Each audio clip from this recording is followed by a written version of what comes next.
Hello and good morning to everyone. I would like to welcome you to the OActive Conference, From Modeling to Clinical Predictive and Interventional Tools to Treat Osteoarthritis.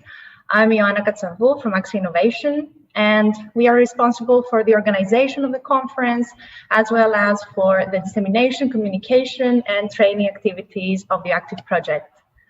As you may already know, OActive is a Horizon 2020 EU funded project. Therefore, we would like to thank the European Commission for the financial support on the research activities targeting to patient-specific osteoarthritis prediction and interventions through the development of an integrated system based on mechanistic and computational models, simulations, and big data analytics. I would like to welcome the presenters from the consortium as well as our invited speakers. It is our honor to have with us the OActive project officer, Mrs. Saila Rijn, the head of policy sector on the unit of e-health, well-being and aging of the European Commission. So today the conference will start with our plenary session, and then 4 thematic areas will be covered. The osteoarthritis biomarkers evaluation in vivo, the in vitro and the in silico models, as well as the personalized modeling and interventions, all representing a separate session in today's agenda. Finally, session 5 includes 5 relevant Horizon 2020 initiatives, also active in the field of osteoarthritis prevention and prediction. All these cutting-edge technologies that will be discussed today can be part of the future treatments for osteoarthritis and other similar pain-related chronic diseases. Initially, this conference would have been organized physically, but the COVID situation did not allow this. However, we're not discouraged at all, and here we are having a full day virtual conference. The conference will be, of course, recorded and will be available right afterwards. So without further delay, I would like to give the floor to the project officer and the project coordinator so that the plenary session of the conference can start. Enjoy the event. Good morning, everybody. Welcome to this OActive conference. I would like to start, first of all, and I would like to thank you personally for being here with us, Ms. Saila Rijn, the project officer of the OActive, and she will give us a short introduction. Saila.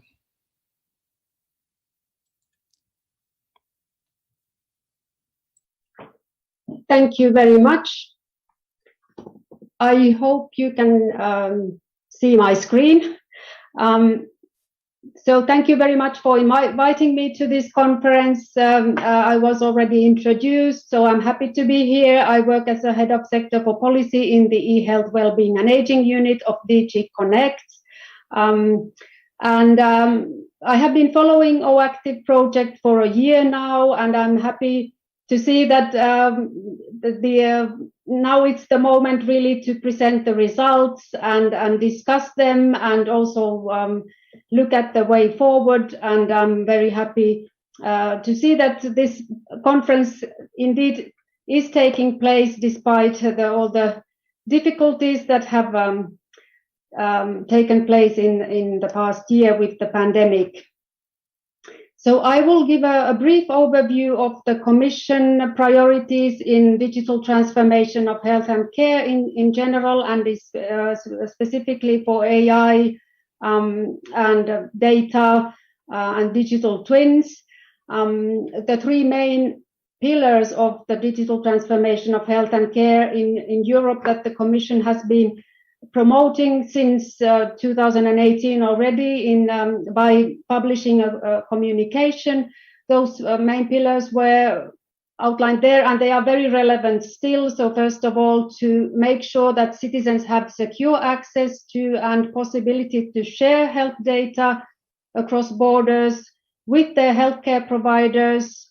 So interoperability of electronic health records, and also expansion of these electronic health records and other data sources to medical images, genomic data, and so on. This is really something which has been there's a lot of work going on in that front, and also nowadays the cybersecurity and data protection aspects have also taken much more space, and much more attention has been given to those. Secondly, to have better data for research, disease prevention, personalized health and care. This is a very challenging, let's say, objective for health sector compared to some other sectors. But on the other hand, if we manage to do this, the benefits will be huge in terms of being able to create innovative solutions for prevention, diagnosis, treatment, and care. Also empowering citizens and patients, providing them with reliable digital tools in order to empower them and have better person-centered care. When it comes to the technologies, we are talking about artificial intelligence, especially high-performance computing, blockchain, big data analytics, IoT, cloud computing. All these technologies have a very prominent place also in the upcoming Digital Europe funding program, which is going to be published soon. We should not forget also the benefits that we gain in terms of efficiency of health and care systems with all this. Also in terms of better outcomes, personalized medicine, and so on. When it comes to data, the big picture is really something that the Commission has been also been working on for several years already. So to build a European data strategy, data governance mechanisms in order to have free flow of data across sectors and countries, really unlocking the data from various sources, not only within a sector, but across sectors in full respect of the GDPR, and to have a horizontal framework for data governance, and also, of course, the technical tools for data pooling and sharing, standards, interoperability, also the sectoral data governance, such as for health. There are plans and work going on in terms of European health data space and governance mechanisms in healthcare. And again, the IT capacities need to be there, cloud storage, processing, and so on. When it comes to artificial intelligence, the very latest news are from this week. I don't have it on this slide. Like on Wednesday this week, the Commission published a proposal for a regulatory framework on AI and an updated coordinated action plan on AI with member states. So this really is the result of work, again, of many years of different consultations, white papers, and other initiatives around AI in the European Union. And now we have the legislative proposal put forward, and again, it will take time, and there's a long process ahead, but it's an important milestone for AI in Europe.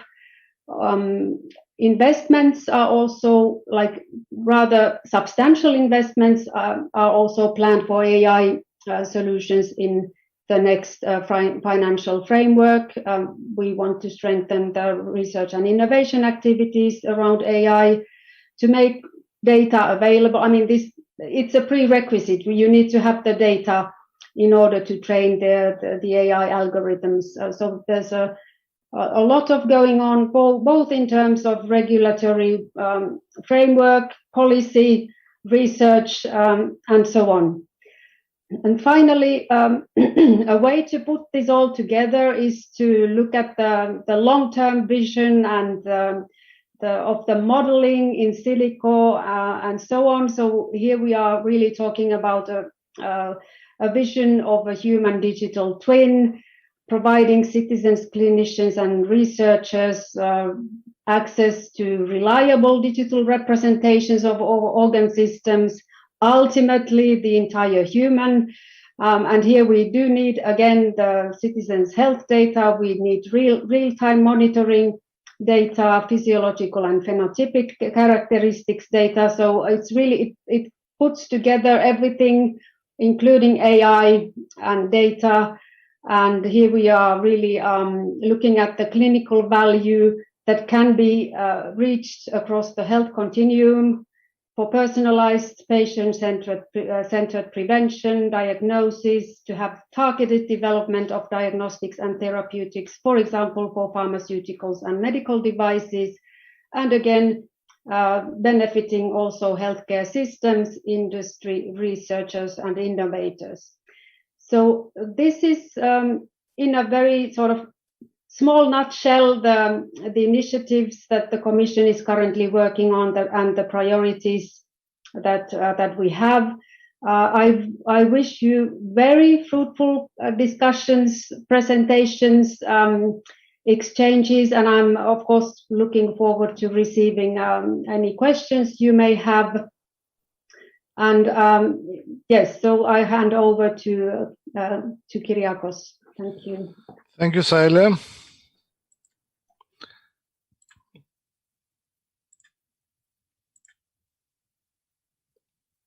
So, good morning again, everybody. I'm Kyriakos Felekis. I'm the OActive coordinator, and I will give you a very brief overview of the OActive project vision, what we set out to do, and it's like a preview of what you are going to see later on today in the conference. So I will start by giving a few information about arthritis disease, which is a degenerative disease of the joint. It is the most common form of arthritis that causes pain and mobility limitation. It's quite a complex disease in both biochemical and biomechanical factors are involved. It's a very important cause of disability in the elderly population. About a third of people above the age of 65 are suffering from this disease, and the knee is the most common affected joint. There are many risk factors involved, like age, gender, hormonal status, BMI, family history, occupation, physical activity, past history of any knee injury, occupation, and even depression. Despite the fact that it's a quite common disease, it's still not easy to define, predict, or treat. The progression is very poorly understood, and of course that will result in lack of prevention and treatment options for patients. So what we set out to do with OActive 3.5 years ago, approximately, was to perform a holistic multi-scale analysis by using mechanistic computational models, simulation, and machine learning in osteoarthritis. We'll integrate in a hybrid model system various information from patients, such as biomarkers, environmental factors, behavioral and social risk factors. And the goal was to generate robust predictors for new personalized intervention for better diagnosis, prognosis, and delaying the onset of the disease. All this will end up in a personalized intervention in a form of an augmented reality game that will make the experience of patient more enjoyable in order to have a gait retraining. The technology was validated in vitro systems, human population, and on large data registries. We are 13 partners in this consortium from 7 different European countries. We have 5 SABs and 8 research centers. The duration of the project was 36 months and total funding on 5 million euros. This was our approach with the different work packages of the project. As you can see in the very center, we have the hybrid model, where this model will receive data from multiple levels, from tissue level, full body biomechanic measurements, organs, biochemical and inflammatory biomarkers, behavioral and social determinants data. And the hybrid model will actually give personalized predictors that will end up in a personalized gait retraining system. Of course, as I said, the validation will take place in 3 different levels. And of course, we have the dissemination and the exploitation of the results of the project. Now, we have 3 different cohorts in OActive from 3 different countries. Spain, where we have young patients for early osteoarthritis detection. Cyprus, where we have elderly patients with established osteoarthritis. And Greece, where we have athletes with post-traumatic osteoarthritis. And of course, we utilize 2 big data registries from USA, the Osteoarthritis Initiative with more than 5,000 patients included, and from the UK Biobank with more than 10,000 patients included. Now, from all these patients, we determine levels of biomarkers, serum biomarkers for bone and cartilage degradation, from inflammatory biomarkers, and we also search for novel biomarkers like microRNAs in urine and blood, and the metagenomic analysis of the microbiome. We also collected information about social determinants like socioeconomic factors, environmental factors, lifestyle, occupation, and physical activity. All these were fed into the hybrid model. We also had mechanistic data, images and gait data from the patients, MRI data, X-ray data, and of course, gait analysis data. And again, all these informations were modeled and fed into, again, the hybrid model. We also receive data from tissue level, where we actually grew osteochondral tissues in bioreactors in continuous flow that mimic actually the knee joint. And we're able to apply certain forces on the well in an in vitro system that actually mimics the forces received by the knee and measure certain outcomes like substances released by either cartilage or bone. We managed to develop a multi-parametric data set in OActive from our cohorts. And this, it's according to our knowledge in regards to the parameters mentioned, the largest one exists right now. And of course, this will continue, will remain available even after the end of the project and being enriched. Now, the data that enter into the hybrid model, as I mentioned before, they will generate a personalized prediction that will go into an intervention, augmented reality game that will allow the patient to retrain their gait in an attempt to actually slow down the progression of the disease. You will see all this in more detail from my colleagues from the OActive Consortium throughout today's presentations. And I would like to thank everybody from listening, and I wish you a very fruitful and educational conference. Thank you very much. And I would like now to give the floor to my colleague from Timelex, Mahu Bishu, from giving us an introduction about the ethical related activities of the OActive project. Mahu. Yes, good morning, everyone. So I'm going to walk you through what we did in the frame of OActive to support ethics and data protection. Thank you, Kyriakos, for the introduction. So my name is indeed Mahu Bishu. I'm a legal consultant at Timelex, which is a law firm based in Brussels, which specializes in IT and data protection, and we regularly take part to EU projects.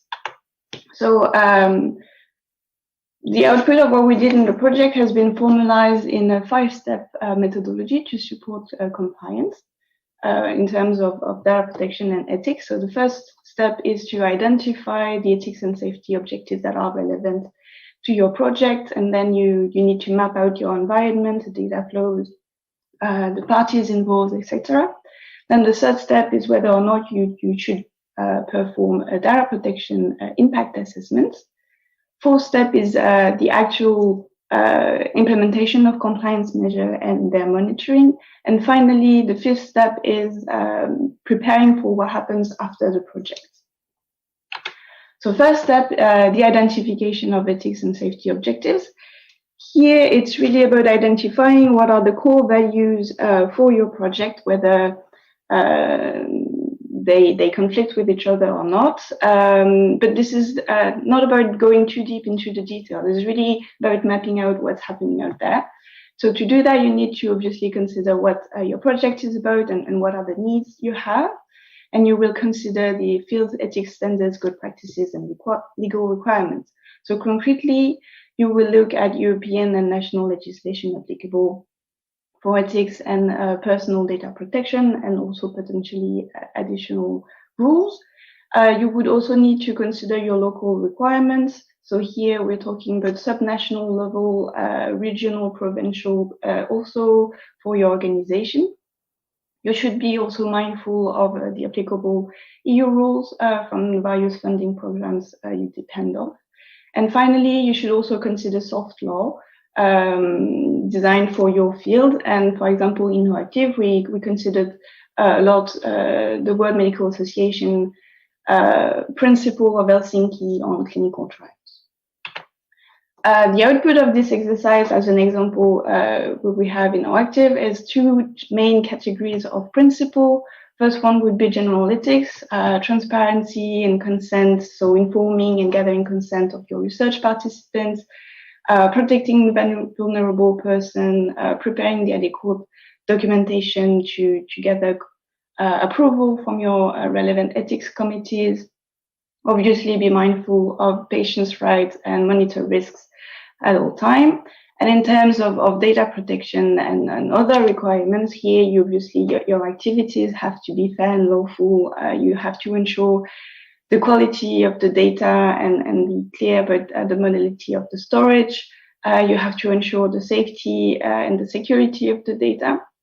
And all of those elements need to be considered when you communicate on your results. So the second step is assessing the environment in which you operate. So you need to map out the data flow and identify the parties involved, which may extend beyond the consortium. So here we aim to really establish a good overview of the data collection, processing, and exchange practices within the consortium. So really it's about identifying the dynamic you have within your consortium, how it goes in and out, etc. This extends not only to your core activity of research, but also to the management of the project, how the partners interact with each other, how you disseminate, etc. And this would be the last possible moment to appoint a DPO if you should need one. So now that we have all of those environments, whether or not the question now is you should perform a data protection impact assessment. So a DPI is defined in the GDPR. It's a formal activity, the purpose of which is to demonstrate the implementation of the data protection principle, which I very shortly touched upon earlier. So in principle, you would perform a DPI when your processing activity is expected to have high risks on the rights and fundamental freedoms of the data subject, which will happen, for example, when you develop a new technology. There are situations where the performance of a DPI is absolutely mandatory, such as when you process a large scale of special categories of data, which are notably health data and genetic data. So here, this is really something to be on the lookout for. So as I said, the DPI is not mandatory, but if in any case, it's a very good practice to have. It will enable you to assess and define the weaknesses you may have in your processes, and it would fall onto a broader risk assessment that would be useful to perform before you commercialize your results, if you decide to do so. So now on to the actual implementation of compliance measure. So here you need to have ethics and data protection governance mechanism that will encourage the partner to identify and flag ethics and data protection issues so that you can address them promptly. You need to define, obviously, and implement adequate and proportionate security and safety measures, both for your data, but also for your physical or more actual processes for the project. Then also you need to prepare the adequate documentation for the information of your research participants and the overall transparency of your activities. You have to define a consent process. Also, as mandated by the GDPR, you need to have a recording of your processing activity, which normally would be done at partners level, but I think it's really useful to prepare that at project level as well. And then in this record of activities, you would also include incidents that happened throughout the project and also possibly complaints that you received if you indeed did that. On a side note, also, you should and you always have to have a privacy policy for your project website, which would also cover broader dissemination activities such as workshop, conference, flyers, etc. And finally, you need to implement some contractual measures, notably when you get data from outside of the project, when you don't collect specifically for this project, but you reuse existing data sets. So here you need to have data sharing and data transfer agreements in place and be mindful of possible additional obligations they may have for you. You need to also formalize the relationship of the consortium partners in terms of processing of personal data through a joint controllers agreement. And finally, if you outsource some activities such as storage of personal data or that you use specific tools, you would need to have in place data processing agreements to formalize this relation with your processor, which is the person you outsource to. So once you have at least all of those elements, you're on a really good path to GDPR compliance. And finally, you still need to worry about your data once the project has ended. So here we would need to have an exit strategy and sustainability strategy. So you essentially need to be done to determine what will be done with with the data you gathered and collected throughout the project after it ends. How long is it going to be stored, under what modalities, by whom, etc. When you have an open access obligation, then especially when your research data includes personal data, which often happens in the field of medicine, then you need to have an anonymization strategy. And if it's not feasible or reasonable, then you need to also think of alternative solutions to be able to share your research data. And finally, at the closure of the project, you need to check your legacy system to be sure that you don't have unnecessary duplications of data and data sets lying around at the end of the project. So this methodology we very briefly went over is presented in more detail in a dissemination document we prepared and which is available on the OActive website under the dissemination material, in which you will find additional information and tips. Okay, so this is it from my side. I thank you for your attention, and if you have any questions, please don't hesitate. You may also send me an email.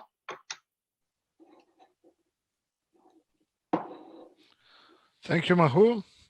So we will move to the first session now. Christoforos, Giannaki, and Ramon will chair this session.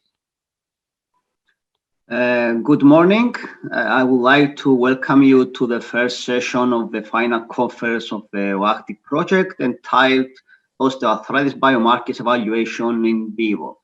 My name is Christoforos Giannaki, and I am an assistant professor in the Department of Life and Health Sciences of the University of Nicosia in Cyprus.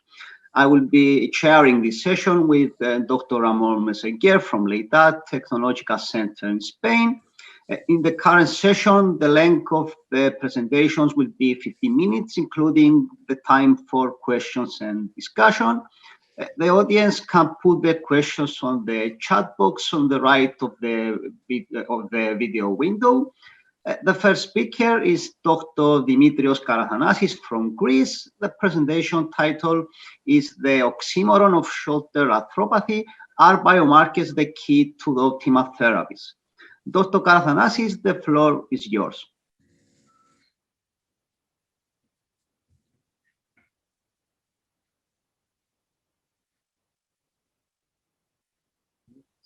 Well, good morning, everyone.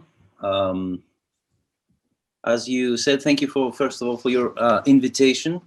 Unfortunately, I will be taking the place of Dr. Andono Yanakis, who was originally destined to make this talk.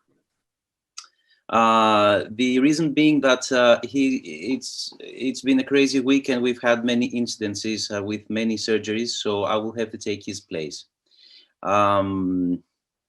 First of all, let me make sure that you actually see my screen.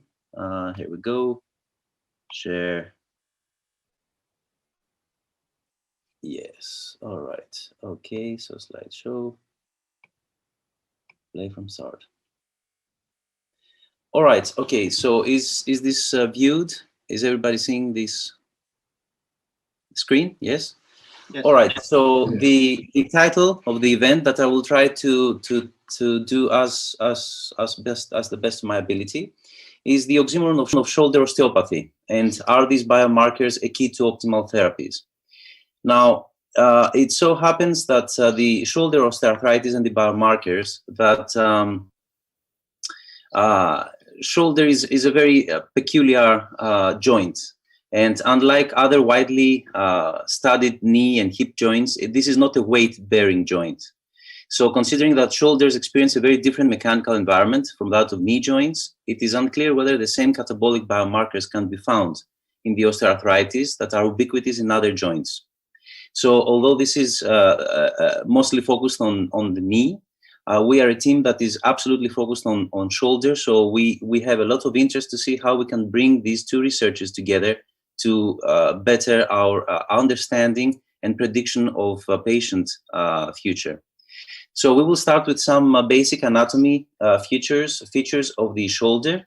You can see from the top and going around anti-clockwise that the rotator cuff is a very important group of muscles, four group of muscles that usually create a lot of problems in shoulder osteopathy, with the humeral head and the glenoid being a very small ball and socket joint. So because there is such a high range of motion in the shoulder, that brings a lot of difficulties, and it is very different to the knee or the hip joint, which is the reason why we have so many accidents and surgeries and so forth. And because this is a very different anatomy, it also brings about that there is possibly other biomarkers being introduced and implicated that are very important in our understanding. Okay. Now, shoulder osteoarthropathy definition. Okay, there are two ways to define what osteoarthritis in the shoulder is. And that is the patient symptoms, pain and quality of life, and the clinical endpoints. Now, as far as those are concerned, we have the measurable differences in physiology, such as range of motion, tissue changes, etc. And these are usually being shown in an MRI type, okay, in MRI type of imaging examinations. Now, the shoulder oxymoron, and hence the title of this speech, is that the MRI and other forms of diagnostic imaging, they have a lot of inaccuracies, and they can depict the size and number of tendons that are involved, which eventually in the intraoperative findings shows that there is a tear which is much bigger than that determined on the MRI, or even a lack of it. Okay, that's the first problem. The second is that the pain sensation contradicts the findings. We have patients who are experiencing a lot of pain with very small tears, and on the contrary, we have patients with very large tears with extreme damage that are living life normal without much pain, and that is strange. Also, we have the issue whereby we operate similar cases with similar findings, similar osteoarthropathies or tears, but we get very, very different rehabilitation and pain sensation and evolution of the post-surgical rehabilitation. And that is another problem. Therefore, that brings us to the quest for alternative diagnostics methods, okay, whereby we wish we could be finding these methods to characterize the rotator cuff tears. It will help us, the surgeons, to reaffirm the expected preoperative findings at the time of the arthroscopy, as well as potentially giving the patient better understanding of what to expect, okay? So it would help us to improve the healing potential and also better the quality of life. And that's where the biomarkers come. So about our clinic, unfortunately, Dr. Antonioannakis cannot be with us, so we have a picture of him. He is one of the most renowned worldwide shoulder specialists. We have a complete team of surgeons and physiotherapists and biochemists and biologists, whereby we use all kinds of tools available right now, such as arthroscopy, arthroplasty, and biologics, with the use of stem cells and PRP and biologic therapies. And this gives us a very good picture of what is going on and what is not happening, which really brings us to the biomarkers and how we would like to proceed further. So as far as shoulder osteoarthropathy development, in a healthy joint, the joint surfaces are covered by vitreous cartilage. Okay, these ligaments that hold the bones at the proper distance, the muscles of the ligaments and the tendons connect the muscles onto the ligaments. Now, the development, it follows a standard series of steps. And that is, first of all, we have the destruction of the vitreous cartilage. The cartilage does not have long healing capacity, okay? Therefore, it is damaged and it is very difficult to create new cartilage unless you're very, very young.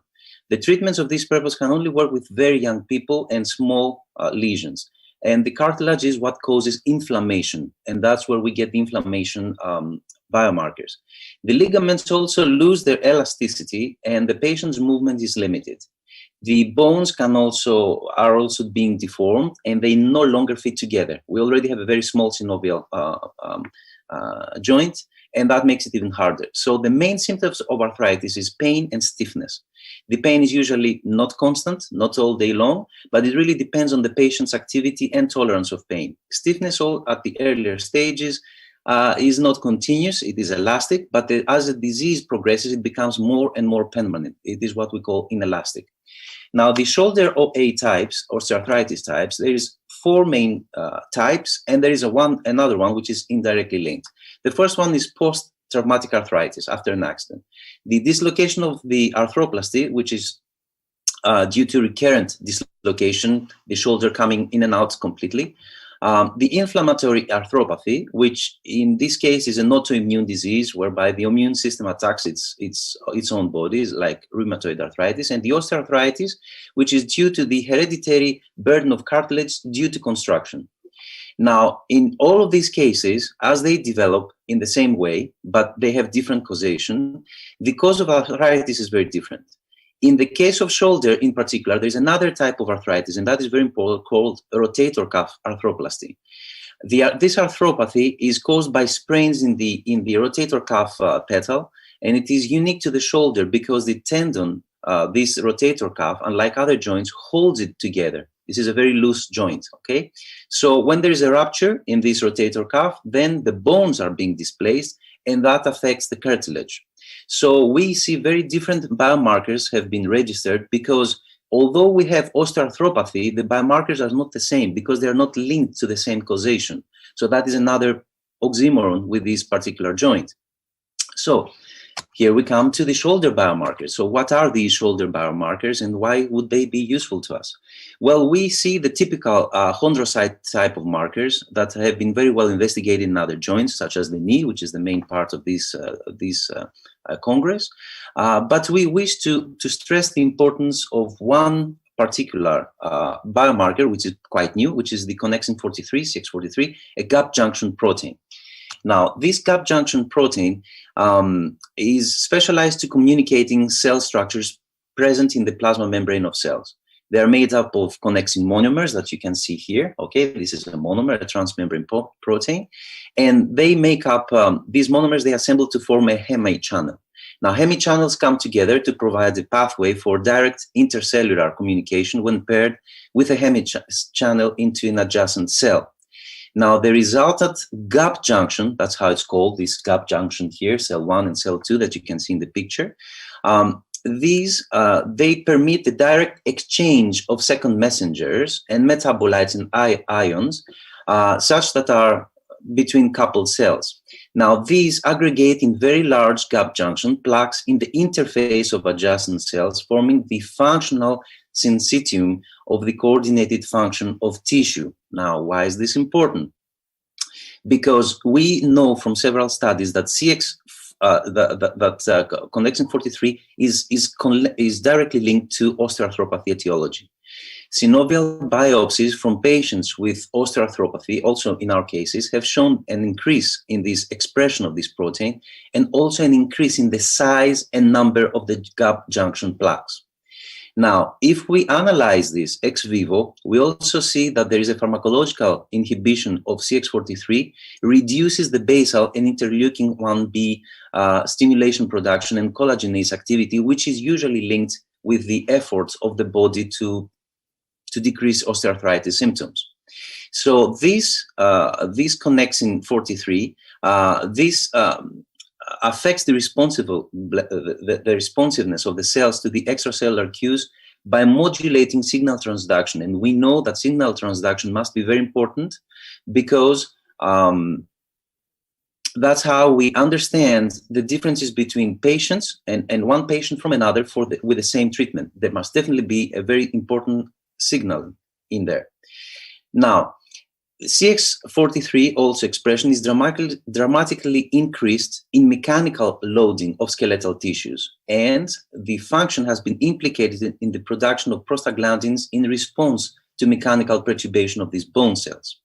Now, coming back to other types of biomarkers, versican is also significantly increased. It is a structural component of the cartilage, and we know that it provides resistance to compression and increases during osteoarthritis in a tissue, in an attempt of the tissue to repair itself.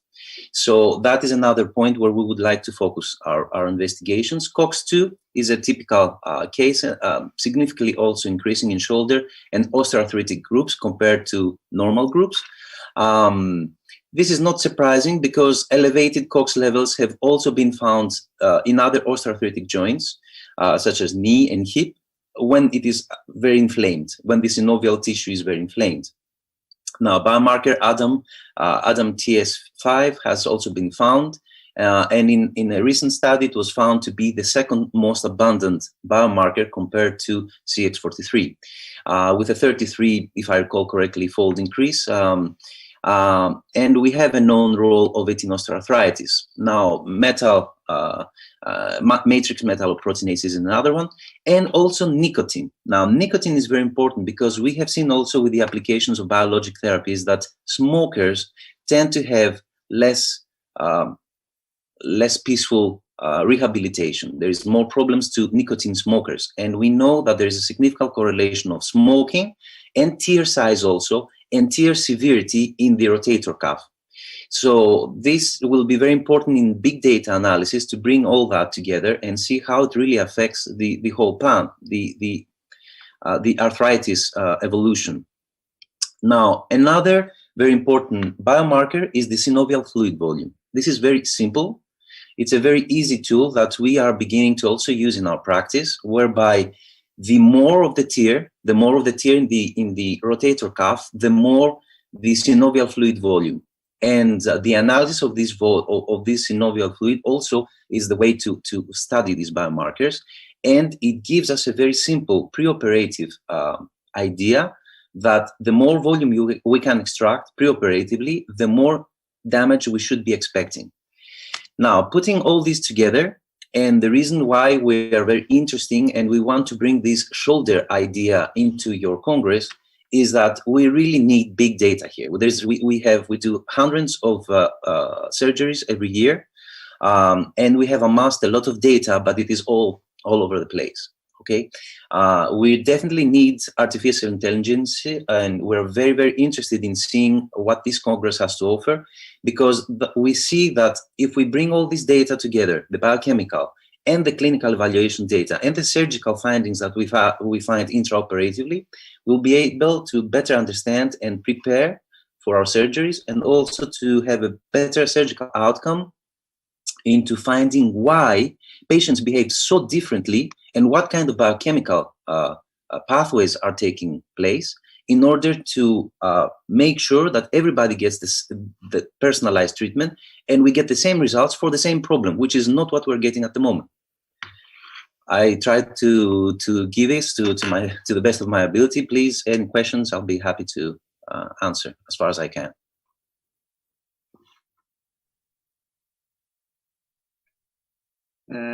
Thank you, Dr. Karathanasis, for your excellent speech. Just to remind to the audience that they can use the chat box for their questions. One question, are there any specific biomarkers in addition to those you studied for monitoring the progression of osteoarthritis in general? Yes, absolutely. There is more. The ones that we have indicated in this speech are some of the most basic ones and the ones that we had time to pay more attention to. There is definitely a lot more, although we do not really understand how important each one is and which ones we should focus more. As I said, because of the etiology of osteoarthritis in the shoulder, has many different causations, very different to the ones in the knee and the hip. That also gives us the oxymoron, hence the title, that although we face osteoarthritis, very different markers are coming up that shouldn't be there. And the reason being that we have a different tissue problem, which is causing eventually the osteoarthritis. However, the genetics and the genes that are being expressed are not the expected ones because the problem is very different. The causation is very different. Okay, thank you very much. I have also a question. From those biomarkers, most of them are from synovial fluid or also the more... Synovial fluid. Yes, synovial fluid, yes. Okay. All right.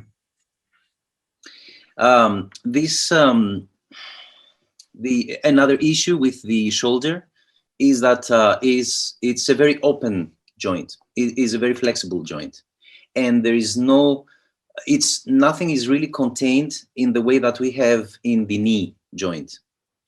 Therefore, biopsies are going to be necessary, tissue biopsies of surrounding muscles like the rotator cuff with the 4 muscles comprising it. These will also be necessary in our advance of understanding of the biomarkers with shoulder arthropathy. Synovial fluid is the easiest to get now and the easiest to analyze because it's very straightforward. We just put a needle before we get started and we open up the synovium. So that is easy, but it's definitely not the complete answer. We need to do biopsies. So thank you. We'll move on to the next speaker, Ramon. Yes, the next speaker is Dr. Thix is a postdoc researcher of the research group for musculoskeletal rehabilitation in the University of Leuven, Belgium. And he's going to talk on the social determinants of the osteoarthritis. So, Dr. Thix, please. Good morning, everyone. I'm Thijs Swinnen. I'm a physical therapist and a postdoc researcher at KU Leuven in Belgium.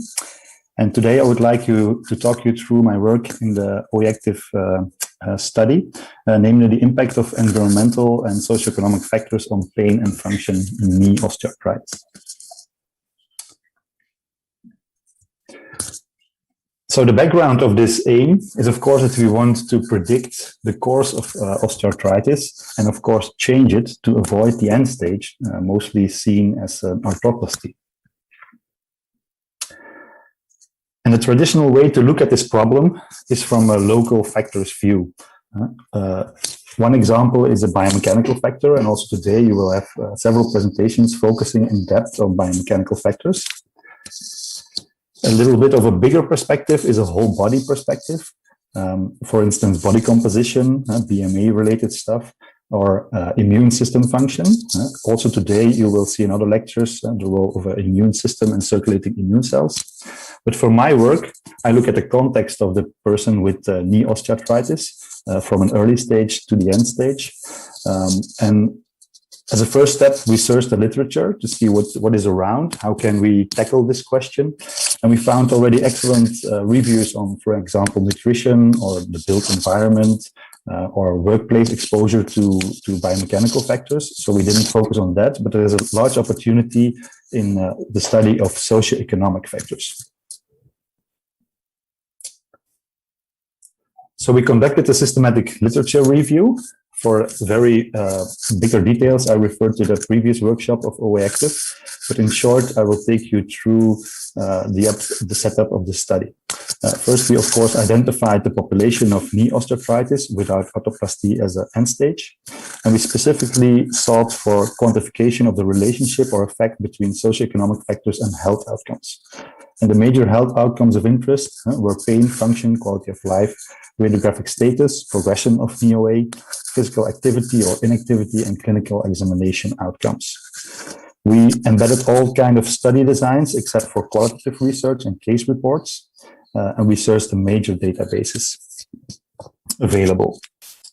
And the settings, there were no restrictions. When you do this and you impute this in a search string, you'll end up with more than 7,000 papers. And I will take you through the major head points of this deduction of studies. In about 50% of patients of studies, we did not confirm the socioeconomic factors. So the search term identified something that was related to a socioeconomic factor, but the further study of the content of the papers revealed that it was not the case. So a lot of studies dropped out for that reason. Of course, wrong outcomes, design, or publication types are also important, but to a lesser extent. And in summary, when you estimate it then for the whole body of literature in knee osteoarthritis, only 14% of studies in knee osteoarthritis concern socioeconomic factors. So we ended up with 231 papers, which is about 3% of the papers read. And the outcomes that we came across with, that we specifically searched for, of course, were quite diverse. So not surprisingly, patient-related factors were studied most, like pain and function, but also the prevalence of knee osteoarthritis was largely represented. But unfortunately, for instance, physical activity or inactivity, already known factors related to knee osteoarthritis were less represented. Also, MRI status or RX status, which would reflect actually more modern approaches to study disease activity, were not reflected in the literature on socioeconomic factors. Also, clinical examination or progression was very unprevalent in this type of research. So we ended up with these papers, and we specifically digged into that paper and tried to identify what kind of socioeconomic factors were available. And from the orange horizontal bars, you can already see that education is present in more than half of the studies, but also an important role is there for marital status or occupation and income. However, these were less represented in the final statistical analysis. So race and education are actually the major socioeconomic factors studied and statistically analyzed in papers.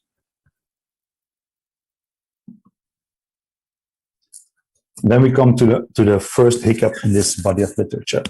When you look at the three major factors that were found, you can see that the way they were measured is quite diverse. For example, when you look at education, quite classically, you have a categorization of the years that someone had schooling.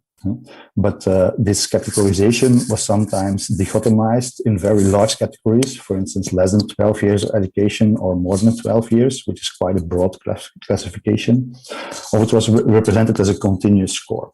So when you combine study data, the definition for this socioeconomic factor was quite diverse, and you cannot pull this data easily. Similar for income, an often used approach is that you really ask patients the amount of money that they earn. But in other studies, they try to have some interpretation of this amount of money because of country differences, and they really ask patients whether they have problems coping with paying the bills after they earned their money each month, which is of course a totally different outcome. For race, things are more straightforward. You have easy categorizations in white and black race, but also some more extended categories, but these are quite comparable.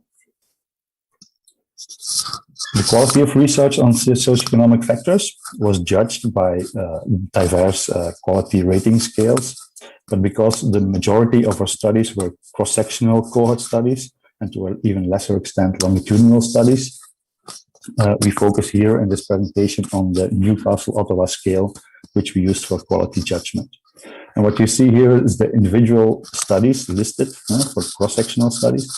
And the scale, when you simply sum up the criteria, ranges from 0 to 11. And what you immediately see is that the quality of studies is quite low, with some studies exceeding the 5 out of 11 criteria limit, but not very much study.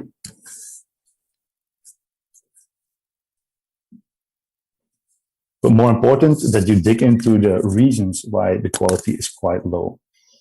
And as you can see here, the NEOA case definition, but also the statistical test used in each paper was actually quite good in comparison to other criteria.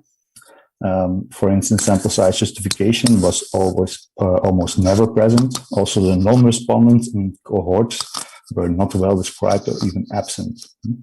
Another issue that was quite often praised was that the outcomes were not corrected for disease-related factors or other confining factors.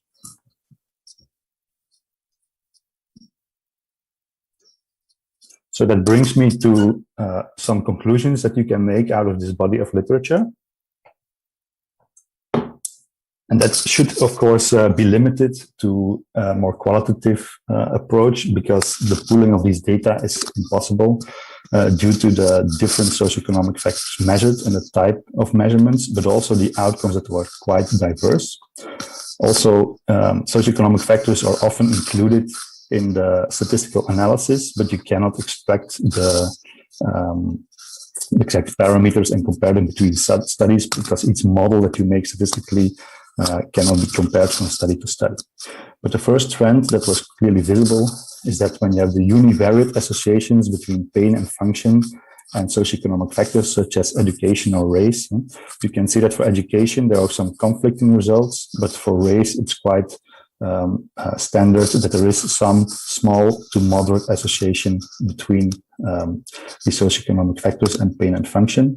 But nevertheless, when you dig into studies, and here's one example from the campus, you see that for the one pain scale, for instance, the WOMAC here, and a VAS pain scale, the thresholds for significance are not the same, so it's likely a power issue.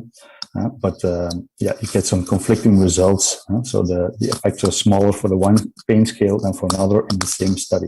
And sometimes they are even conflicting. So the direction of having this is opposite. The second trend in the study work is that these univariate relationships between socioeconomic factors and outcomes attenuate in a multivariate analysis.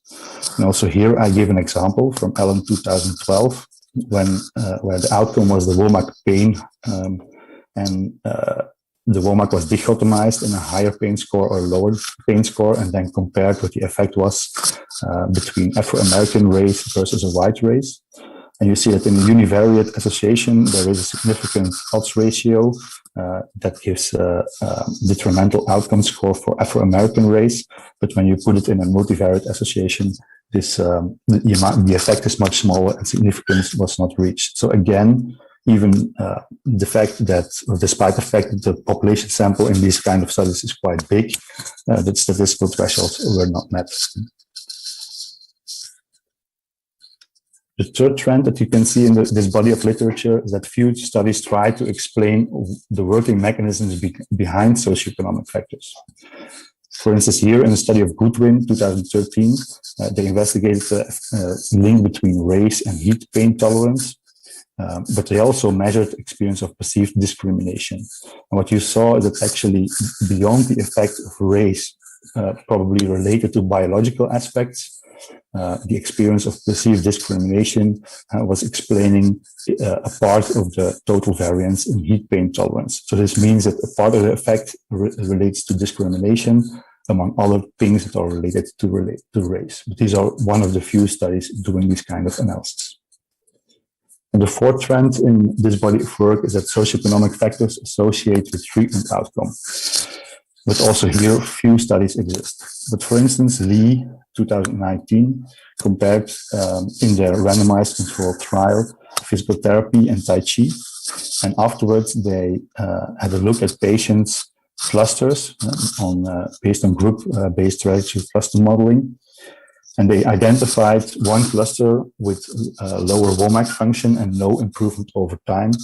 And here they clearly established that black race has some 7-fold increase in the risk of belonging to that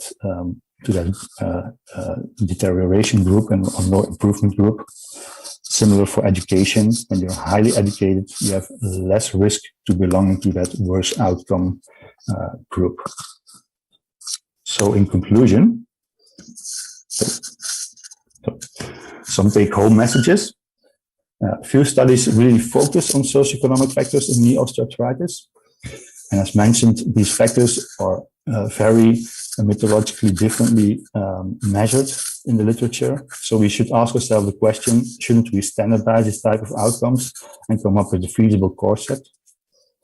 And last, socioeconomic factors have impact on knee OA, but the mechanisms are really unexplored.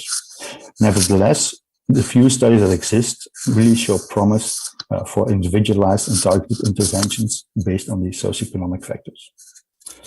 So thank you for attention, and the floor is open to questions, I guess.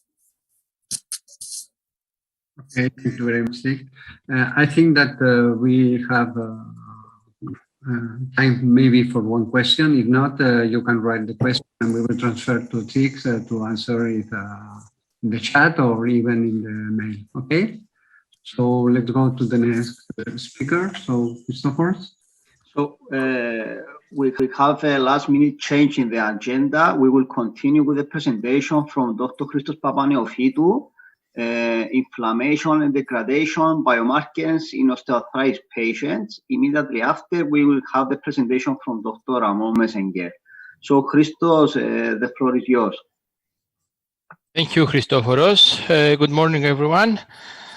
My presentation is divided into 3 parts. I will start with some general information about knee osteoarthritis and the current methods that are used for its diagnosis and their limitations. I will then discuss the potential of biomarkers as predictors of the structural progression of knee osteoarthritis. In this project, we wanted to test the hypothesis that there is a relationship between radiographic severity of knee osteoarthritis and changes in biomarkers of joint metabolism. And therefore, in the last part of my presentation, I will present part of our results. So knee osteoarthritis is a common cause of chronic pain and disability in elderly people. And the estimated prevalence of knee osteoarthritis among adults over 60 years of age is approximately 13% in women and 10% in men. Now, from a physiopathological perspective, knee osteoarthritis is a whole joint disease involving structural modifications of the articular cartilage, subchondral bone, and it also involves the disruption of the synovial membrane and joint space narrowing. However, the changes in articular cartilage are the most critical. The gold standard method for assessing joint damage and measuring joint space width is the plane radiography. In addition, the Kellgren and Lawrence system, known as the KL grade scale, is widely used for classifying the severity of osteoarthritis using 5 grades based on the radiographic findings of joint space narrowing, osteophytes, sclerosis, and bone deformity. A KL grade of 2 indicates intact joint without any features of osteoarthritis, and the subsequent grades 1 to 4 represent increasing severity of the disease. Despite extensive research in this field, early diagnosis of knee osteoarthritis remains a challenge due to the limited signs and symptoms presented during the early stages of the disease. The gold standard method is not suitable for the early detection of the disease, and by the time osteoarthritis is detected on the radiograph, significant cartilage degradation has already occurred. MRI is a more sensitive method. It is capable of detecting cartilage damage in the absence of symptoms. However, this method is limited by cost, time, and availability. Therefore, it's an urgent need for the identification of alternative methods for the early detection and monitoring the progression of knee osteoarthritis. Another way for assessing structural changes in osteoarthritis is by monitoring the levels of biochemical markers that are releasing biological fluids, including blood and urine, during the process of tissue turnover. These biomarkers are easily to measure using commercially available ELISA kits. Changes in the serum levels of specific biomarkers of bone and cartilage metabolism, either increase or decrease, have been implicated in the pathogenesis of knee osteoarthritis, and therefore they could be used for identifying patients at high risk for developing osteoarthritis and for assessing therapeutic responses. In general, biomarkers in osteoarthritis can be categorized using the BIPED classification scheme proposed by the Osteoarthritis Biomarkers Network. One of the aims of the OActive project was to determine the levels of two biomarkers of cartilage metabolism. The first one is the COM, that is a biomarker of cartilage degradation.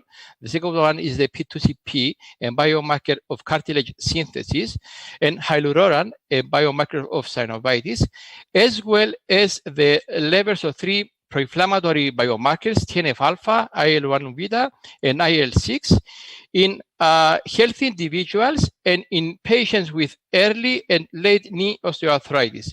Also, we wanted to evaluate the serum levels of these biomarkers in athletes. So in this project, we wanted to examine whether the levels of these specific biomarkers differ among the four groups, and if their levels are correlated with the radiographic severity of knee osteoarthritis and knee pain. For the determination of serum levels of the 6 biomarkers, we follow the workflow shown in this figure here. First of all, we obtain approval from the bioethics committees in Cyprus, Spain, and Greece to perform the study. We also prepare a questionnaire to collect specific information from each patient. Also, we developed specific standard operation processes for blood correction, serum isolation, processing, and storage. Finally, all ELISA assays were validated in our laboratories. Initially, we determined the levels of the two biomarkers of cartilage degradation and synthesis, COM and P2CP respectively, and synovitis, hyaluronan, in the four groups. Our analysis revealed that these biomarkers are independent of one another in the total population, and that there are no significant differences in the concentration of these three biomarkers between the healthy and early knee osteoarthritis groups. Also, the levels of COM in the athletes group were significantly lower compared to that in the late osteoarthritis, indicating a lower cartilage degradation in the former group. Now, the P2CP levels were also significantly lower in the late knee osteoarthritis group in athletes, as you can see here, compared to the healthy and early knee osteoarthritis group, indicating a lower cartilage synthesis in these two groups. Moreover, there were no significant differences in the hyaluronan levels among the four groups.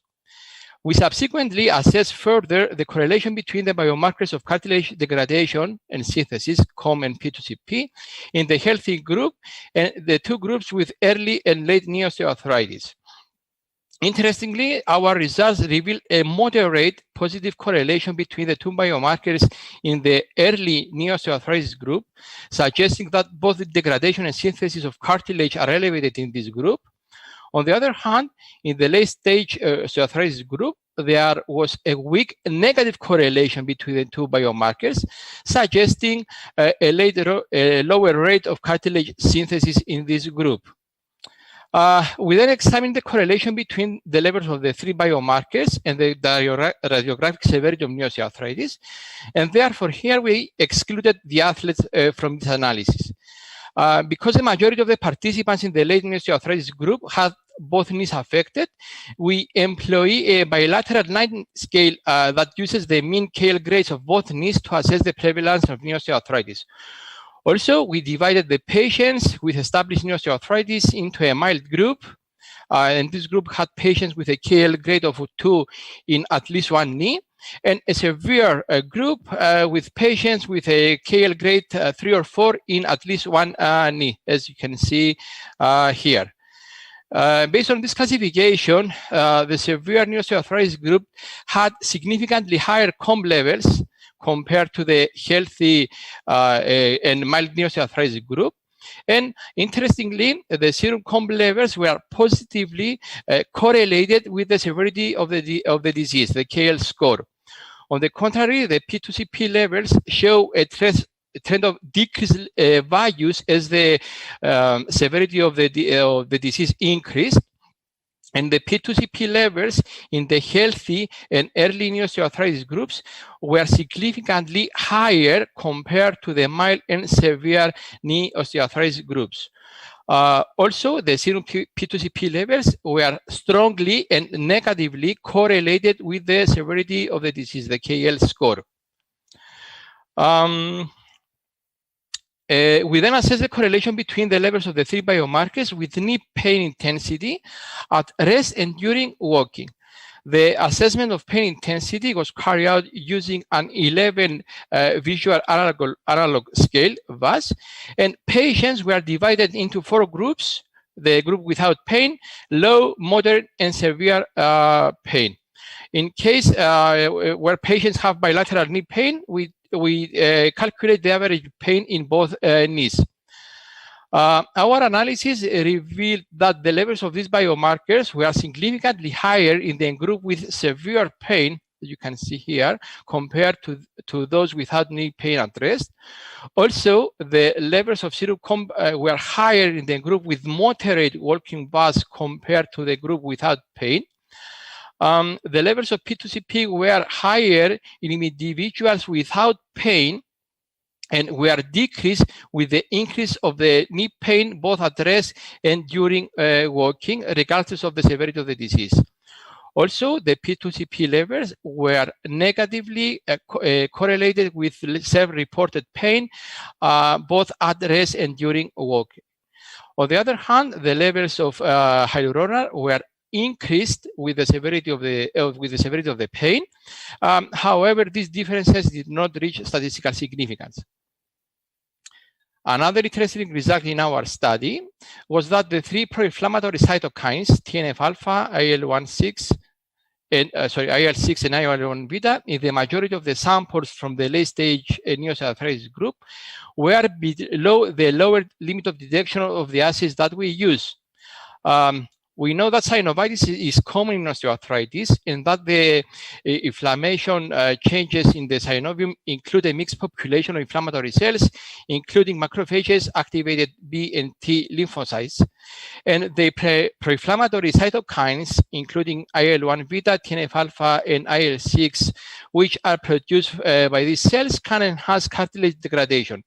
However, our results suggest that these cytokines could play a more relevant role in early stages of knee osteoarthritis.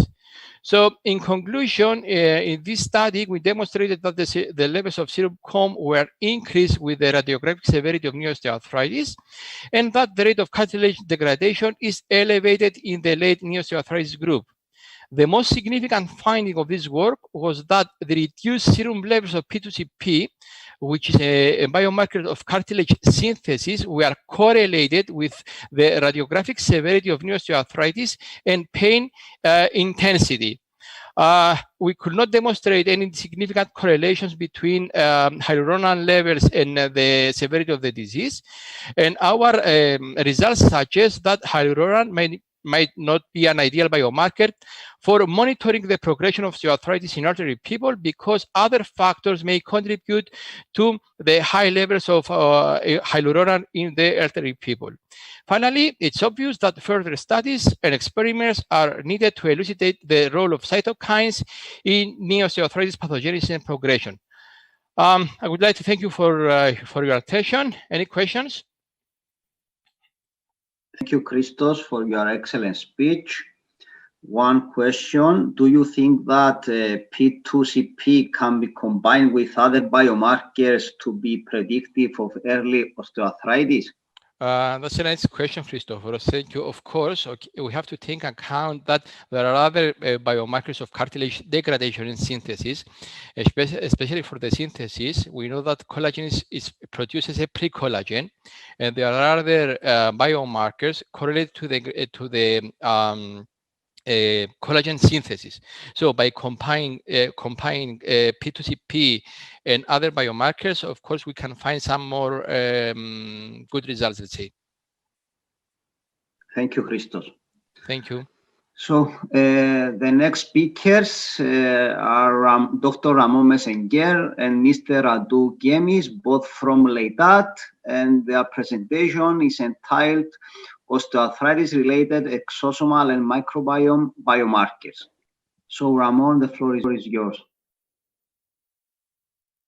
Okay, thank you very much. I think that you can see the screen, okay?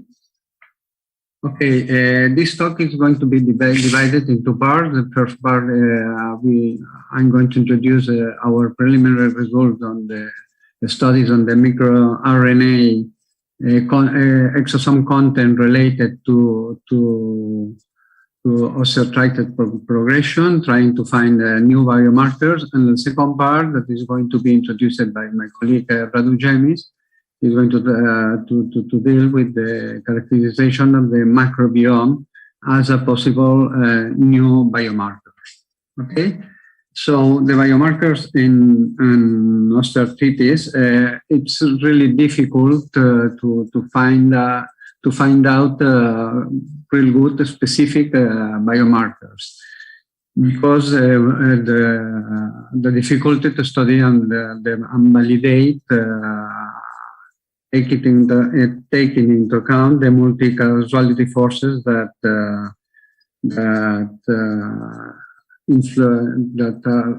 affect the osteoarthritis. Sorry. I think that the introduction of Christos gave the real difficulties working on this kind of biomarkers. Then the one thing is to really increase the number of patients needed to try to find real good and robust biomarkers. Then the exosomes. Why we look for exosomes? Because exosomes are small vesicles that are really involved in the signaling in short term and in long term, meaning that they move around the body, and all its content can be released to different tissues from one organ to another organ, in terms that they can modify or modulate the physiological activity of this organ. That means that they are going to be involved both in pathogenic and a normal physiological process. Here are there are some of the functions of the exosomes, and it means that its content could be a real source of biomarkers that can help us to try to work and to identify a specific biomarker for any of the pathologies. Then the objective, as I said, this is going to be the investigation of the exosomal content, in our case, the microRNA, and also the microbiome biomarkers, and also to develop a method to correlate and compare the concentration of biomarkers with the clinical diagnosis and the osteoarthritis stages. Okay, which is a study population. We use the same individuals, a little bit less because problems with recruitment during the COVID-19 and the amount of sample that we can get from those volunteers in the studies, in the clinical studies. So that we did is try to make different groups and to analyze the results of the microRNA content dividing, for example, in the or making groups, on males and females from each group from the hospital OActive, and also we got samples from healthy people and early stages of the osteoarthritis, and also we did subgroups from or taking the body mass index as a source of classification of the different groups, from normal, that is below 25, overweight, and obese. That was the classification. This we got a sample from plasma and urine. In the case of Cyprus Hospital and Animus, we got only plasma samples, and we did the classification in this case, in the case of the Cyprus, taking into account the KL scores 2, 3, and 4 for males and females, and also the body mass index in the same way as we did by OActive. And from Animus, we got the samples and we divided just in the same way, males and females, but of course normal, overweight, and obese people. The numbers are in here that we use. Here is the workflow in the microRNA analysis that we did. First, we did an exosome purification, and we did a partial control of the extractions, trying to find out if there is enough purity of the exosomes. And for example, here is an example of plasma sample from Cyprus and OActive. It was 2 individuals, but the main diameter that we found in different cases was close to 100 nanometers. That is the expected size of the exosome. Then we go to the RNA extraction and cDNA, introducing in both cases a spike in microRNAs for control of the quality of the processes, and then we analyze in the quantitative PCR control, trying to find out if the amplification was the expected one. You can see here the 3-1 at different concentrations that were introduced during RNA extraction. Then we have here this one that is related to the quality control of the amplification in the PCR, in the quantitative PCR. And this one was introduced here in the cDNA synthesis. So everything was amplification was as expected and reported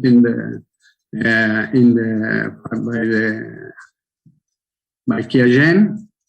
And also in the panel there were 2 microRNAs that are common in blood samples, and you can see from all the male and female that we have analyzed, have more or less the same values, and the amplification was the expected one. So we consider that all the samples that we select for this analysis on the Tangman open array, that includes 754 different validated microRNAs, because from this data, our idea is to select the microRNAs that we will use for the final validation using all samples. Anyway, we have some preliminary results, and that we have found are some microRNAs that are overexpressed. Most of them, there is only one that is underexpressed, but most of them are overexpressed compared to the healthy individuals in the grade 2, 3, and 4. And you can see there is something that it was unexpected, because the number of microRNAs in KLL4 was less than in number 3, but we found that some that are in the 3 and 4, some others that are only in grade 2, and some other one that is in grade 4. That could indicate us that we can select all those microRNAs to validate and to analyze them in the rest of samples and to have more data related. In the case of urine, there was only 2 that were detected that were overexpressed. In this case, in early stages, because we have only urine from ULAFE samples. And one of them was more or less the same, was also present. This one, the 153, was also present in the level 3. So it's something that we have to check with the all samples, but we will select them for the next steps.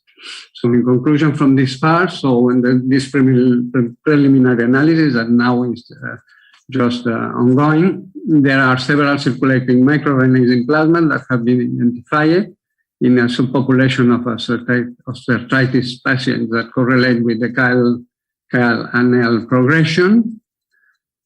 We need, of course, a further validation, the full population. It's clear. And also then we will go to the correlation studies with clinical parameters that will determine the specificity and robustness of the selected microRNA as biomarkers of osteoarthritis progression.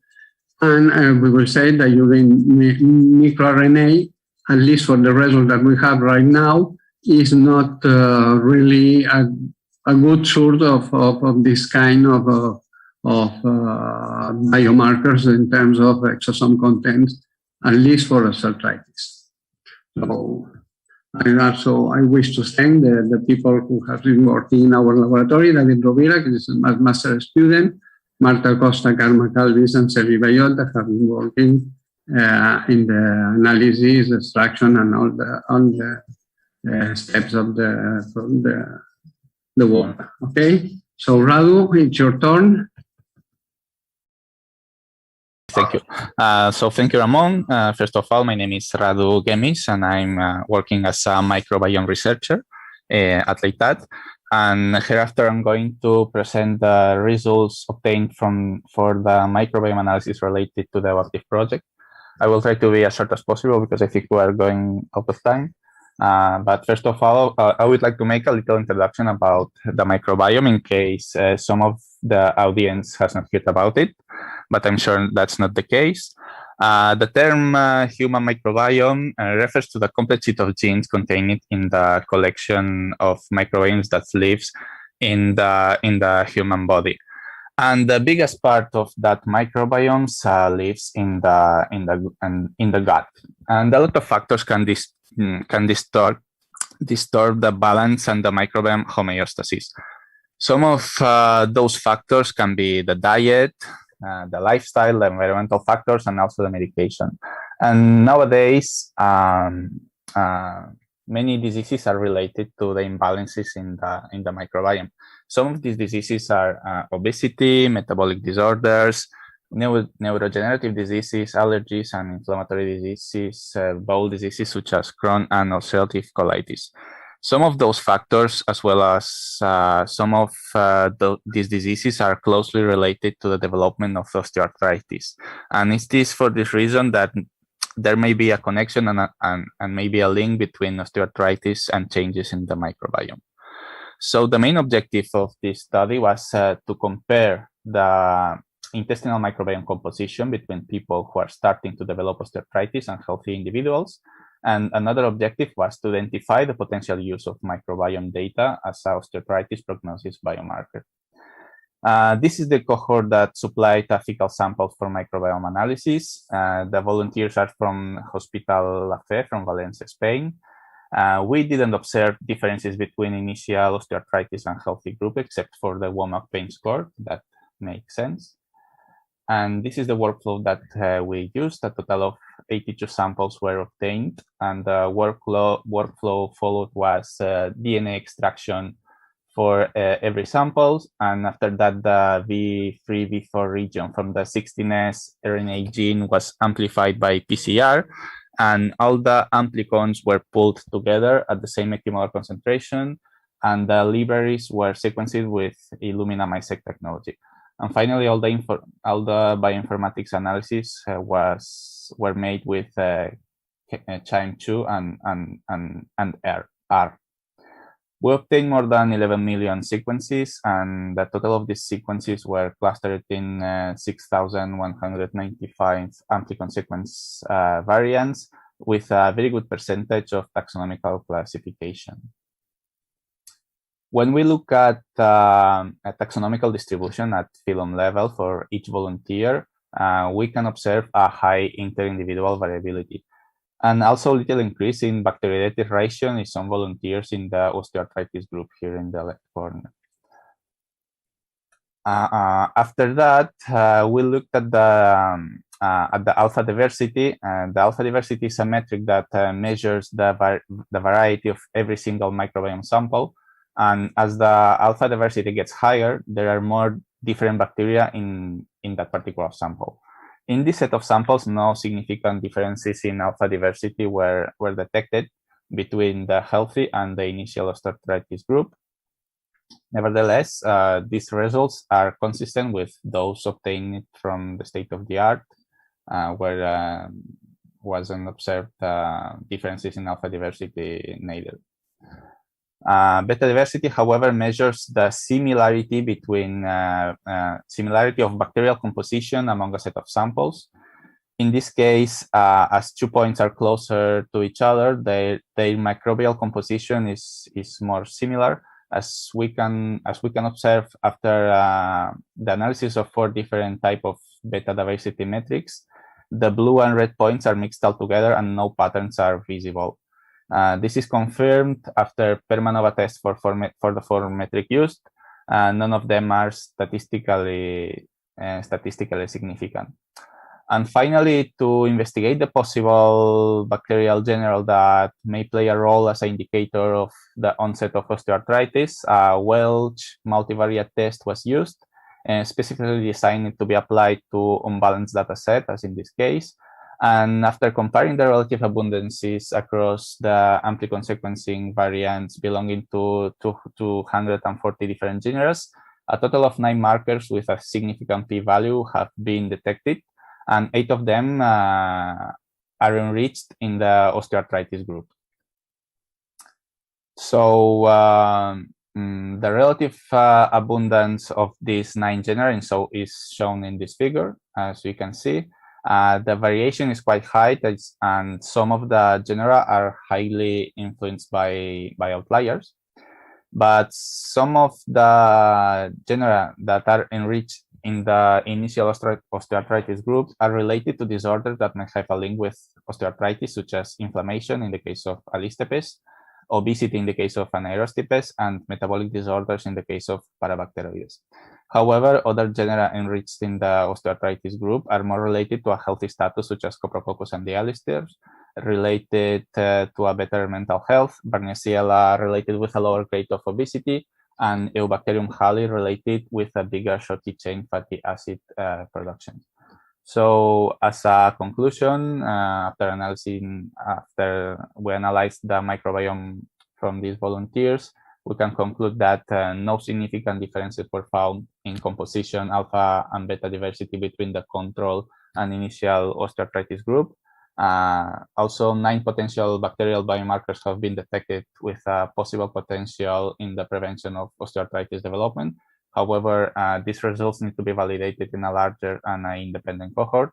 And finally, we think that the inclusion of these 9 markers alongside the other variables generated during the project could help the predictive power of the models developed in the OActive project. So thank you for your attention. If you have questions. Thank you both. I don't see any questions, so thus we can proceed to the last speaker, Ramon. Yes, the last speaker is again Christos Papaneofitou, that he's going to talk on the impact on the clinical evaluation and the OActive database. So Chris, this is all yours. Okay. Thank you, Ramon. So this presentation is also divided in 3 parts. I will start with some general information about the symptoms and clinical assessment of new osteoarthritis.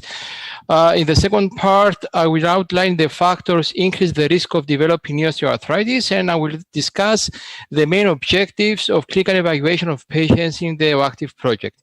In the last part, our colleague, Mr. Efthimios Stathakis, will discuss the aims of the OActive database. So, as I mentioned in my previous presentation, new osteoarthritis is a common cause of pain and disability in adults, and its symptoms often develop slowly and worsen over time.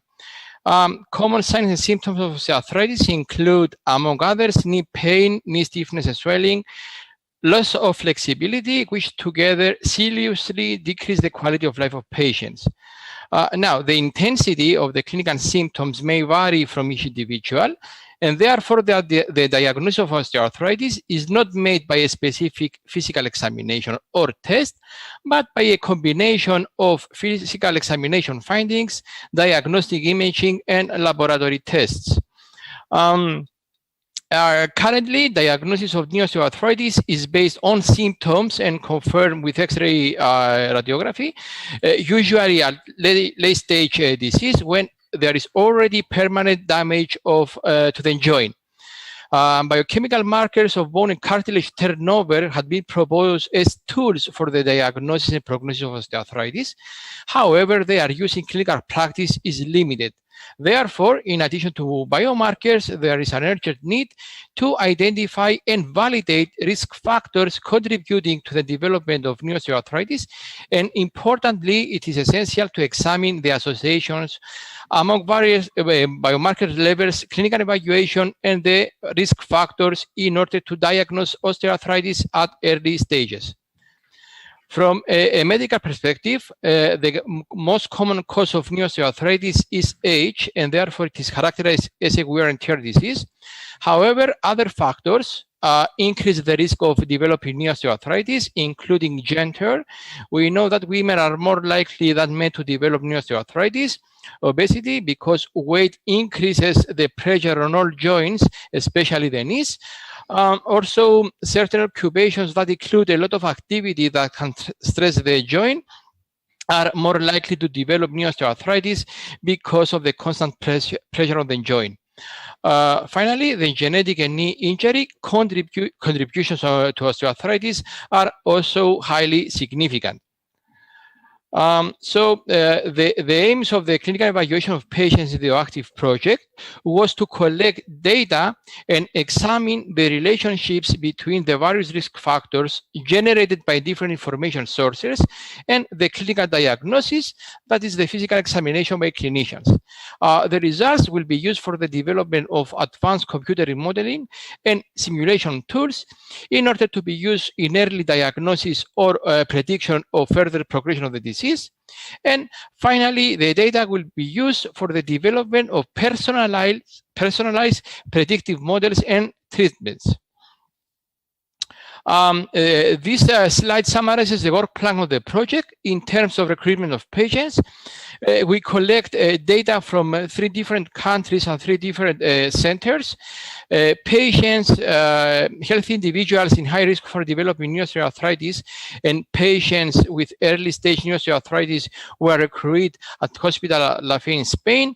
The recruitment of patients with established new osteoarthritis was carried out at the University of Nicosia in Cyprus, and the recruitment of athletes was carried out at Animus Rehabilitation Center in Greece. All patients underwent the physical examination by clinicians, while a questionnaire was also prepared to collect specific information from all patients.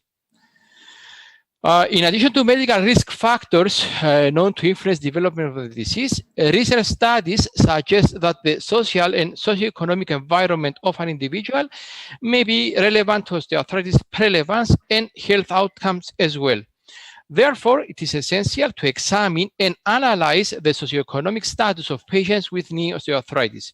So in this project, the influence of other factors from different domains, such as environmental, social, economic, and lifestyle factors, will be examined.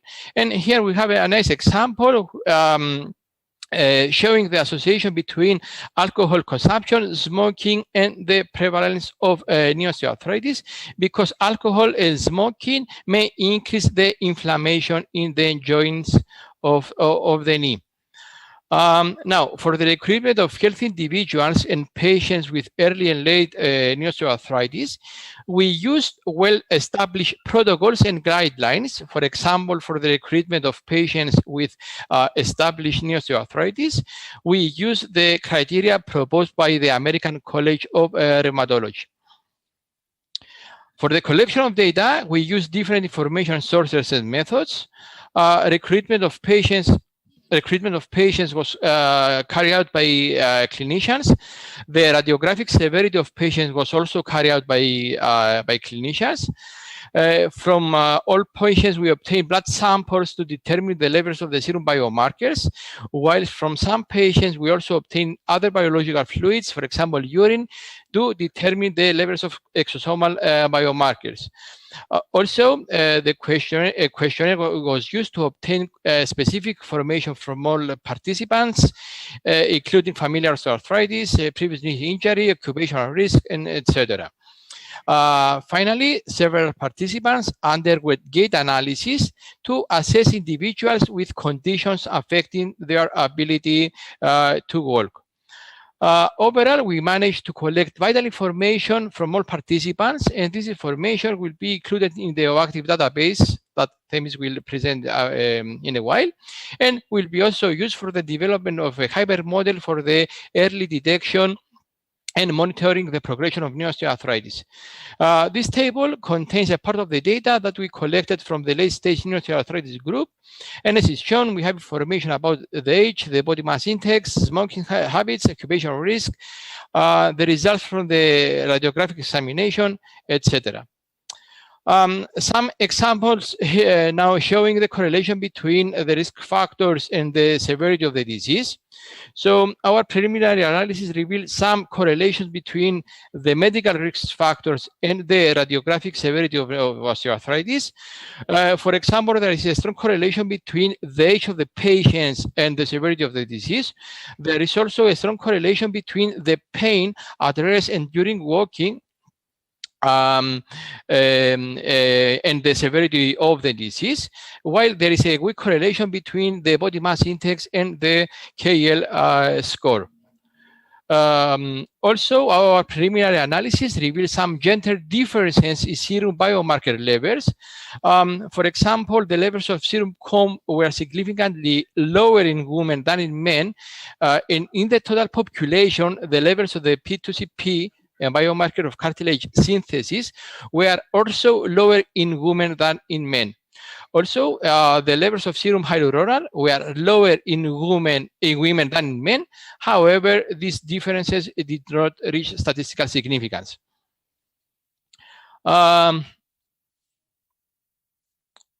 Finally, we obtained data from the gait analysis from some patients, and this data will be used to reduce pain and disability in patients by modifying the gait pattern or by proposing carefully selected exercises. It is important to mention that currently there are no effective therapeutic treatments for osteoarthritis, and exercise has been recommended as the non-pharmacological treatment for osteoarthritis. So the conclusions from these parts, we collected information from 3 different cohorts at 3 different centers. We have data from the clinical evaluation, blood test results, radiographic evaluation, and so on.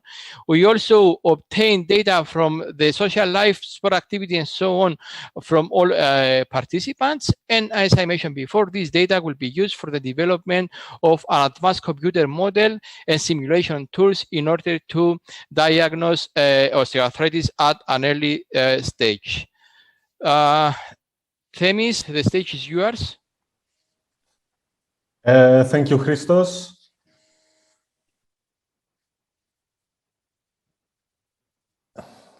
Give me a second. Okay.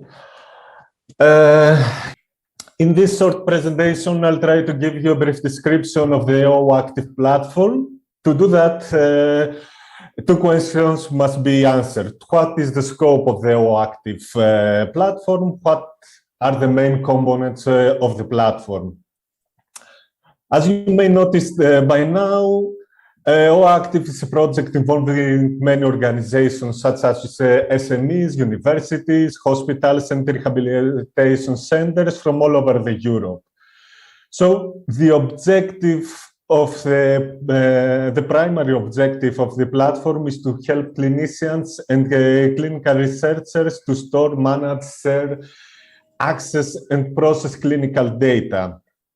Moreover, due to the nature of the data and the privacy concerns, the platform must fulfill some requirements, such as the standardization of the research data, to provide easy access to the research data and to all partners, to provide different access levels and permissions to users, and to protect data and to assure GDPR compliance.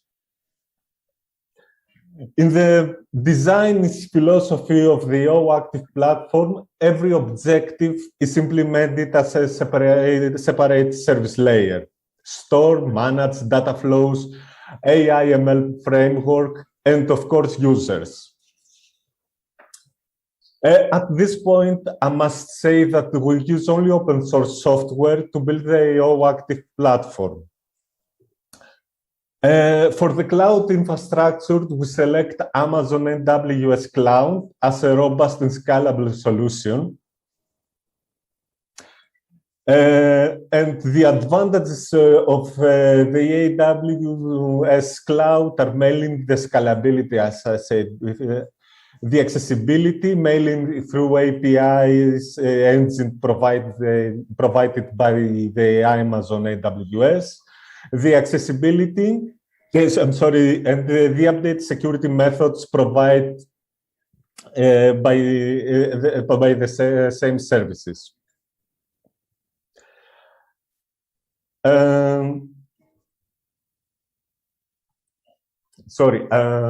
Okay, so as you can see, I think, and I have an additional slide that it's not included in this presentation. It's the OActive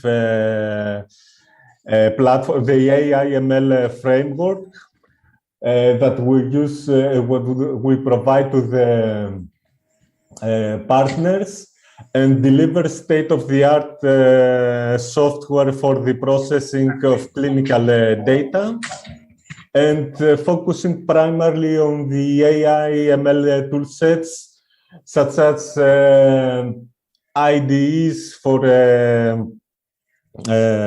programming languages, such as Python or R statistics, and Jupyter Lab, that can help researchers to implement their various methods and algorithms more effectively. So that was my short presentation for the OActive platform. And I wait for your questions.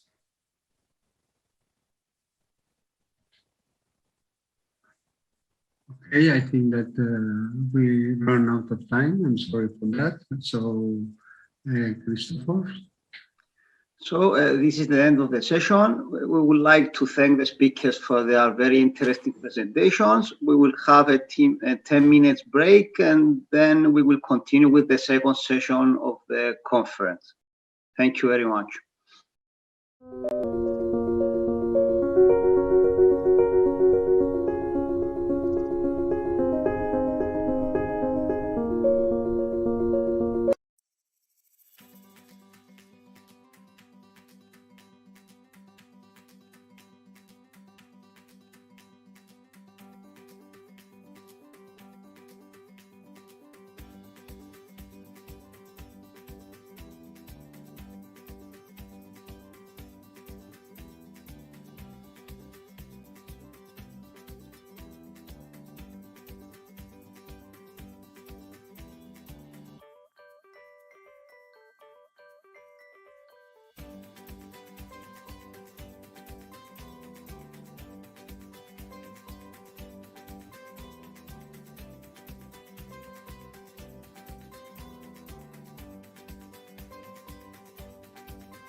OActive is an EU-funded project coordinated by University of Nicosia, aiming to improve healthcare by transforming and accelerating the osteoarthritis diagnosis and prediction by using a combination of mechanistic computational models, simulations, and big data analytics. OActive is now coming to an end, and we would like to present the overall scientific outcomes of the project. Clinical trials were conducted by University of Nicosia, Hospital Lafay, and Animus Rehabilitation Center to subjects among different populations, such as elderly people with advanced osteoarthritis, healthy subjects in risk of developing osteoarthritis, and athletes with post-traumatic osteoarthritis. In these subjects, a clinical evaluation, biological tests, X-rays, MRIs, and gait analysis were performed. Significant differences were found in physical, functional, psychological, metabolic, and social variables between patients with initial osteoarthritis and asymptomatic subjects at risk of osteoarthritis development. Subsequently, the connection between biochemical markers for osteoarthritis and clinical diagnosis was examined. Activities were led by Leitat Technological Center, where established and novel biomarkers, including exosome miRNAs and microbiome, are included. To fully understand the onset, progression, and impact of knee osteoarthritis, KU Leuven has included in their studies socioeconomic factors, among which education and race clearly impact pain and function of subjects. Additionally, SmartX has developed two different wearable systems, one designed for monitoring and acquire data in controlled situation at a motion laboratory, and the second one able to be used autonomously by the patient at home. This approach allows to generate two complementary datasets for the development of the OActive behavioral model, providing information on how osteoarthritis affects patients' movement, habits, and behavior. Remed Foundation has successfully developed an osteoarthritis in vitro model based on patients' osteochondral tissue on engineered constructs and on induction of an LPS-mediated inflammatory response on healthy cartilage and bone. The response to different mechanical loads was studied to understand cellular-level response to full-body biomechanics. Musculoskeletal modeling pipelines have been developed by Liverpool John Moores University based on open-source software that allow to estimate subject-specific joint loading in OActive subjects. More complex, finite element models, including subject-specific joint geometry, have been developed and applied to a subset of the OActive population, shedding light on how tissue stresses are altered during the early stages of the disease. Data were stored in a cloud-based platform developed by CETRI to be used for the development of advanced computer modeling and simulation tools in order to be used in early diagnosis or prognosis of the osteoarthritis disease. OActive also considered multidisciplinary data from the Osteoarthritis Initiative database, such as physical activity indexes, self-reported data about joint symptoms, general health, and relevant clinical data. Thus, the OActive team, under the lead of CERT, has managed to firstly provide a robust feature selection approach that could identify important risk factors which contribute to the prediction of knee osteoarthritis, and secondly, develop machine learning tools for the prediction and diagnosis of the disease. Finally, University of Patras has developed advanced algorithms allowing estimation of knee soft tissue loading based on subject-specific geometries. Moreover, the team has developed a prototype software for real-time musculoskeletal dynamic analysis consisting of a powerful rapid calculation engine of biomechanical metrics, a graphic interface for the medical professionals, and a seamless visualization interface for the patient based on augmented reality principles. Overall, OActive aspires to shift the emphasis in osteoarthritis treatment from reaction to prevention, reduced trial and error prescribing, adverse drug reactions and high-risk invasive testing procedures and surgeries, increase patients' adherence to treatment, and control the overall cost of osteoarthritis treatment for the society and the patients. For more information, you can visit the OActive website and follow our social media platforms.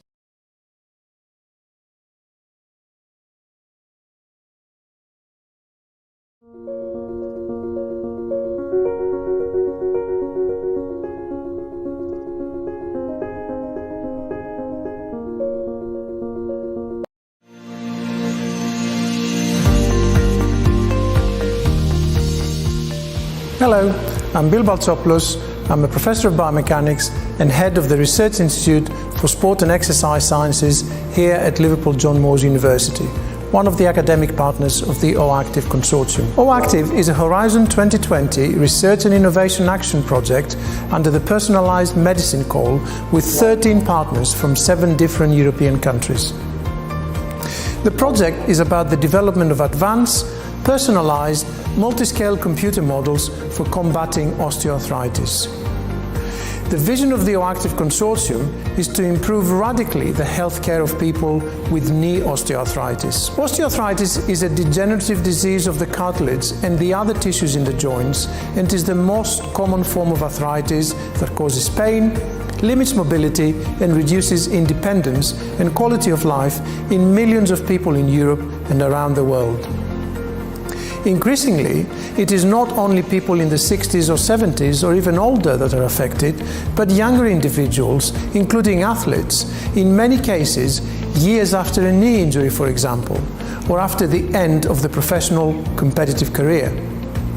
The OActive project intends to make a significant leap forwards by adopting a multi-scale, holistic approach where patient-specific information from various levels, including cell, tissue, organ, and whole body, will be integrated and combined with information from other sources such as biochemical, inflammatory biomarkers, behavioural and social and environmental risk factors to generate robust predictors for new personalised interventions for delaying the onset and slowing down the progression of osteoarthritis. OActive targets patient-specific osteoarthritis prediction and interventions by using a combination of mechanistic approaches, phenomenological, computational models, simulations, and big data analytics supported by a hypermodeling framework. Once constructed, these decision support models will be used to simulate and predict optimal treatments, better diagnostics, and improved patient outcomes.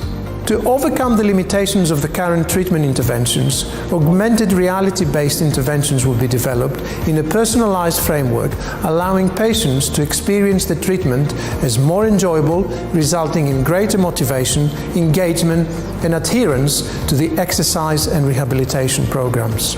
The mission of OActive at the end is to improve healthcare by transforming and accelerating osteoarthritis diagnosis and prediction based on a more comprehensive understanding of disease pathophysiology, dynamics, and patient outcomes. Thank you for your attention and interest in OActive. If you want further information, please visit our website and social media platforms at oactive.eu.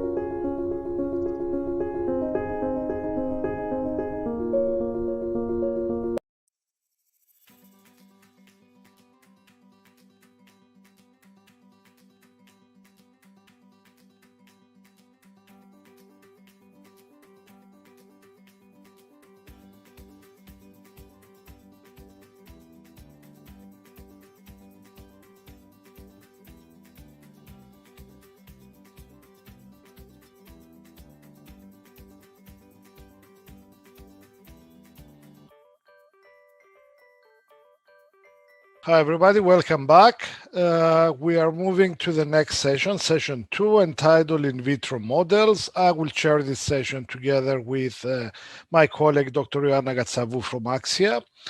We'll start the first presentation by Professor Martin Stoddart, program leader and principal investigator of AO Research Institute in Davos. He will tell us about the mechanical induced MSC hydrogenesis using movement to drive biological responses. Professor? Yep, thank you very much. You should hopefully be able to see my screen now. I'd just like to thank the organizers for the opportunity to present some of our work today, including some of the work we've been doing with a very complex bioreactor type system. And so for those not familiar with the AO, I'll just give you a brief introduction to the AO itself. And this building on the front is not a farmyard. That is actually our research institute. And that's pretty much how we look right now with the snow we have. And so for those not familiar with the AO Foundation, we're actually something which everybody knows what we do, but nobody really knows who we are. So effectively, what the AO Foundation actually did in the late 50s, early 60s, was to develop the platings technology for when you have a bone fracture. And so if you break a bone, you need a metal plate, a screw, or a nail. A lot of these technologies were then developed by the AO Foundation in Davos and have been adopted worldwide. And what we also do now is still do a lot of education, training surgeons and developing new techniques. But for the course of this particular project or this particular talk, I'm going to focus a little bit on articular cartilage. And so based on the consortium and the kind of people at this conference, you're all aware of what the cartilage is and what it does. All I really wanted to emphasize within this slide is this concept that cartilage has multiple layers, and these different layers have different functional roles. And so one of the questions we're asking when we're trying to recreate cartilage or recreate cartilage after damage is how can you reconstitute this functional property? The tissue itself is very simple. It only has a few cells and lots of matrix. And yet it's been incredibly hard to try to recapitulate some of this tissue and repair it in patients. And one question we ask as a clinical driven institute is, why has this been such a complicated aspect of repair tissue? So when you look at some of the current repair strategies we have, the most common one of the most common cell-based therapies is this autologous chondrocyte implantation. You would have a damage to the cartilage, you would take a biopsy of healthy cartilage, monolayer expand the cells so you have more chondrocytes, re-inject them under a patch or in a matrix to try to repair this focal damage. But actually the most common approach taken to try to repair cartilage is this microfracture technique. And then what happens is you have a defect, you would debride the edge of the cartilage to trim the edges, you would break through to the underlying bone, puncture holes into the bone, and then you would fill the defect with a mesenchymal clot. So one of the problems with these tissues are they tend to be fairly effective for the first few years, but over time, they just don't function in the long term. And so we get unsuitable cartilage. So within this particular talk and these particular projects I'm going to describe, we're very interested in this marrow stimulation approach, because essentially what we have, if you consider this as a new tissue engineered construct, almost regenerative medicine approach, you have mesenchymal stromal cells from humans. We know they can undergo chondrogenesis. And so one big question we've been asking over the last decade or so is, how can we use mechanics to drive the healing and control the healing response within this marrow clot? And so we've been working with autologous MSCs, so we monolayer expand the cells because we need lots of cells for our work. And one thing which everyone needs to keep in mind is these are a heterogeneous population of cells. So there is a very mixed population. There are still questions, are they true mesenchymal stem cells or should they be mesenchymal stromal cells? And we do work on these aspects and things to do with differentiation versus secretome. But within the context of this talk, to be honest, it doesn't actually matter what you call the cells. It's just effectively, these are cells we have to hand. How can we then use them to repair tissues in patients?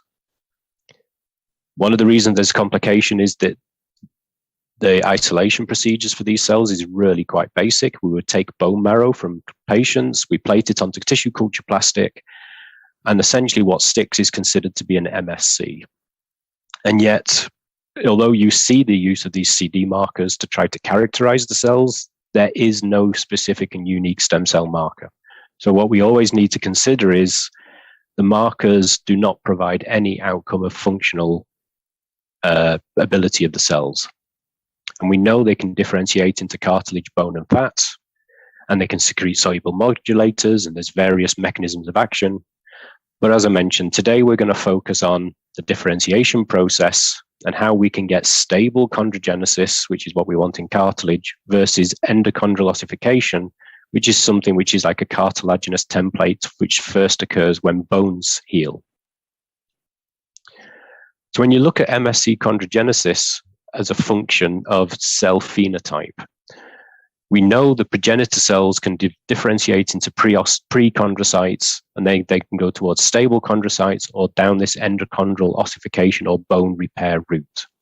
And we investigate the mechanical regulation of these processes. And when you look in the literature, there is a lot of work where people have taken stable chondrocytes with or without their pericellular matrix, mechanically stimulated them, and looked at the effect on phenotype. There's also a number of studies out there where people would take an MSC, they would induce chondrogenesis using the transforming growth factor beta protein, the classical protein used to induce chondrogenesis, and then they see how the mechanics regulates that differentiation process. In my lab, we've been very interested in how can we actually trigger the behavior of these cells purely by mechanics. And the reasons for that I'll come to shortly. So when you consider mechanoregulation of MSCs, which are now the cells within this fibrous clot, within the tissue which is regenerating within a patient, there have been some general assumptions about MSC work in vitro. The first one has been if you take MSCs, you culture them in static culture, you add transforming growth factor beta protein in a 3D environment with a hydrogel or a pellet culture, then you get chondrogenesis. Now, we question this assumption very early on for the simple reason being we know that the mechanical environment in the musculoskeletal tissue is crucial. So how can we disconnect the static culture from the mechanical environment and expect to see a relevant clinical response? We know rehabilitation protocols matter, yet this is all static. The second thing is when people did start to look at mechanical load, as I mentioned, there's already been a number of studies where they took chondrocytes, embedded them in hydrogels, for example, and started to apply uniaxial compression with a simple bioreactor system. Then when people transferred to MSCs, they took the same bioreactors using the same kind of uniaxial compression and then tried to investigate the study of MSCs. But what that assumes is that the same trigger which is useful for chondrogenic maintenance is the same trigger which is useful for inducing chondrocytes. And we always wondered whether that would be true when you consider the complex load normally applied in a patient during their rehabilitation protocols. So the way we approach this issue is we have a multi-axial bioreactor system, and essentially what this comprises of is a circular hip ball. It is an implantable hip ball, which is used in patients. We can rotate that hip ball so we can turn it to apply shear. We can move it up and down to apply compression. We can rotate the holder so we can completely mimic the articulating motion of various joints, such as the knee or the hip. And one advantage of this particular device is we can turn each individual motor off, so we can really start to dissect out what is the individual role of each factor. So for example, which is more important, compression or shear? And so I'll describe some of those studies where we've looked into these kind of questions. And so when we started with this with a PhD student many years ago, this is Zen Lee, we started with adult human bone marrow derived stromal cells or stem cells, MSCs. We embed them in fibrin, and then we hold everything together in a polyurethane scaffold because we need something we can actually load. So again, the fibrin in this case is not chosen as a good biomaterial for cartilage tissue engineering. It's chosen to mimic this clinical situation of microfracture. Adult MSCs in bone marrow, in a fibrin clot. And with the initial studies, when we look at collagen 2 and agrican, both classical markers of chondrogenic differentiation, we added the 10 nanogram TGF-beta protein, which induces the chondrogenesis. We mechanically stimulated, and what you can see is very little happened. It was very reproducible, but the load didn't do very much. Now, in our mind, this raised questions because we know the musculoskeletal system is heavily regulated by mechanics. So these data was consistent, but it just did not make sense from a clinical perspective. So then we asked the question, okay, in a patient, where would the TGF-beta come from? For the simple reason being is we would not have a PhD student injecting TGF-beta every 2 days like we do in cell culture. So then we did a dose response, and actually what you can clearly see is when you have no TGF-beta protein in the medium, you then get a robust increase in agrican and collagen 2 expression driven purely by mechanics. If you add some TGF, you lose some of this mechanical response. So it's a dose-driven curve based on how much TGF we are adding into the medium. So then what we did was from this point on, we stopped using TGF-beta in the medium, and so the studies now we perform all are purely mechanics. There's no serum, there's no exogenous proteins. We're driving everything purely by mechanics. And so then we can start to look at the different roles of the different mechanics. So for example, free swelling would mimic patient bed rest. Compression would be a locked brace where the patient can walk, but they can't bend the knee. Shear would be something like CPM machines where you can bend the knee, but you don't weight bear. And compression and shear are both added together. And when you investigate how these mechanics regulate the differentiation of these cells, what we have also started doing more and more is we look at the marker we want, such as collagen 2, and we also look at this unwanted hypertrophy markers, which are indicating bone formation, such as collagen 10. And the reason we need to do this is collagen 2 expression may increase, but the increase may purely be due to the fact that we're compressing the scaffold, which means you're feeding the scaffold better, so metabolism goes up and all the genes go up. So essentially now when you compare the wanted genes to the unwanted genes, so this is resting cartilage versus hypertrophic cartilage, interestingly, compression alone did absolutely nothing for these markers compared to free swelling. Shear alone had a tendency which never reached significance. And then compression and shear, you can see a dramatic increase in both the collagen type 2 to 10 ratio, the collagen 2 to alkaline phosphatase ratio. So you see we're driving a differentiation and we're driving it more towards resting chondrogenesis. When we look at the histology, we see exactly what the PCR data would suggest to us, that free swelling just gets this fibrous capsule you often see when you have static cultures in 3D. Compression just compresses it, shear makes it smooth, and compression and shear then leads to this matrix which is staining rich for glycosaminoglycan. It also stains for collagen 2. So we're quite confident we're driving more resting articular cartilage. And that brings us down then to the mechanism. How does this work? And so what we've been studying is, of course, TGF-beta is an obvious place to look. And the various groups listed below are not so relevant, but what we're looking here is at active TGF-beta. If you consider it, when we give TGF-beta to the cultures, we give active TGF-beta. When cells make it, they make latent TGF-beta. So the question is, how do they activate it? And what we know from our studies is the cells produce a little bit more TGF, but when we load with our compression and shear, we can actually activate the protein.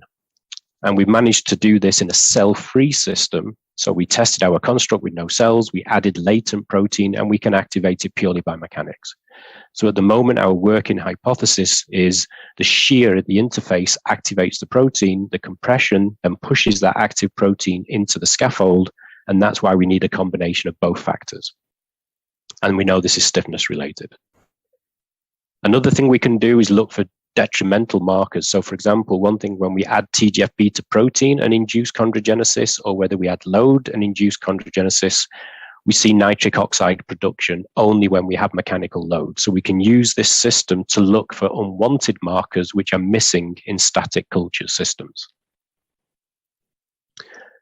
This is a slightly different mechanism to the classical mechanical activation of TGF-beta within cartilage, where you have the TGF-beta, the latent TGF-beta associated with the ECM, and then during force in the matrix, you then activate the protein mechanically.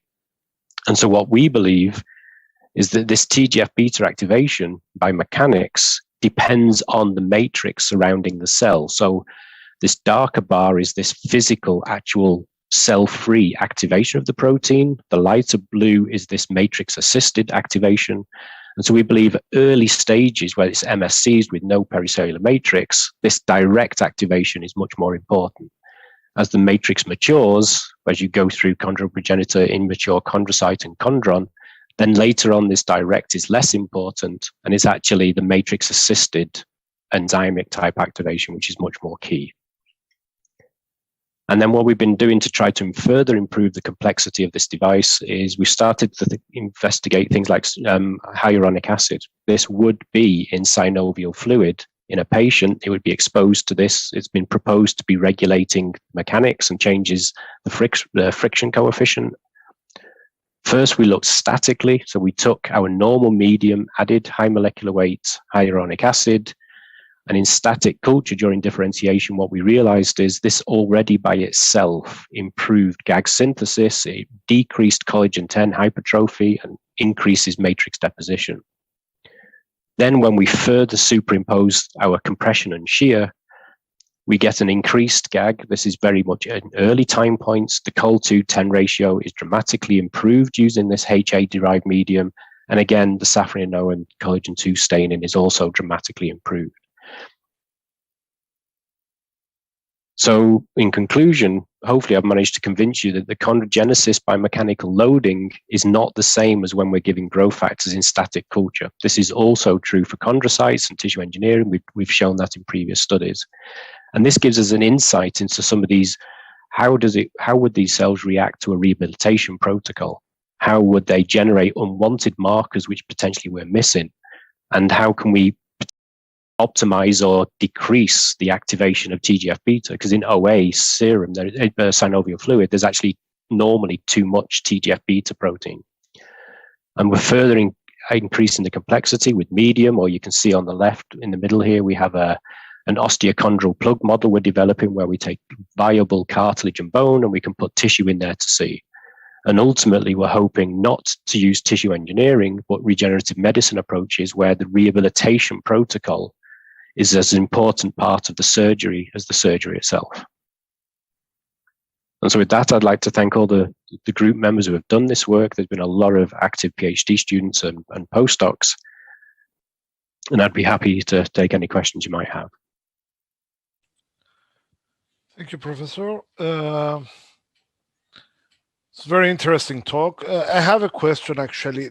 Did you perform any profiling, gene expression profiling on the tissue versus a normal tissue and see how much resembles that?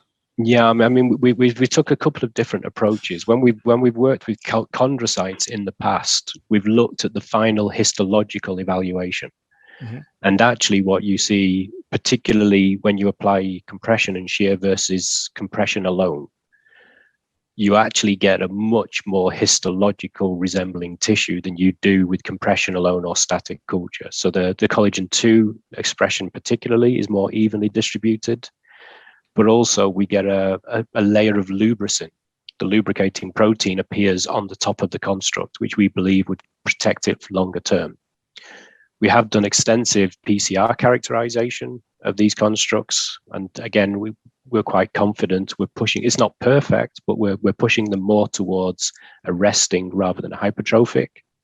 And it's the main reason we want this osteochondral plug, because I believe once you have viable signals, the soluble signals from the bone and the cartilage, that will add a layer of 3D patterning to the cell location combined with the mechanics, and then the cell will have a much better 3D orientation.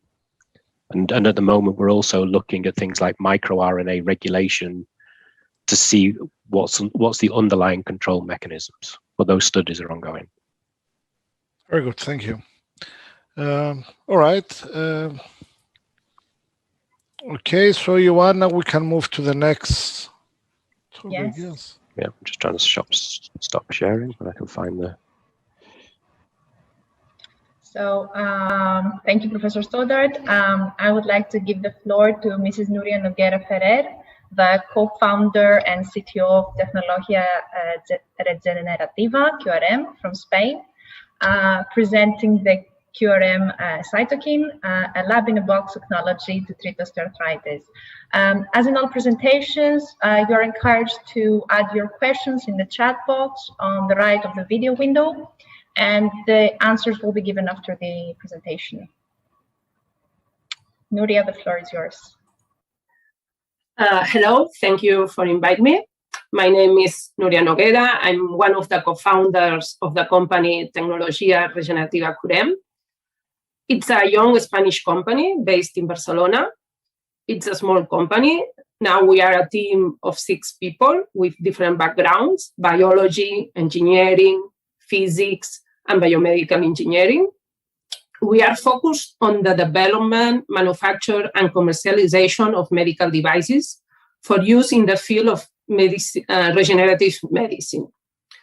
With our medical devices, we want to promote the standardization and scalability of autologous regenerative therapies, making this type of therapies cost-effective and reaching the largest number of patients possible. To fulfill our mission, we develop a technology that we have called lab-in-a-box. What we mean with lab-in-a-box is that we develop our products according to the following requirements. They must make possible point-of-care treatments. They must be a closed system, keeping biological product sterile. They must be a plug-and-play device in the physician office. They must be a highly automatic device, and finally, they must be easy to use. Our first lab-in-a-box product is QRM cytokine, that you can see it in the picture. It's a medical device to obtain an autologous blood-derived product to treat osteoarthritis. It consists of a processing device and a single-use consumable. The single-use consumable is filled from a sample of patient blood. Then the consumable is inserted in the processing device. And after half an hour, the doctor has the blood-derived product ready to inject into the patient joint. Autologous blood-derived products have the intention to fill the gap that exists in the osteoarthritis treatment, a gap between drugs and surgery. Drugs such as anti-inflammatory, corticosteroid injection, and hyaluronic acid injection. Although these treatments can relieve pain temporarily for some patients, they may not address the biological mechanism causing the disease. On the other side, we have surgery, joint replacement. There are many patients too young for joint replacement that they need another solution urgently. There is significant interest in understanding how intra-articular injections made from autologous blood could alleviate symptoms and potentially intervene in the progression of the disease. There is in vivo and in vitro evidence that suggests that these therapies can interrupt cartilage matrix degradation driven by pro-inflammatory cytokines. It's known that interleukin-1 plays an important role in inflammation and cartilage breakdown. Inhibition of this cytokine might limit inflammation and matrix degradation. Consequently, inhibition of this protein may constitute an effective osteoarthritis therapy. Some strategies for inhibiting the biological activities of interleukin-1 include use of interleukin-1 receptor antagonist and use of interleukin 10, 4, 13 that increase the production of interleukin-1 receptor antagonist. It's also known that other proteins like insulin growth factor and transforming growth factor contribute to cartilage homeostasis. So these proteins, or a combination of them, may become an autologous point-of-care therapy to treat osteoarthritis. White blood cells, platelets, and plasma are the blood components where we can find anti-inflammatory cytokines and other proteins of interest to create a therapy to treat osteoarthritis. The interleukin-1 receptor antagonists and interleukins 4, 13, and 10 come from white blood cells when they are properly activated. Insulin growth factor and other anti-inflammatory cytokines are found in blood plasma. The blood plasma is an important component to consider for a potential therapy. Finally, platelets are not a source of anti-inflammatory cytokines, but when platelets are activated, they release interesting growth factors, such as transforming growth factor that I mentioned earlier. Over the past 2 decades, preparation from autologous blood have been divided into platelet-rich plasma and autologous anti-inflammatories. Both have been studied in order to treat osteoarthritis. Platelet-rich plasma is defined as a concentration of platelets higher than whole blood, while autologous anti-inflammatories are focused on concentrating high levels of interleukin receptor antagonists. The technique used to obtain platelet-rich plasma is centrifugation, and we can find mainly 2 types of techniques to obtain autologous anti-inflammatories. One of them is incubating blood at 37 degrees in a borosilicate glass bead for hours, plus a centrifugation step. With this technique, a cell-free serum is obtained. And another technique is a 2-step centrifugation to obtain a solution of white blood cells. Well, what we get with our device, Curem Cytokine, is an autologous cytokine-rich serum. It's a cell-free serum, so it's not a platelet-rich plasma product.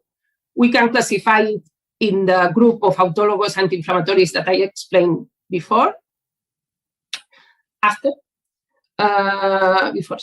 Curem Cytokine focused on the concentration of anti-inflammatory cytokines, 4, 10, and 13, interleukins 4, 10, and 13, and growth factors, insulin growth factor and transforming growth factor. The technique used by Curem Cytokine is a 2-step coagulation. With a first clot, we obtain cytokines and other proteins that we will use to activate the white blood cells and platelets in another clot. We carried on a pilot study of knee osteoarthritis with Curem Cytokine. 8 patients with knee osteoarthritis were treated with autologous cytokine-rich serum and followed for one year.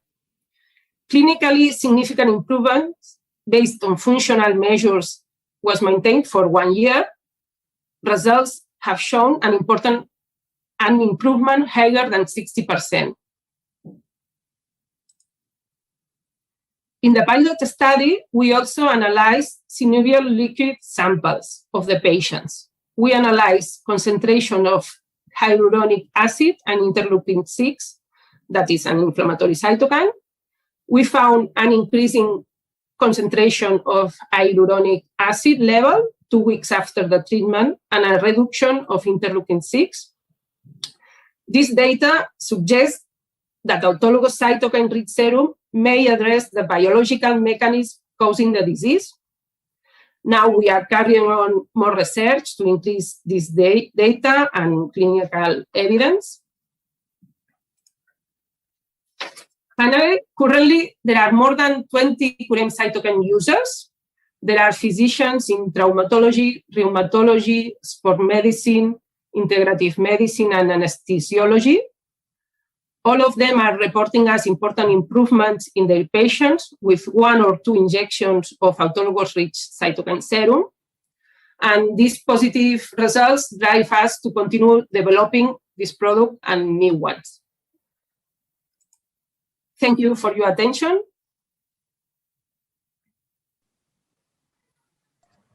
Thank you, Nuria.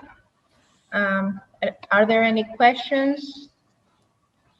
I can ask something if there is no other question. Sure. In this pilot study, did you have males and females as well?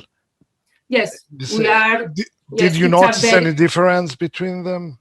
No. It's a small pilot study, and we yeah. don't detect a difference. Thank you. You're welcome. All right. So we can then move to the next talk. Unfortunately, Dr. Karathanasis cannot be here with us. So we will move to the next one, which is by Dr. Roberto Di Gesù from RIMED Foundation in Italy. He will tell us about tissue engineering and osteoarthritis models. Yes. Roberto? Let me share my screen.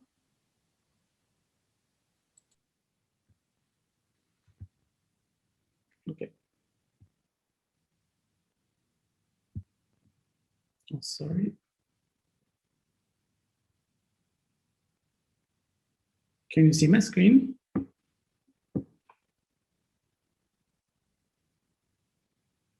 Kind of shifted to the right. Can you see my screen now? Yes. Okay. Perfect. Yes, okay. Perfect. My name is Roberto Di Gesù, and I'm a postdoc researcher. I work at RIMED Foundation, which is located in Palermo, and I was involved in the OActive project to my postdoctoral program. So today I will briefly show you native and artificial tissue, how we can be employed as highly realistic models to study the efficacy of rehabilitative movement toward the osteoarthritis. Each partner of the OActive consortium developed an interconnected part of the whole project, from the data collecting from patients affected by OA to the development of personalized rehabilitative therapy, implement the technology coming from the study of artificial intelligence. In this context, the role of RIMED Foundation was to study the effects of rehabilitation movement at cell and tissue level using advanced in vitro modeling technologies. In particular, our approach was aimed to address the need explained in this scheme, the schematic that we called challenge to need schematic. The first challenge is the multi-tissue aspect of the osteoarthritis, which involves at both articular and cartilage and at the adjacent subchondral bone. Thus, the related need was to have a multi-tissue platform to study cartilage and bone simultaneously. The second challenge was linked to the different behavior of the osteoarthritis in vitro compared to the in vivo disease. Hence, we need to develop a highly realistic in vitro model. The third challenge was to make possible the scale down of a tissue-based in vitro model. Then we need a valid synthetic model. So following this schematic, we worked to satisfy all these scientific needs. Hence, we developed an in vitro system to study native osteoarthritis. Then we built a realistic in vitro OA model based on native tissue. And finally, we developed a multi-tissue engineered construct which is able to mimic the native osteochondral complex. So let's go to each single point. To study native OA, we developed an advanced in vitro platform based on dual flow dual flow technology. This is the central core of our platform, is a 3D printed by a reactor composed of 4 compartments connected in series. Each compartment is made of an upper and lower chamber and can be filled with the tissue to be cultured, which is held inside a supporting insert. The innovative aspect of the system is that its biphasic architecture, which allowed to feed tissue with 2 different media separately, minimizing the mixture between media flowing in the upper and in the lower chamber. In the specific case of the osteochondral complex, we were able to nourish cartilage and bone with chondro and specific media respectively. This is a key aspect to maintain the native phenotypes in selective manner and allow to focus the crosstalk interaction between cartilage and bone at the tissue interface. We applied this technology to study native OA on human tissues obtained from patients underwent total knee replacement surgery. To do this, we harvested cylinder-shaped osteochondral plaques and cultured them with our biphasic bioreactor. This was possible because often we received tissue macroscopically healthy, which came from particular surgery like blunt disease. So we can have macroscopically healthy tissue and a diseased tissue. So in this case, we collected plugs both from healthy and diseased part of the articulation, and we were able to analyze the efflux media and the tissue coming from both parts of the articulation, so we can have a comparison between healthy and diseased tissue from the same donor. Firstly, we wanted to study the amount of pro-inflammatory cytokines commonly involved in OA in vivo. Interestingly, we found an increase in pro-inflammatory soluble markers in OA tissue, in particular in the content of interleukin-1 beta was significantly higher in both diseased tissues compared to healthy controls. Indeed, a slight difference was noticeable for interleukin-6, which was increased only in OA cartilage by day 3. Then we moved to focus on degradative biomarkers, and we found that hyaluronan content was higher in efflux medium from cartilage. And surprisingly, hyaluronan content was high also on bone media, which suggests an active role of the bone in progression of osteoarthritis. Similarly, levels of human comp were abundant in bone medium and decreased over time, suggesting again an active role of the bone. At this point, we moved to satisfy the need number 2, which was to have a realistic OA in vitro model. To do this, we developed a realistic OA model based on native healthy tissue. In this case, we need to start from healthy tissue to overcome the main problem linked to the shortage of healthy human donors. So we used porcine tissue, which are macroscopically and genetically similar to human tissues. We followed the same experiment setup adopted to study human native tissue, but in this case, we supplemented pro-inflammatory stimuli to the tissue to induce an OA-like condition.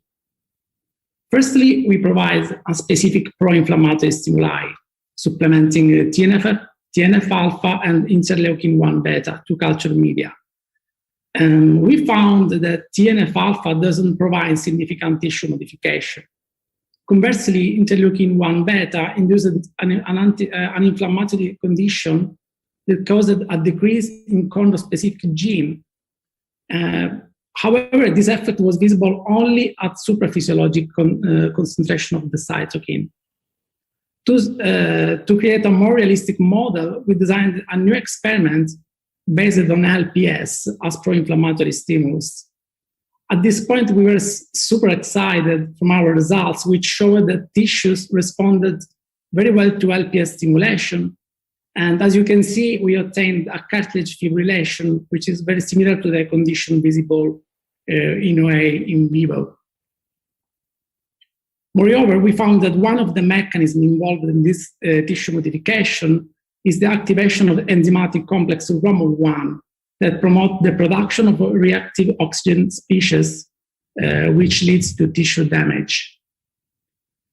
At this point, we wanted to move forward to the third need, which is the shortage of healthy tissue. But how to do that? In this case, tissue engineering helped us. Then we fabricated an engineered biphasic osteochondral complex, which mimic native tissues. We used a mixture of gelatin genepin to fabricate the bone-like phase through 3D printing technology using the fresh approach, which uses a sacrificial material to support the 3D printed structure. Then the bone-like phase was assembled with a cartilage-like phase composed of gelatin and hyaluronic acid. The construct was then cellularized with human MSCs from bone marrow and differentiated using the same experimental approach. And one condition in this experiment was also the addition of UVEC cells to promote vascularization of the bone-like phase of the scaffold. So interesting, the scaffold, the engineered scaffold was pretty similar to the native plug we extracted from native tissues.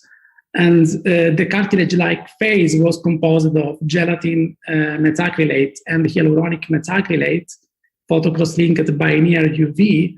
And the bone-like phase was, as already described, composed by gelatin and genipin, and in one condition with the addition of UVEC cells.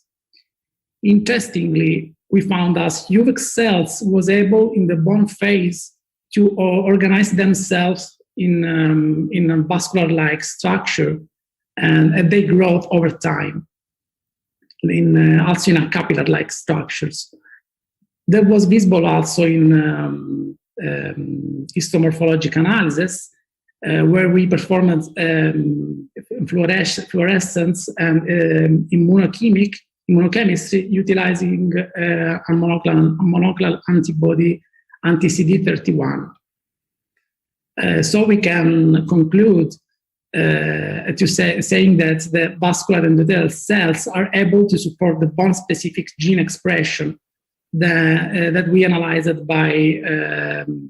deeply by PCR analysis.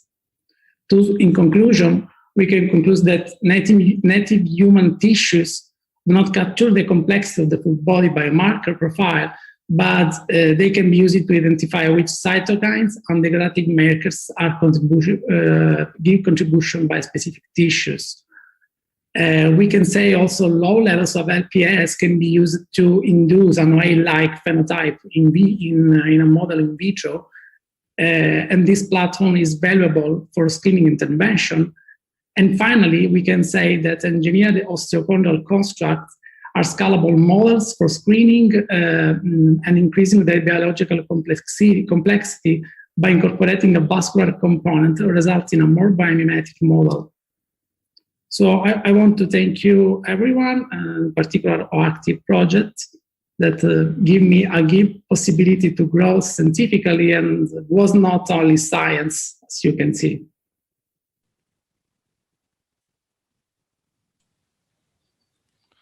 Thank you, Roberto. It's a very interesting talk. Yes, actually, that Palermo meeting was the last one before COVID, so we will all remember that.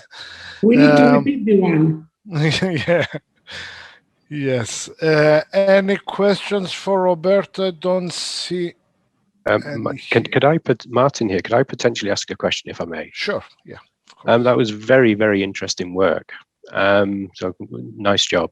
One question I would have is when you looked at the relative effect of TNF and IL-1 on the native tissue, that's one of the questions which comes up clinically quite often, which is the relative contribution of what molecule. Do you have anything from your data which would give an indication, or have you considered combining molecules to see if one by itself is not the trigger, it could require multiple molecules? Because I think that would be a really useful system to try to answer some of those clinical questions. Oh, that's a nice question. Actually, the point is that maybe I read some paper in the literature, and I saw that maybe in vitro and with our system, the TNF alpha, we were unable to see the effect because it stayed entrapped in the cartilage extracellular matrix. So we weren't unable to see any effect to this due to this problem. So it should be interesting to study a combination of both molecules, and we can see if there is some synergic effects. Okay, thank you. Sure.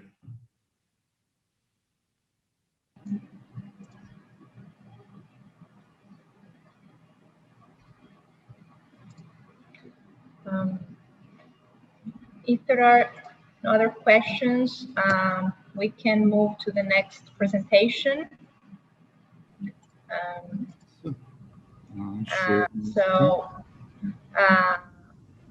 We will now move to the presentation regarding the in vitro musculoskeletal models presented by Dr. Riccardo Gottardi, the principal investigator of Riemann Foundation in Italy.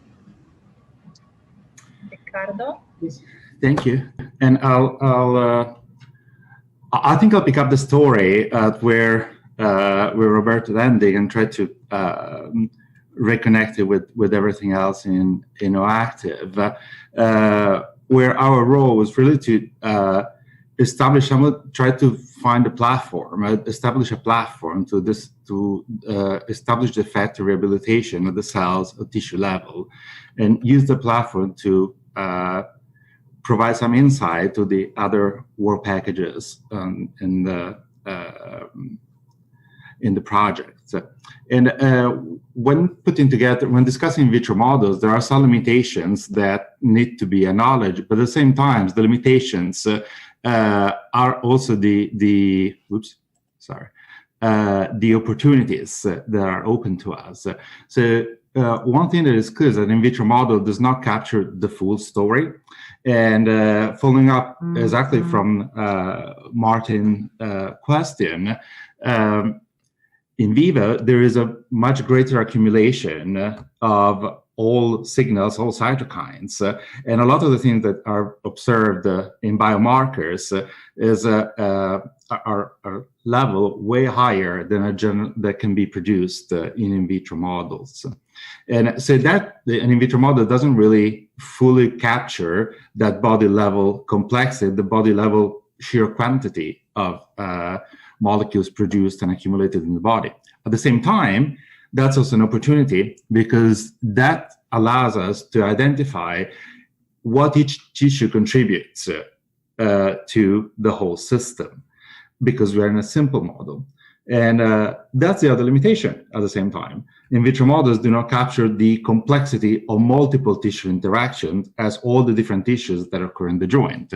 We have to make choices when we study them, and that actually offers the opportunity to dissect the specific mechanism of tissue-tissue interaction. So we lose the complexity, but we're using in vitro models, we can gain a lot in the depth of analysis that we can do, which goes generally well beyond what is available with just clinical markers. And so why are in vitro models important? Well, we can scale them up for screening, and we can do this in-depth mechanistic analysis. And so the overall question that we had was what type of exercise promote cartilage repair, and which ones may in fact make OA worse. And as the first talk of this session by Dr. Storded very clearly showed, this is a very important question. And movement is a very important driver in all biological responses. And so we started from the story, and we can reformulate the question in a more scientific manner to say which macroscopic movements in the body relate to microscale mechanobiology of the cells in the joint. Which loads in the movement that we have at the body level drive a specific signaling response that can be pro-regenerative and help repair the tissue, or catabolic and actually induce damage in the cells and promote a cascade that actually damages or does not help in repair the tissue. And one of the big questions and one of the great opportunities in working with OActive and the other partners was to actually understand much better what are the loads that are actually happening at the joint level. And without stealing the whole story from John Moores University, it was great, this collaboration, because we could our partners developed the system that went from full body movement, actual body movement, to the loads that occur for different patients and different type of movements down to the joint level. And those are actually different and fall into different compressive strain, different range of compressive strain. And we use these parameters for the design of our experiments. And the very first model that we tried was the microfracture repair model, where cartilage tissues was harvested from juvenile bovine knees, create a local defect, and it was filled with a model of repair, a microfracture containing fibrin and mesenchymal stem cells. And we tested it separately using pure compression or pure shear, mild shear, always in the presence of TGF beta, really just to see what is the contribution, all the other biochemistry being equal or similar, of these two components. And what came out is that in these conditions, the mechanical compression was the main driver of prochondrogenic gene expression. And so based on this, this was encouraging and interesting, but at the same time, it was a currently commercial system that did not really allow much scaling up. And so we went on and developed a system that could actually do scale up and actually allowed to do this more in-depth analysis of the whole system. We called it a high throughput mechanical activator for cartilage engineering, primarily because the acronym becomes HIP-MAZE, and it was a really cute name. And that's a system, and it is controlled by software interface, and this multi-well system with a customized piston lid is placed in right there where the arrows indicate, and there is dynamic base that moves in the X and Y axis, and linear actuator that moves in the Z axis to applied load, and force sensor to measure how much load is applied. How it works in practice, here's just a video with an exaggerated movement to give the idea, where the pistons come down, and this is just to show without the lead, but there is the appropriate lead otherwise, come down and generate cyclic loading that activates the system, which looks like this. There are 6 pistons that come down on the 24-well plate, and then it gets activated, and then it gets moved, and we activate 6 more wells, and it translates, 6 more wells, translate, 6 more wells. This allows a moderate throughput of 24 samples that allows really a rapid analysis of a number of different conditions. And how do we define the loads that we apply? Well, based on the biomechanics modeling. And what we found was extremely interesting. We compared the unloaded tissues with loaded at a physiologically level of compression, the healthy level of compression for the cartilage, or a super physiological, there is a higher level when more OA patients, and compare it to also an IL-1 beta exposure. And what is interesting is that even in the OA patients or in the OA levels, we do see a little bit of an increase on these prochondrogenic genes, not at the same level as we see in healthy level of physiological loading, but still interesting to observe how the tissue is still trying to repair, and loading has a moderate positive effect, even when it is beyond what is the physiological level.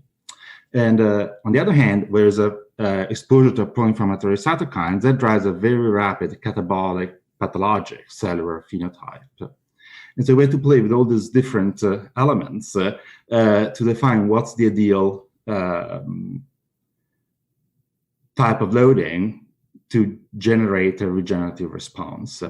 But we have this great platform now that combines a number of engineered constructs, different ways of induced OA, depending of that can be tailored to the specific models that we are validating or comparing, and that we can use to understand how the given movements activate mechanobiology at the cellular level, at the same time design a mechanobiological response, starting from a pro-regenerative mechanobiological response, design the rehabilitation intervention that can be applied in vivo to help patients improve their health. And so this is how it plays with the how we're able to work together with within the active partnership and validation of the upper model, providing baseline data that can support pro-regenerative exercise regimens, and working together with the biomechanics modeling from a body level to a tissue level to a cell level and back to understand all the interplay that occurs from how we move as humans to what actually happens to the cells in our body, and how can instruct them to actually repair or at least do not damage more our associated joints. And with that, I thank you all.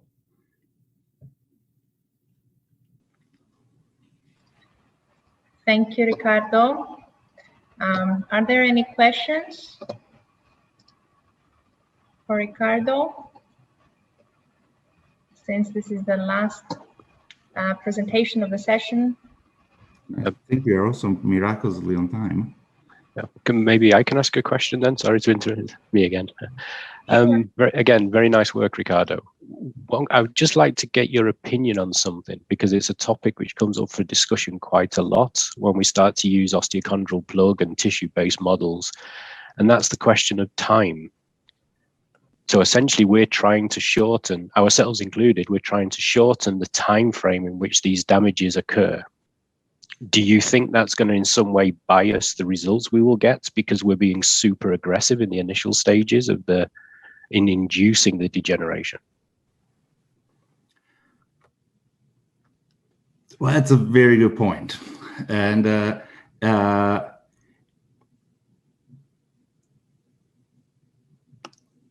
yes, but as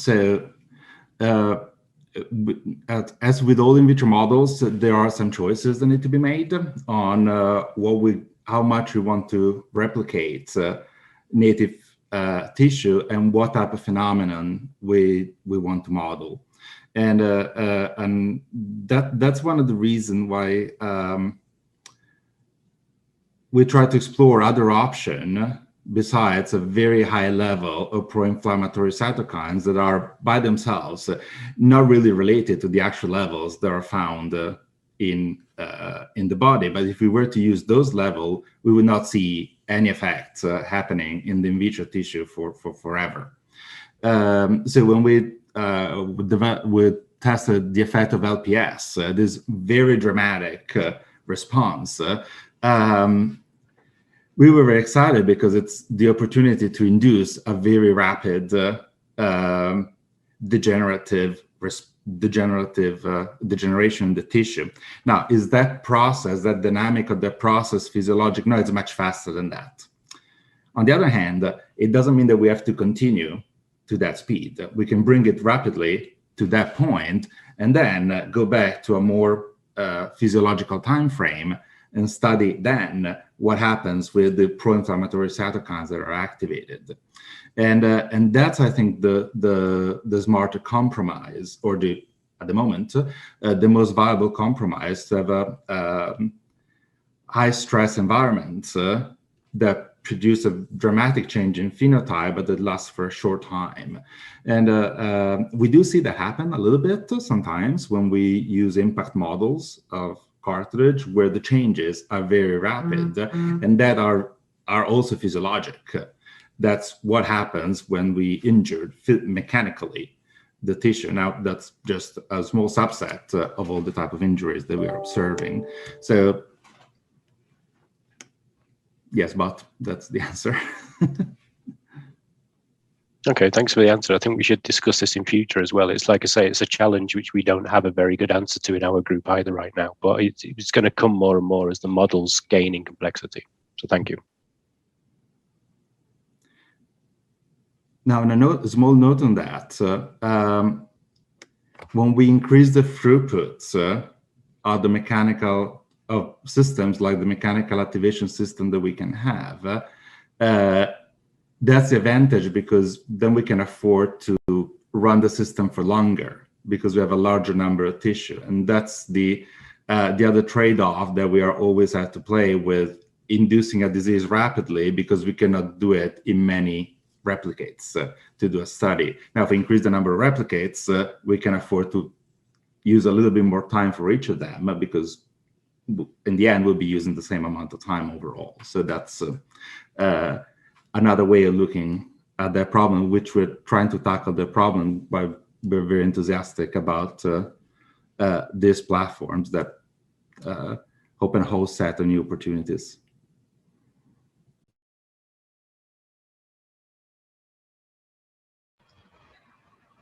Thank you, Ricardo. Thank you, Martin. As far as I can see, there are no other questions for you, Ricardo. So I think that we can move to the lunch break, and we will be back at 1 o'clock. So you can stay connected, and we'll be back shortly after the break at 1 o'clock. During the breaks, you can enjoy the videos that we have prepared, presenting the work that has been done during the OActive project. So see you all at 1.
OActive is an EU-funded project coordinated by University of Nicosia, aiming to improve healthcare by transforming and accelerating the osteoarthritis diagnosis and prediction by using a combination of mechanistic computational models, simulations, and big data analytics. OActive is now coming to an end, and we would like to present the overall scientific outcomes of the project. Clinical trials were conducted by University of Nicosia, Hospital Lafay, and Animus Rehabilitation Center to subjects among different populations, such as elderly people with advanced osteoarthritis, healthy subjects in risk of developing osteoarthritis, and athletes with post-traumatic osteoarthritis. In these subjects, a clinical evaluation, biological tests, X-rays, MRIs, and gait analysis were performed. Significant differences were found in physical, functional, psychological, metabolic, and social variables between patients with initial osteoarthritis and asymptomatic subjects at risk of osteoarthritis development. Subsequently, the connection between biochemical markers for osteoarthritis and clinical diagnosis was examined. Activities were led by Leitat Technological Center, where established and novel biomarkers, including exosome miRNAs and microbiome, are included. To fully understand the onset, progression, and impact of knee osteoarthritis, KU Leuven has included in their studies socioeconomic factors among which education and race clearly impact pain and function of subjects. Additionally, SmartX has developed two different wearable systems, one designed for monitoring and acquire data in controlled situation at the motion laboratory, and the second one able to be used autonomously by the patient at home. This approach allows to generate two complementary datasets for the development of the OActive behavioral model, providing information on how osteoarthritis affects patients' movement, habits, and behavior. REMED Foundation has successfully developed an osteoarthritis in vitro model based on patients' osteochondral tissue on engineered constructs and on induction of an LPS-mediated inflammatory response on healthy cartilage and bone. The response to different mechanical loads was studied to understand cellular-level response to full-body biomechanics. Musculoskeletal modeling pipelines have been developed by Liverpool John Moores University based on open-source software that allow to estimate subject-specific joint loading in OActive subjects. More complex, finite element models, including subject-specific joint geometry, have been developed and applied to a subset of the OActive population, shedding light on how tissue stresses are altered during the early stages of the disease. Data were stored in a cloud-based platform developed by CETRI to be used for the development of advanced computer modeling and simulation tools in order to be used in early diagnosis or prognosis of the osteoarthritis disease. OActive also considered multidisciplinary data from the Osteoarthritis Initiative database, such as physical activity indexes, self-reported data about joint symptoms, general health, and relevant clinical data. Thus, the OActive team, under the lead of CERT, has managed to firstly provide a robust feature selection approach that could identify important risk factors which contribute to the prediction of knee osteoarthritis, and secondly, develop machine learning tools for the prediction and diagnosis of the disease. Finally, University of Patras has developed advanced algorithms allowing estimation of knee soft tissue loading based on subject-specific geometries. Moreover, the team has developed a prototype software for real-time musculoskeletal dynamic analysis consisting of a powerful rapid calculation engine of biomechanical metrics, a graphic interface for the medical professionals, and a seamless visualization interface for the patient based on augmented reality principles. Overall, OActive aspires to shift the emphasis in osteoarthritis treatment from reaction to prevention, reduce trial and error prescribing, adverse drug reactions and high-risk invasive testing procedures and surgeries, increase patients' adherence to treatment, and control the overall cost of osteoarthritis treatment for the society and the patients. For more information, you can visit the OActive website and follow our social media platforms.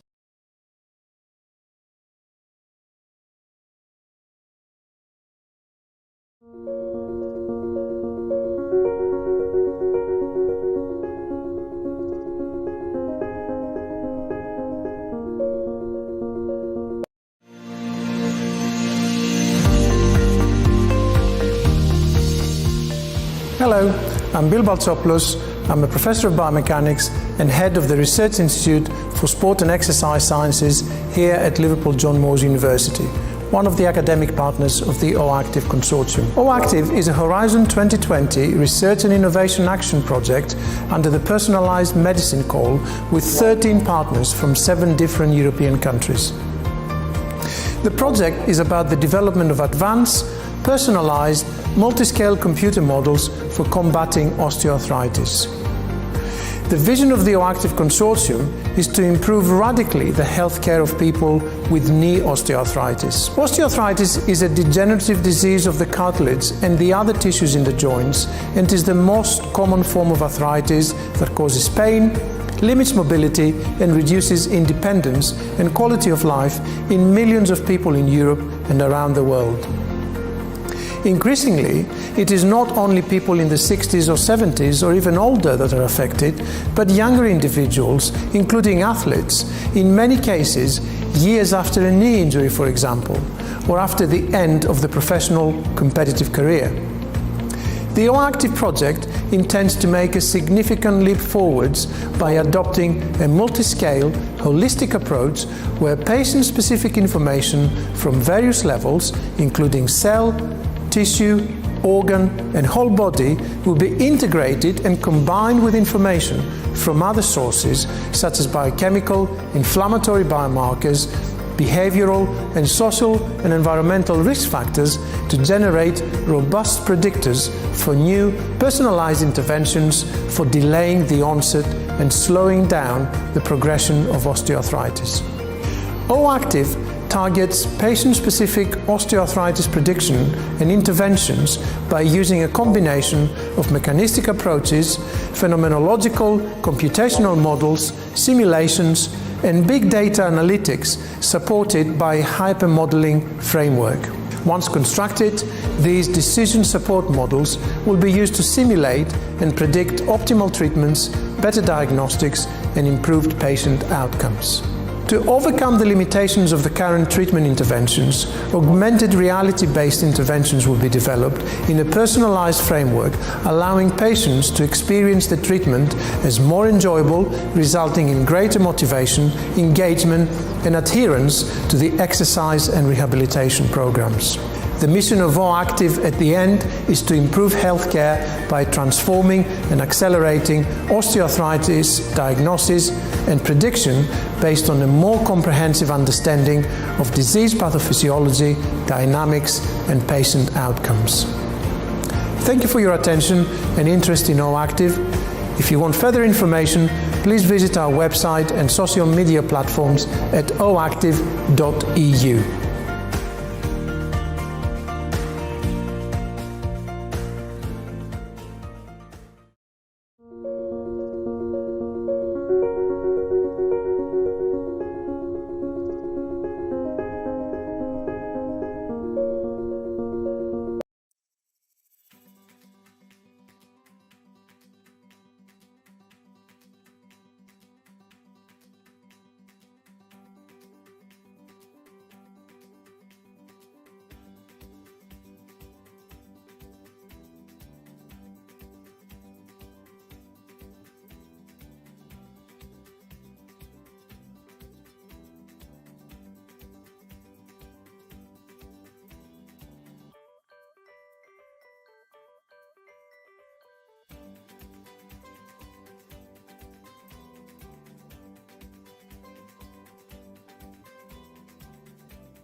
OActive is an EU-funded project coordinated by University of Nicosia, aiming to improve healthcare by transforming and accelerating the osteoarthritis diagnosis and prediction by using a combination of mechanistic computational models, simulations, and big data analytics.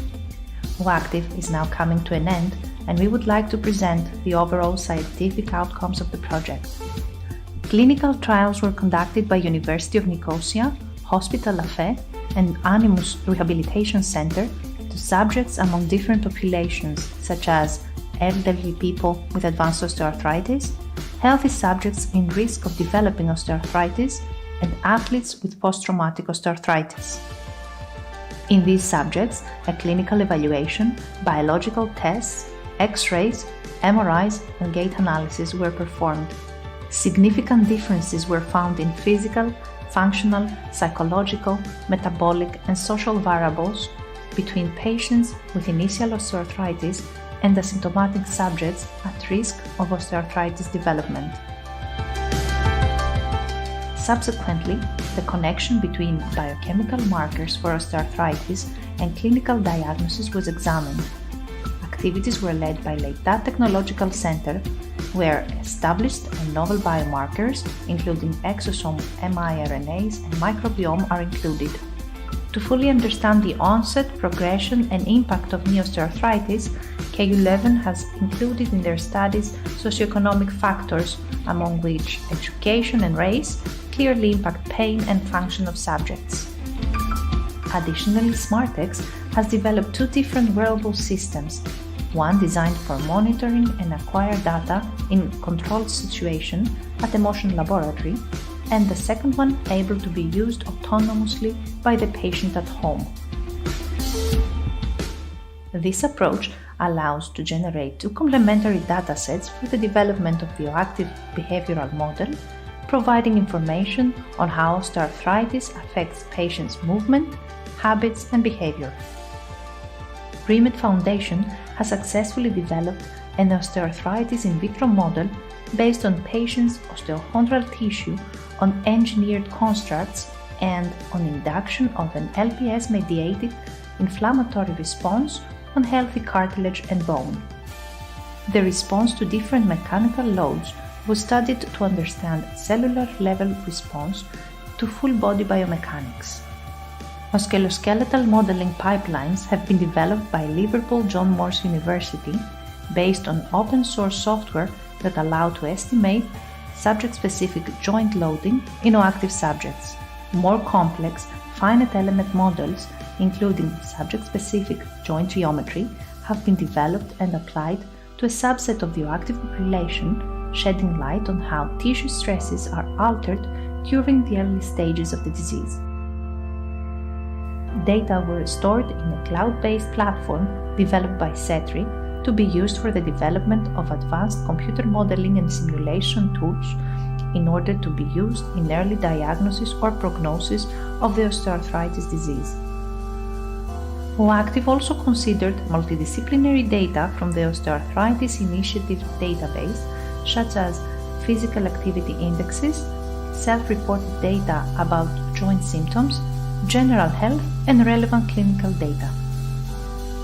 Thus, the OActive team, under the lead of CERF, has managed to firstly provide a robust feature selection approach that could identify important risk factors which contribute to the prediction of knee osteoarthritis, and secondly, develop machine learning tools for the prediction and diagnosis of the disease.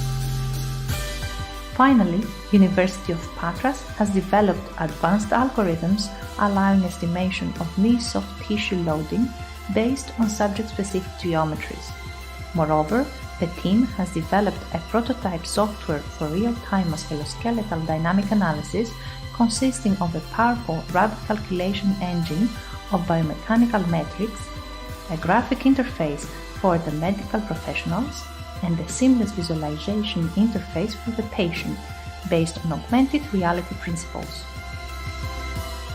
Overall, OActive aspires to shift the emphasis in osteoarthritis treatment from reaction to prevention, reduce trial and error prescribing, adverse drug reactions and high-risk invasive testing procedures and surgeries, increase patients' adherence to treatment, and control the overall cost of osteoarthritis treatment for the society and the patients. For more information, you can visit the OActive website and follow our social media platforms.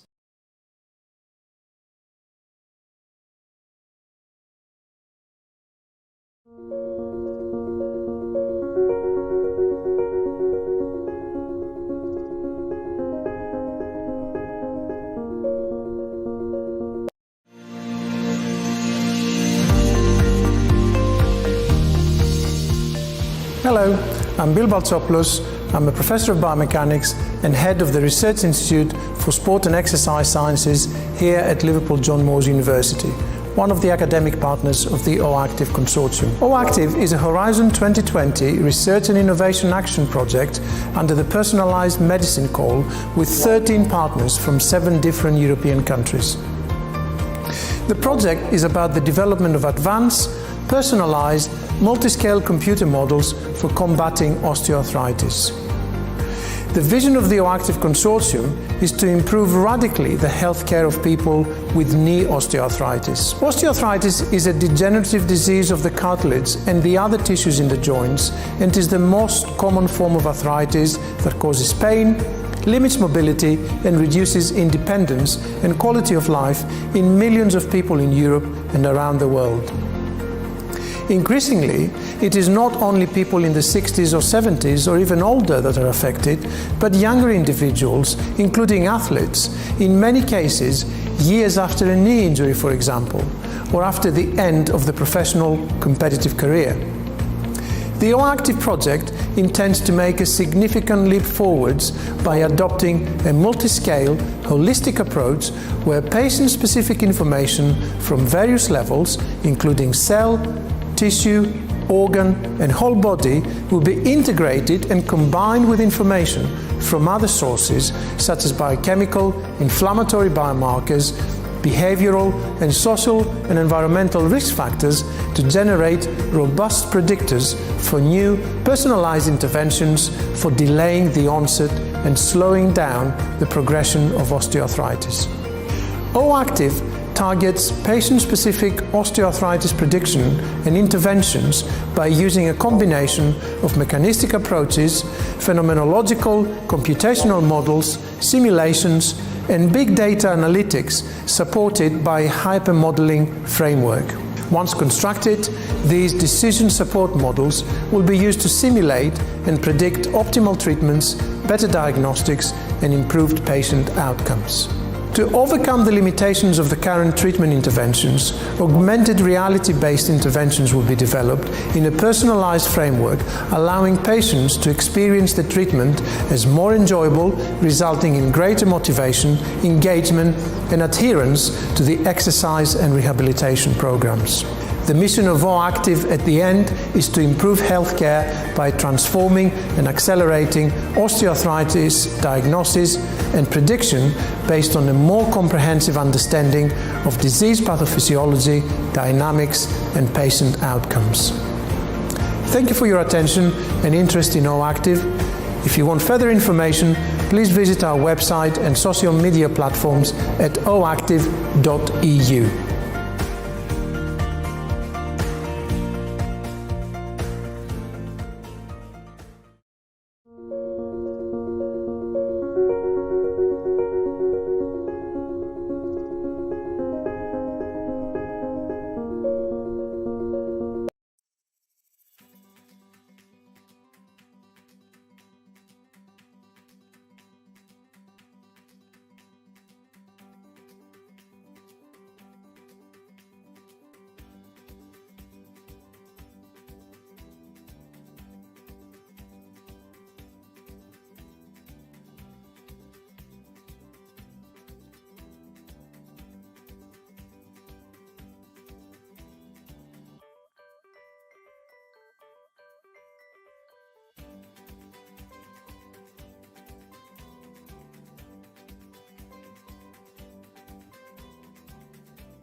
OActive is an EU-funded project coordinated by University of Nicosia, aiming to improve healthcare by transforming and accelerating the osteoarthritis diagnosis and prediction by using a combination of mechanistic computational models, simulations, and big data analytics. OActive is now coming to an end, and we would like to present the overall scientific outcomes of the project. Clinical trials were conducted by University of Nicosia, Hospital La Fe, and Animus Rehabilitation Center to subjects among different populations, such as elderly people with advanced osteoarthritis, healthy subjects in risk of developing osteoarthritis, and athletes with post-traumatic osteoarthritis. In these subjects, a clinical evaluation, biological tests, X-rays, MRIs, and gait analysis were performed. Significant differences were found in physical, functional, psychological, metabolic, and social variables between patients with initial osteoarthritis and asymptomatic subjects at risk of osteoarthritis development. Subsequently, the connection between biochemical markers for osteoarthritis and clinical diagnosis was examined. Activities were led by Leitat Technological Center, where established and novel biomarkers, including exosome miRNAs and microbiome, are included. To fully understand the onset, progression, and impact of knee osteoarthritis, KU-Leuven has included in their studies socioeconomic factors, among which education and race clearly impact pain and function of subjects. Additionally, SmartX has developed two different wearable systems, one designed for monitoring and acquire data in controlled situation at the Motion Laboratory, and the second one able to be used autonomously by the patient at home. This approach allows to generate two complementary datasets for the development of the OActive behavioral model, providing information on how osteoarthritis affects patients' movement, habits, and behavior. Remed Foundation has successfully developed an osteoarthritis in vitro model based on patients' osteochondral tissue on engineered constructs and on induction of an LPS-mediated inflammatory response on healthy cartilage and bone. The response to different mechanical loads was studied to understand cellular-level response to full-body biomechanics. Musculoskeletal modeling pipelines have been developed by Liverpool John Moores University based on open-source software that allow to estimate subject-specific joint loading in OActive subjects. More complex, finite element models, including subject-specific joint geometry, have been developed and applied to a subset of the OActive population, shedding light on how tissue stresses are altered during the early stages of the disease. Data were stored in a cloud-based platform developed by CETRI to be used for the development of advanced computer modeling and simulation tools in order to be used in early diagnosis or prognosis of the osteoarthritis disease. OActive also considered multidisciplinary data from the Osteoarthritis Initiative database, such as physical activity indexes, self-reported data about joint symptoms, general health, and relevant clinical data. Thus, the OActive team, under the lead of CERF, has managed to firstly provide a robust feature selection approach that could identify important risk factors which contribute to the prediction of knee osteoarthritis, and secondly, develop machine learning tools for the prediction and diagnosis of the disease. Finally, University of Patras has developed advanced algorithms allowing estimation of knee soft tissue loading based on subject-specific geometries. Moreover, the team has developed a prototype software for real-time musculoskeletal dynamic analysis consisting of a powerful rapid calculation engine of biomechanical metrics, a graphic interface for the medical professionals, and a seamless visualization interface for the patient based on augmented reality principles.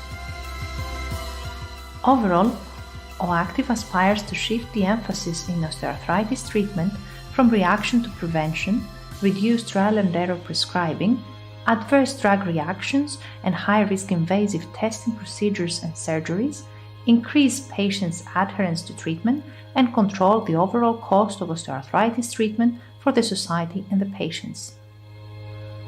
For more information, you can visit the OActive website and follow our social media platforms.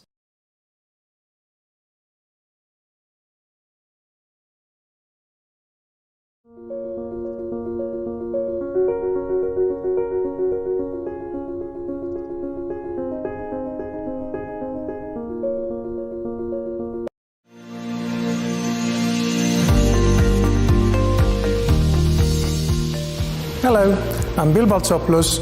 I'm a professor of biomechanics and head of the Research Institute for Sport and Exercise Sciences here at Liverpool John Moores University, one of the academic partners of the OActive Consortium. OActive is a Horizon 2020 research and innovation action project under the personalised medicine call with 13 partners from 7 different European countries. The project is about the development of advanced, personalised, multi-scale computer models for combating osteoarthritis. The vision of the OActive Consortium is to improve radically the healthcare of people with knee osteoarthritis. Osteoarthritis is a degenerative disease of the cartilage and the other tissues in the joints, and is the most common form of arthritis that causes pain, limits mobility, and reduces independence and quality of life in millions of people in Europe and around the world.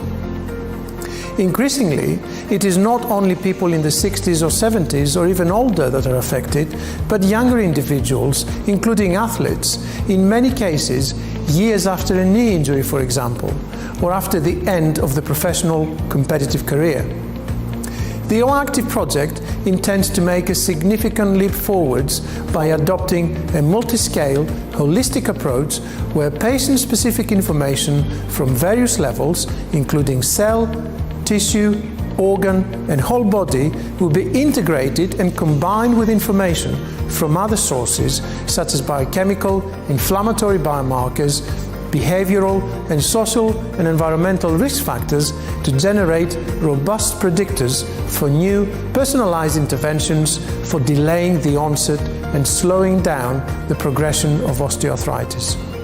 OActive targets patient-specific osteoarthritis prediction and interventions by using a combination of mechanistic approaches, phenomenological, computational models, simulations, and big data analytics supported by a hypermodeling framework. Once constructed, these decision support models will be used to simulate and predict optimal treatments, better diagnostics, and improved patient outcomes. To overcome the limitations of the current treatment interventions, augmented reality-based interventions will be developed in a personalized framework, allowing patients to experience the treatment as more enjoyable, resulting in greater motivation, engagement, and adherence to the exercise and rehabilitation programs. The mission of OActive at the end is to improve healthcare by transforming and accelerating osteoarthritis diagnosis and prediction based on a more comprehensive understanding of disease pathophysiology, dynamics, and patient outcomes. Thank you for your attention and interest in OActive. If you want further information, please visit our website and social media platforms at oactive.eu.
OActive is an EU-funded project coordinated by University of Nicosia, aiming to improve healthcare by transforming and accelerating the osteoarthritis diagnosis and prediction by using a combination of mechanistic computational models, simulations, and big data analytics. OActive is now coming to an end, and we would like to present the overall scientific outcomes of the project.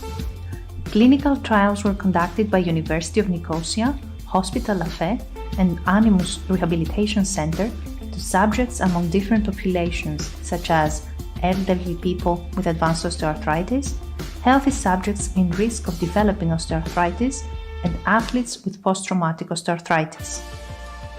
In these subjects, a clinical evaluation, biological tests, X-rays, MRIs, and gait analysis were performed. Significant differences were found in physical, functional, psychological, metabolic, and social variables between patients with initial osteoarthritis and asymptomatic subjects at risk of osteoarthritis development. Subsequently, the connection between biochemical markers for osteoarthritis and clinical diagnosis was examined. Activities were led by Leitat Technological Center, where established and novel biomarkers, including exosome miRNAs and microbiome, are included. To fully understand the onset, progression, and impact of knee osteoarthritis, KU-Leuven has included in their studies socioeconomic factors, among which education and race clearly impact pain and function of subjects. Additionally, SmartX has developed two different wearable systems, one designed for monitoring and acquire data in controlled situation at a motion laboratory, and the second one able to be used autonomously by the patient at home. This approach allows to generate two complementary datasets for the development of the OActive behavioral model, providing information on how osteoarthritis affects patients' movement, habits, and behavior. Primet Foundation has successfully developed an osteoarthritis in vitro model based on patients' osteochondral tissue on engineered constructs and on induction of an LPS-mediated inflammatory response on healthy cartilage and bone. The response to different mechanical loads was studied to understand cellular-level response to full-body biomechanics. Musculoskeletal modeling pipelines have been developed by Liverpool John Moores University based on open-source software that allow to estimate subject-specific joint loading in OActive subjects. More complex, finite element models, including subject-specific joint geometry, have been developed and applied to a subset of the OActive population, shedding light on how tissue stresses are altered during the early stages of the disease. Data were stored in a cloud-based platform developed by CETRI to be used for the development of advanced computer modeling and simulation tools in order to be used in early diagnosis or prognosis of the osteoarthritis disease.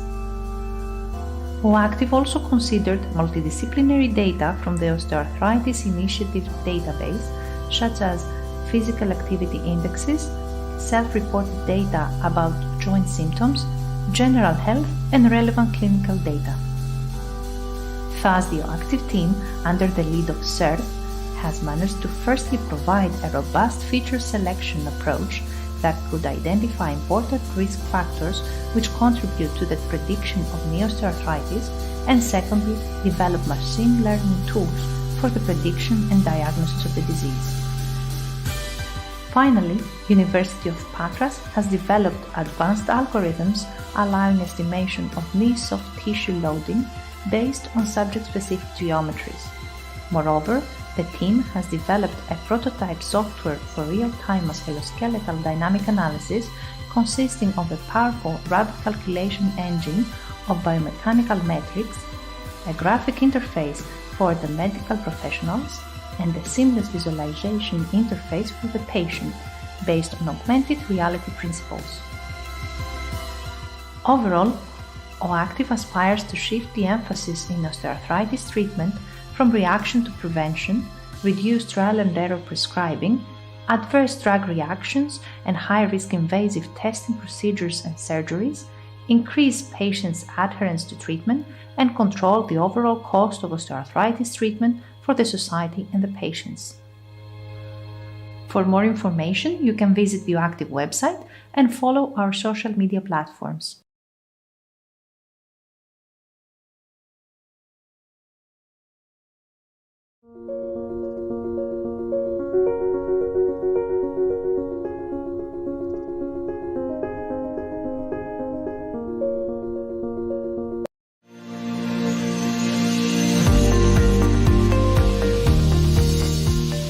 Hello, I'm Bill Baltsopoulos.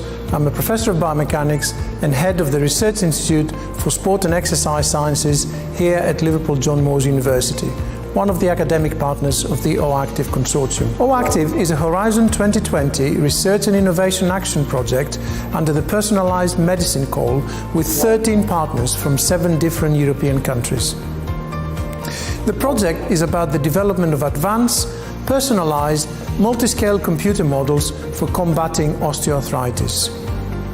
The vision of the OActive Consortium is to improve radically the healthcare of people with knee osteoarthritis. Osteoarthritis is a degenerative disease of the cartilage and the other tissues in the joints, and is the most common form of arthritis that causes pain, limits mobility, and reduces independence and quality of life in millions of people in Europe and around the world.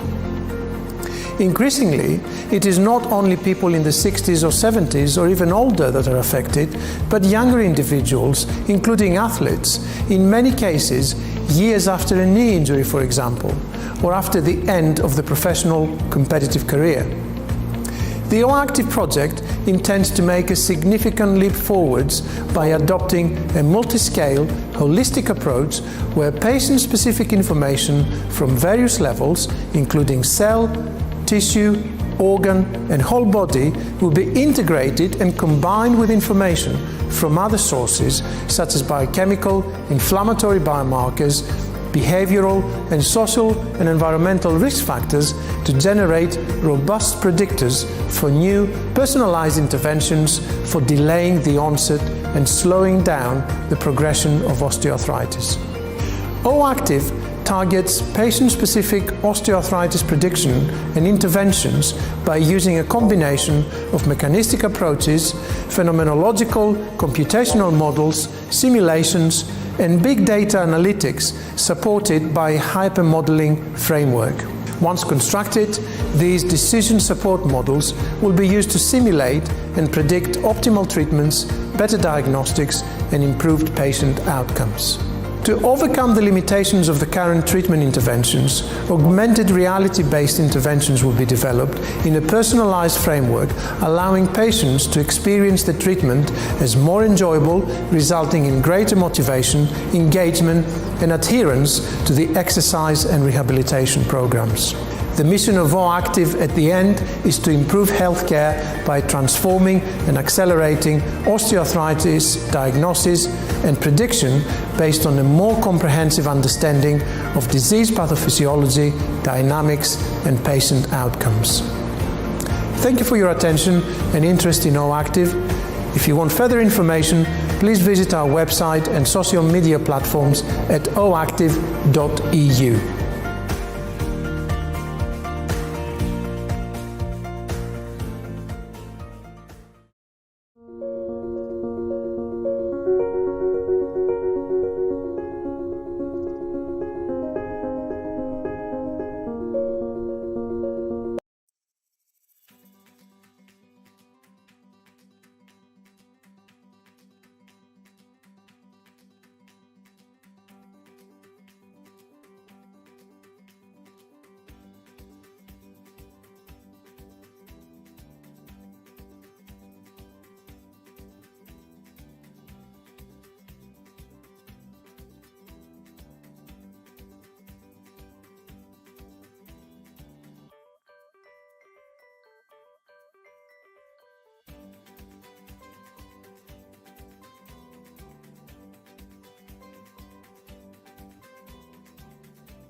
OActive is an EU-funded project coordinated by University of Nicosia, aiming to improve healthcare by transforming and accelerating the osteoarthritis diagnosis and prediction by using a combination of mechanistic computational models, simulations, and big data analytics.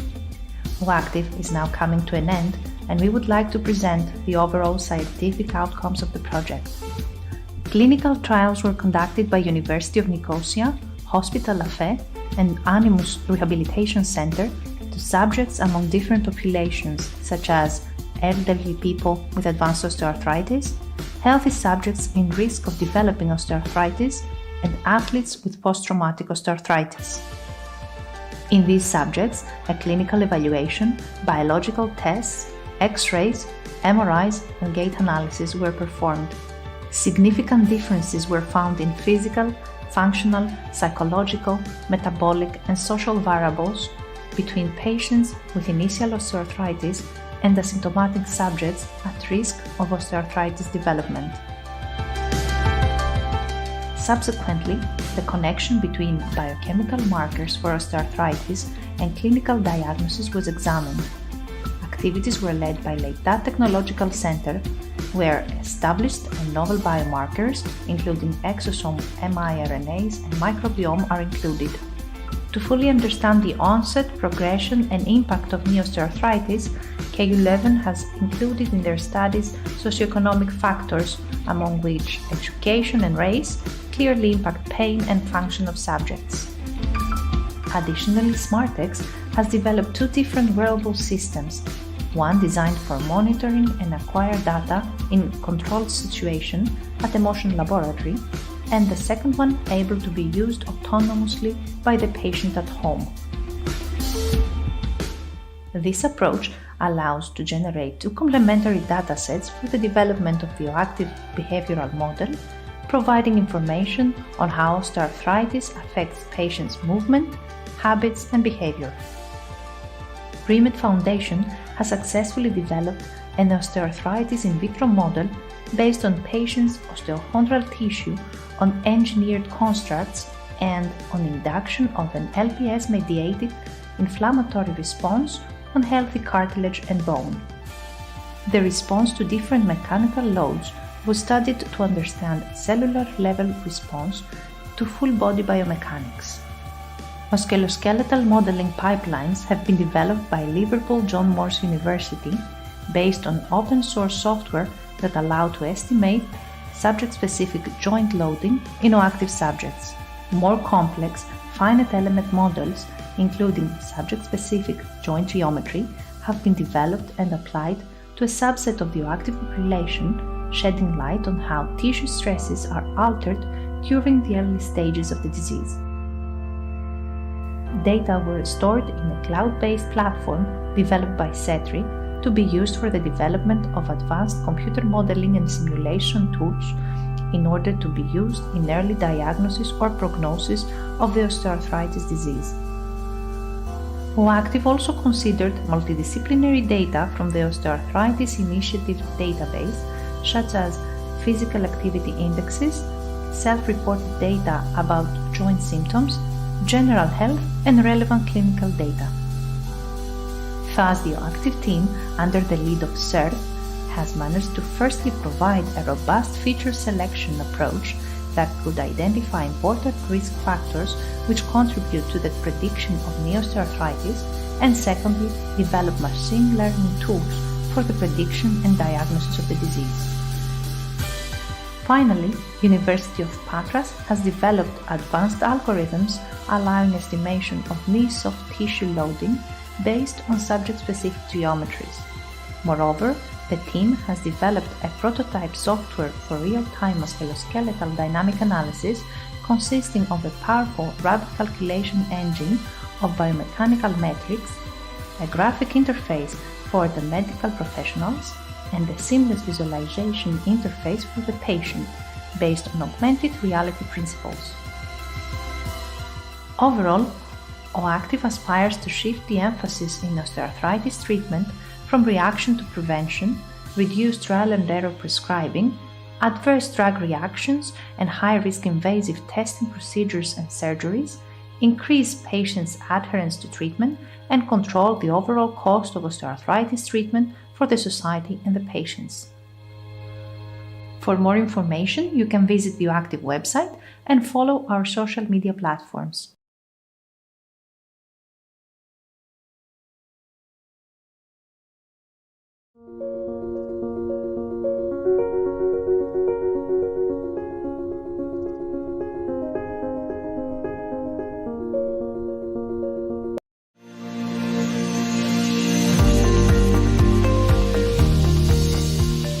Hello, I'm Bill Baltsopoulos.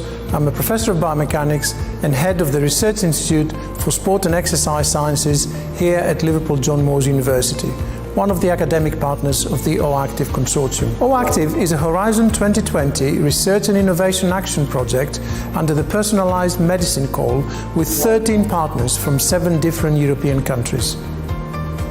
The project is about the development of advanced, personalised, multi-scale computer models for combating osteoarthritis.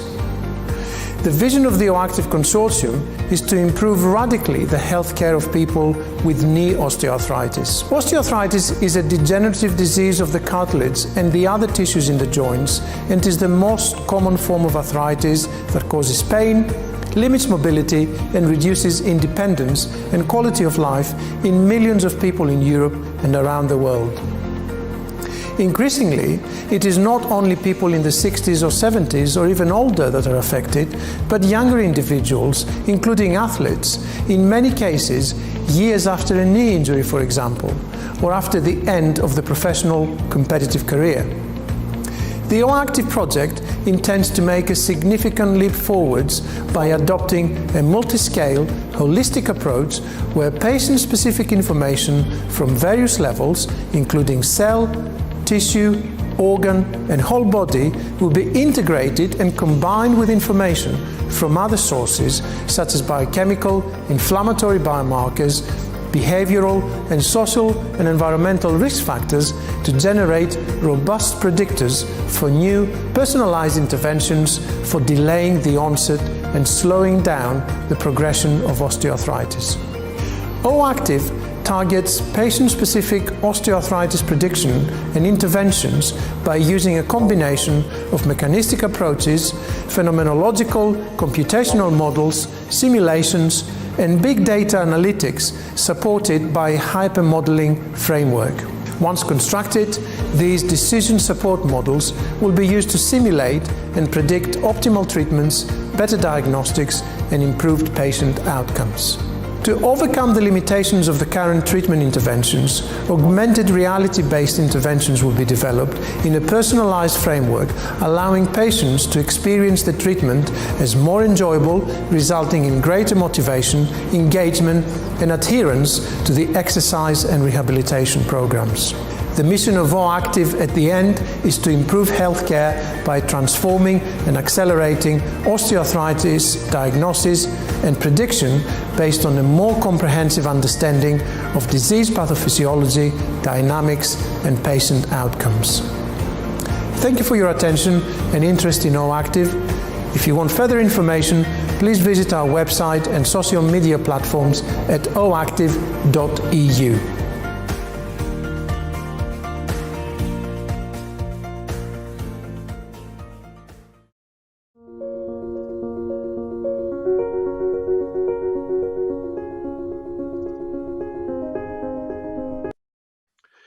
Hello, everyone. Thank you for joining us for this third session of the OActive conference. This session is on in silico models.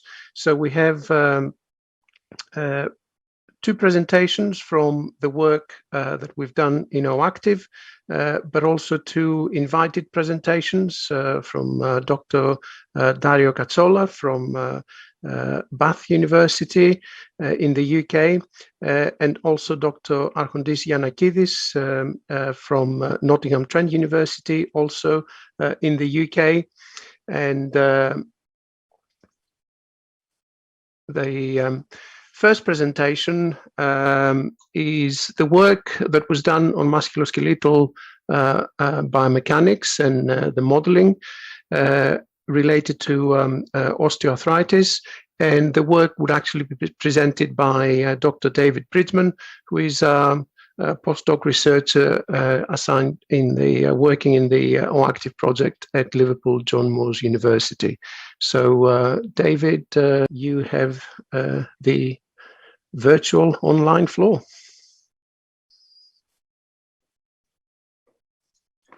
Hi, everyone. So let me share my screen.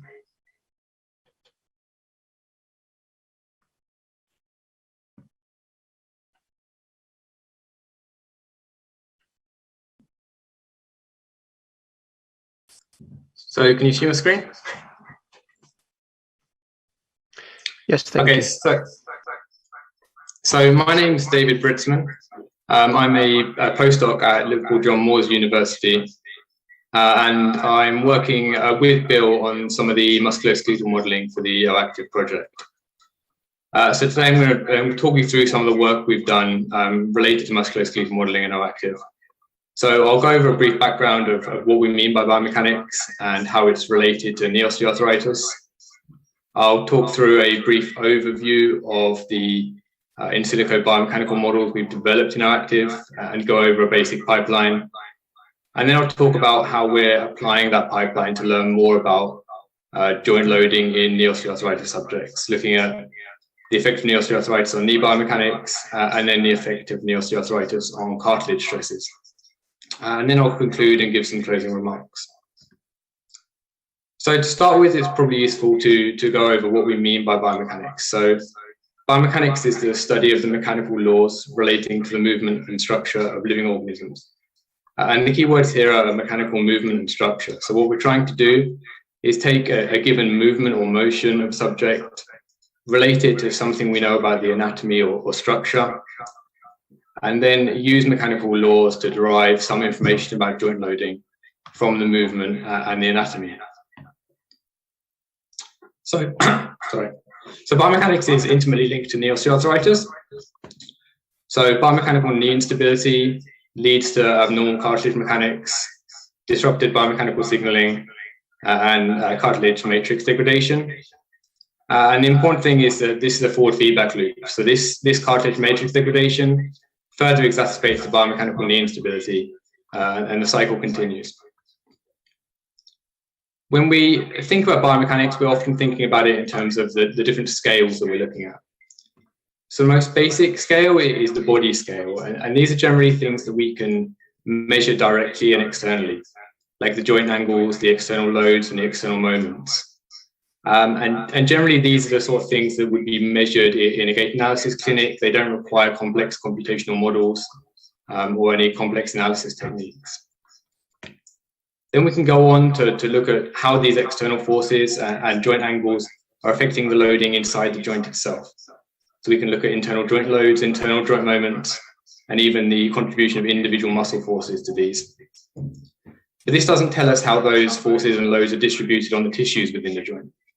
So we can go a step further and look at the tissue scale and start to look at how these internal joint loads and forces are distributed among the different tissues in the joint and start looking at cartilage stresses, meniscal stresses and strains.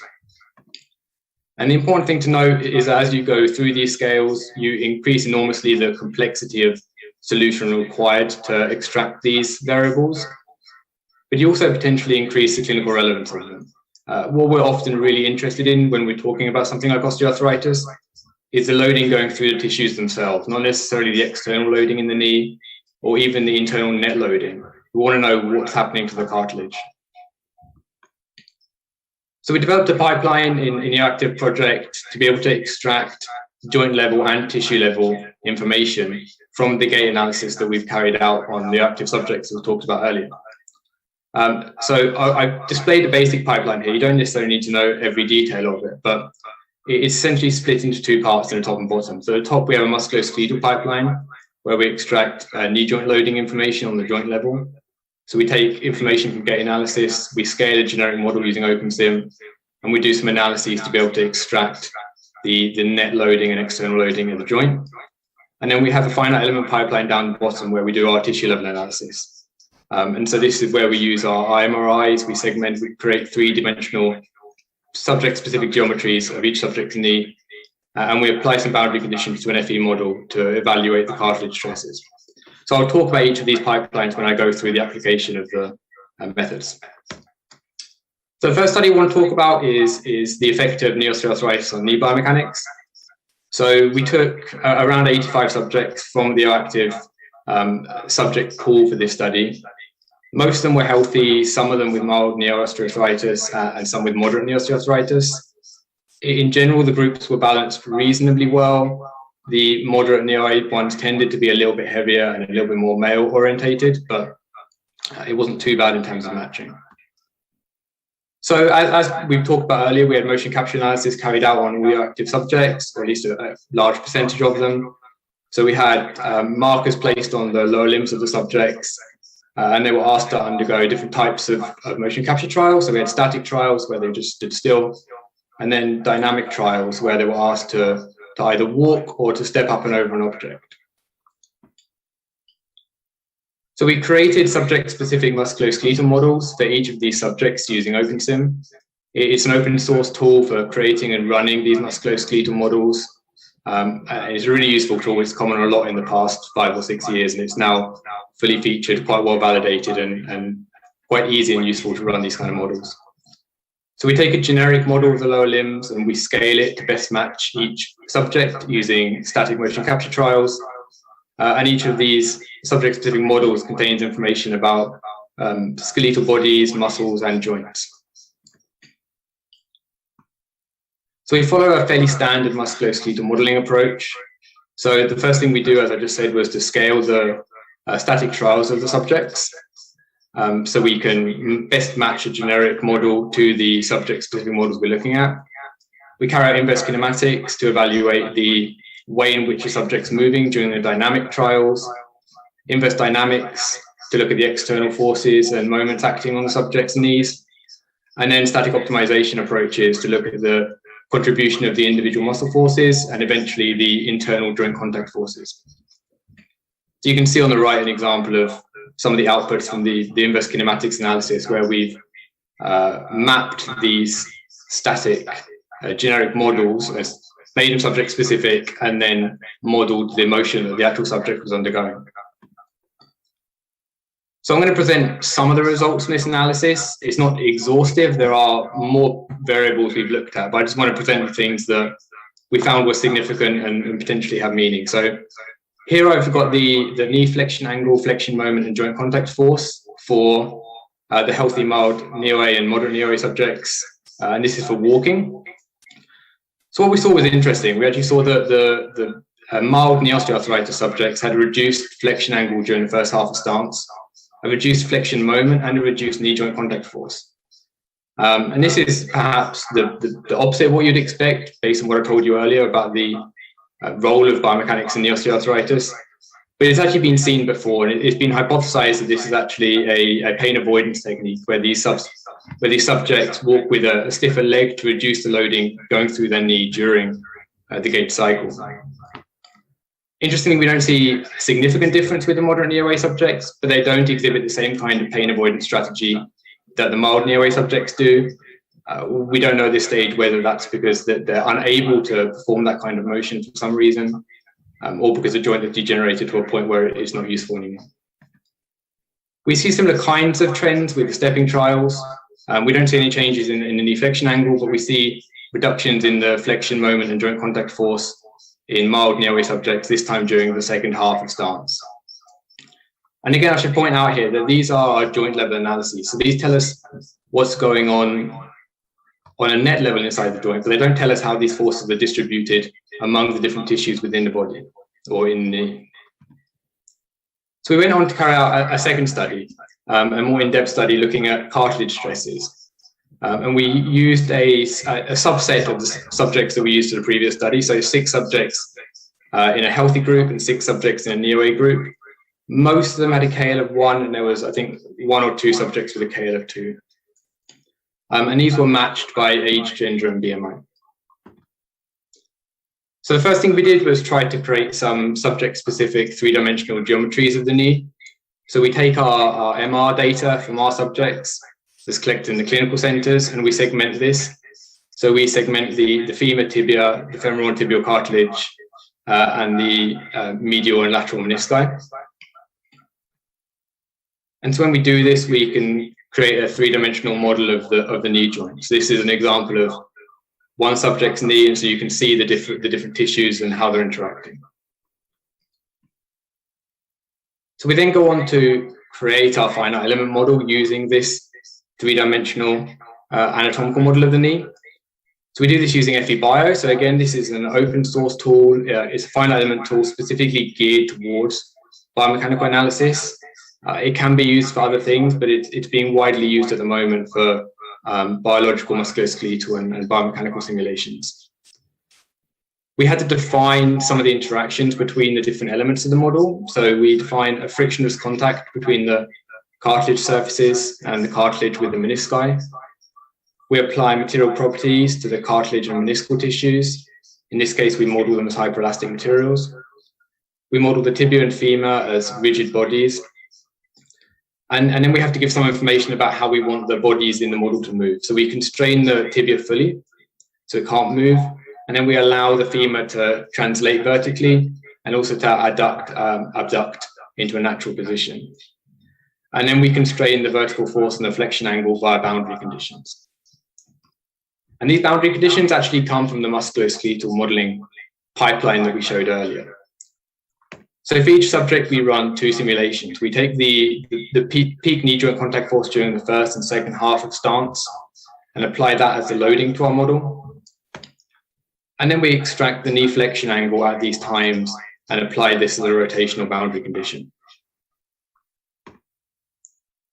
So you can see here an example of one of these models being run. So the knee is starting to flex, and then it's being loaded. And as it loads, you can see the stresses being distributed in the tissues in the joint. And as you can imagine, if you've got different kinds of subjects with different cartilage thicknesses, the distribution of these stresses will change. And so we looked at the effect of osteoarthritis on how these compressive stresses were distributed in the joint. So this is just one pair of subjects. I'll present some of the numerical data later on, but I think this gives you an idea of some of the differences that we're seeing between them. So here we've got the knee OA subjects on the left and the healthy subject on the right. And this is the tibial subject. We've got the medial and lateral side at first and second peak joint contact force. And so you can see that in the osteoarthritic subject, we have increased peak stresses and also a wider distribution of these peak stresses across the joint or the cartilage surface. We can also look at the femoral surfaces and we see similar trends. So again, we see increased stresses in the osteoarthritic subjects and reduced stresses in healthy subjects at first and second peak. And so when we extract the peak stresses from these subjects, and this is for all 6 subjects now, what we found was there was a significant increase in the compressive stress in the medial knee of the osteoarthritic subjects. And this was at first and second peak joint loading. We also saw an increase in the compressive stress in the lateral side of the tibia, but this didn't reach a level of significance. And we saw similar things with the femoral stresses. So again, the medial stresses were significantly higher in the osteoarthritic group. The lateral stresses were increased, but it wasn't significant. And what I think is interesting here is when we go back and we look at the knee joint contact forces. So this is the joint level analysis I was talking about earlier for these 6 subjects. So we can see that there's no significant difference between the osteoarthritic and healthy subject.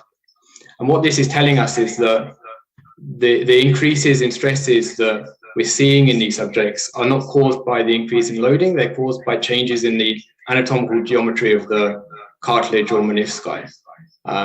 And this is important because it goes to a sort of fundamental point, which is, can we realistically use these joint level analyses to give us meaningful information about the loading in particularly phenotypically different subjects?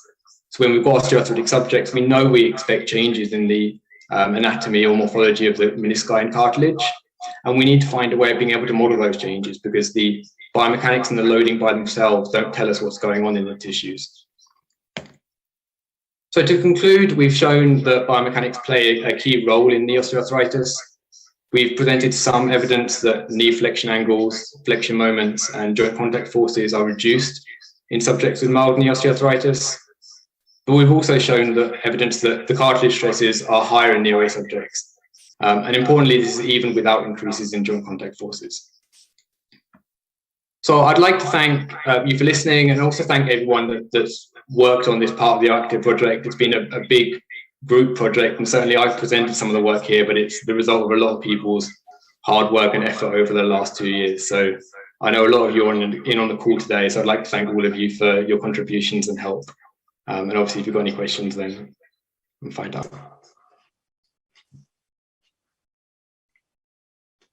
Thank you very much, David, for this presentation on the musculoskeletal biomechanical modeling that was performed for the OActive project. If I have not received any questions, so what I would like to do is move on to the second presentation, and I would like to introduce Dr. Dario Cazzola. Dario, thank you very much for accepting to be one of the invited speakers in this session. Dario is a senior lecturer or associate professor at the Department of Health at the University of Bath, and I think it's great that Dario agreed to present his work, because his interests are also in modeling and simulation of human movement. He's particularly interested in silico methods and musculoskeletal modeling to understand the loading in the musculoskeletal system and the development of disease or indeed injuries in sports applications.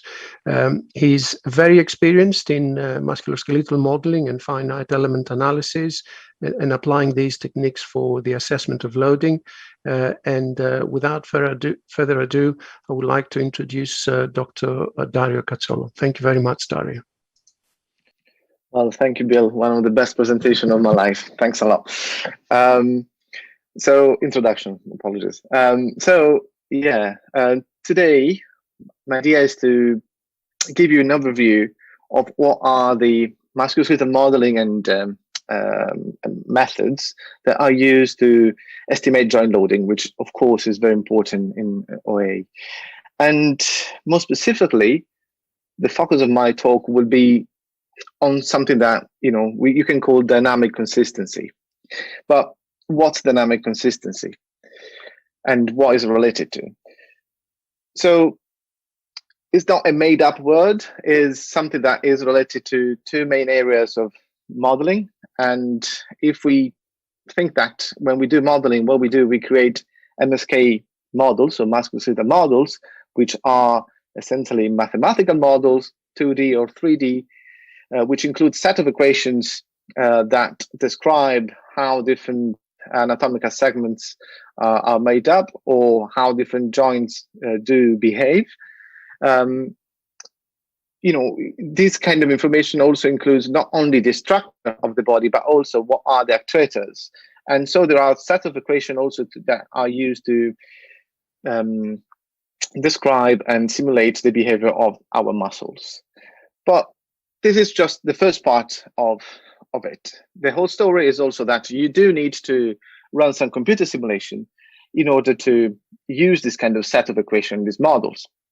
So to me, my view, and the focus of this talk, will be that in order to do our job in the right way, we need to be sure that what we do from an MSK modeling perspective has got some physiological consistency, which is related to the way in which we create our MSK models or FE models, and some physical consistency, which is the way in which we run our simulation. So the computer simulation usually do include some equality constraints, inequality constraints, or constraints in general that allow the model to obey the physics laws. And to me, it's very important that we ensure that this kind of overall dynamic consistency is ensured. So, and just a step back after that is related to why we want to do it.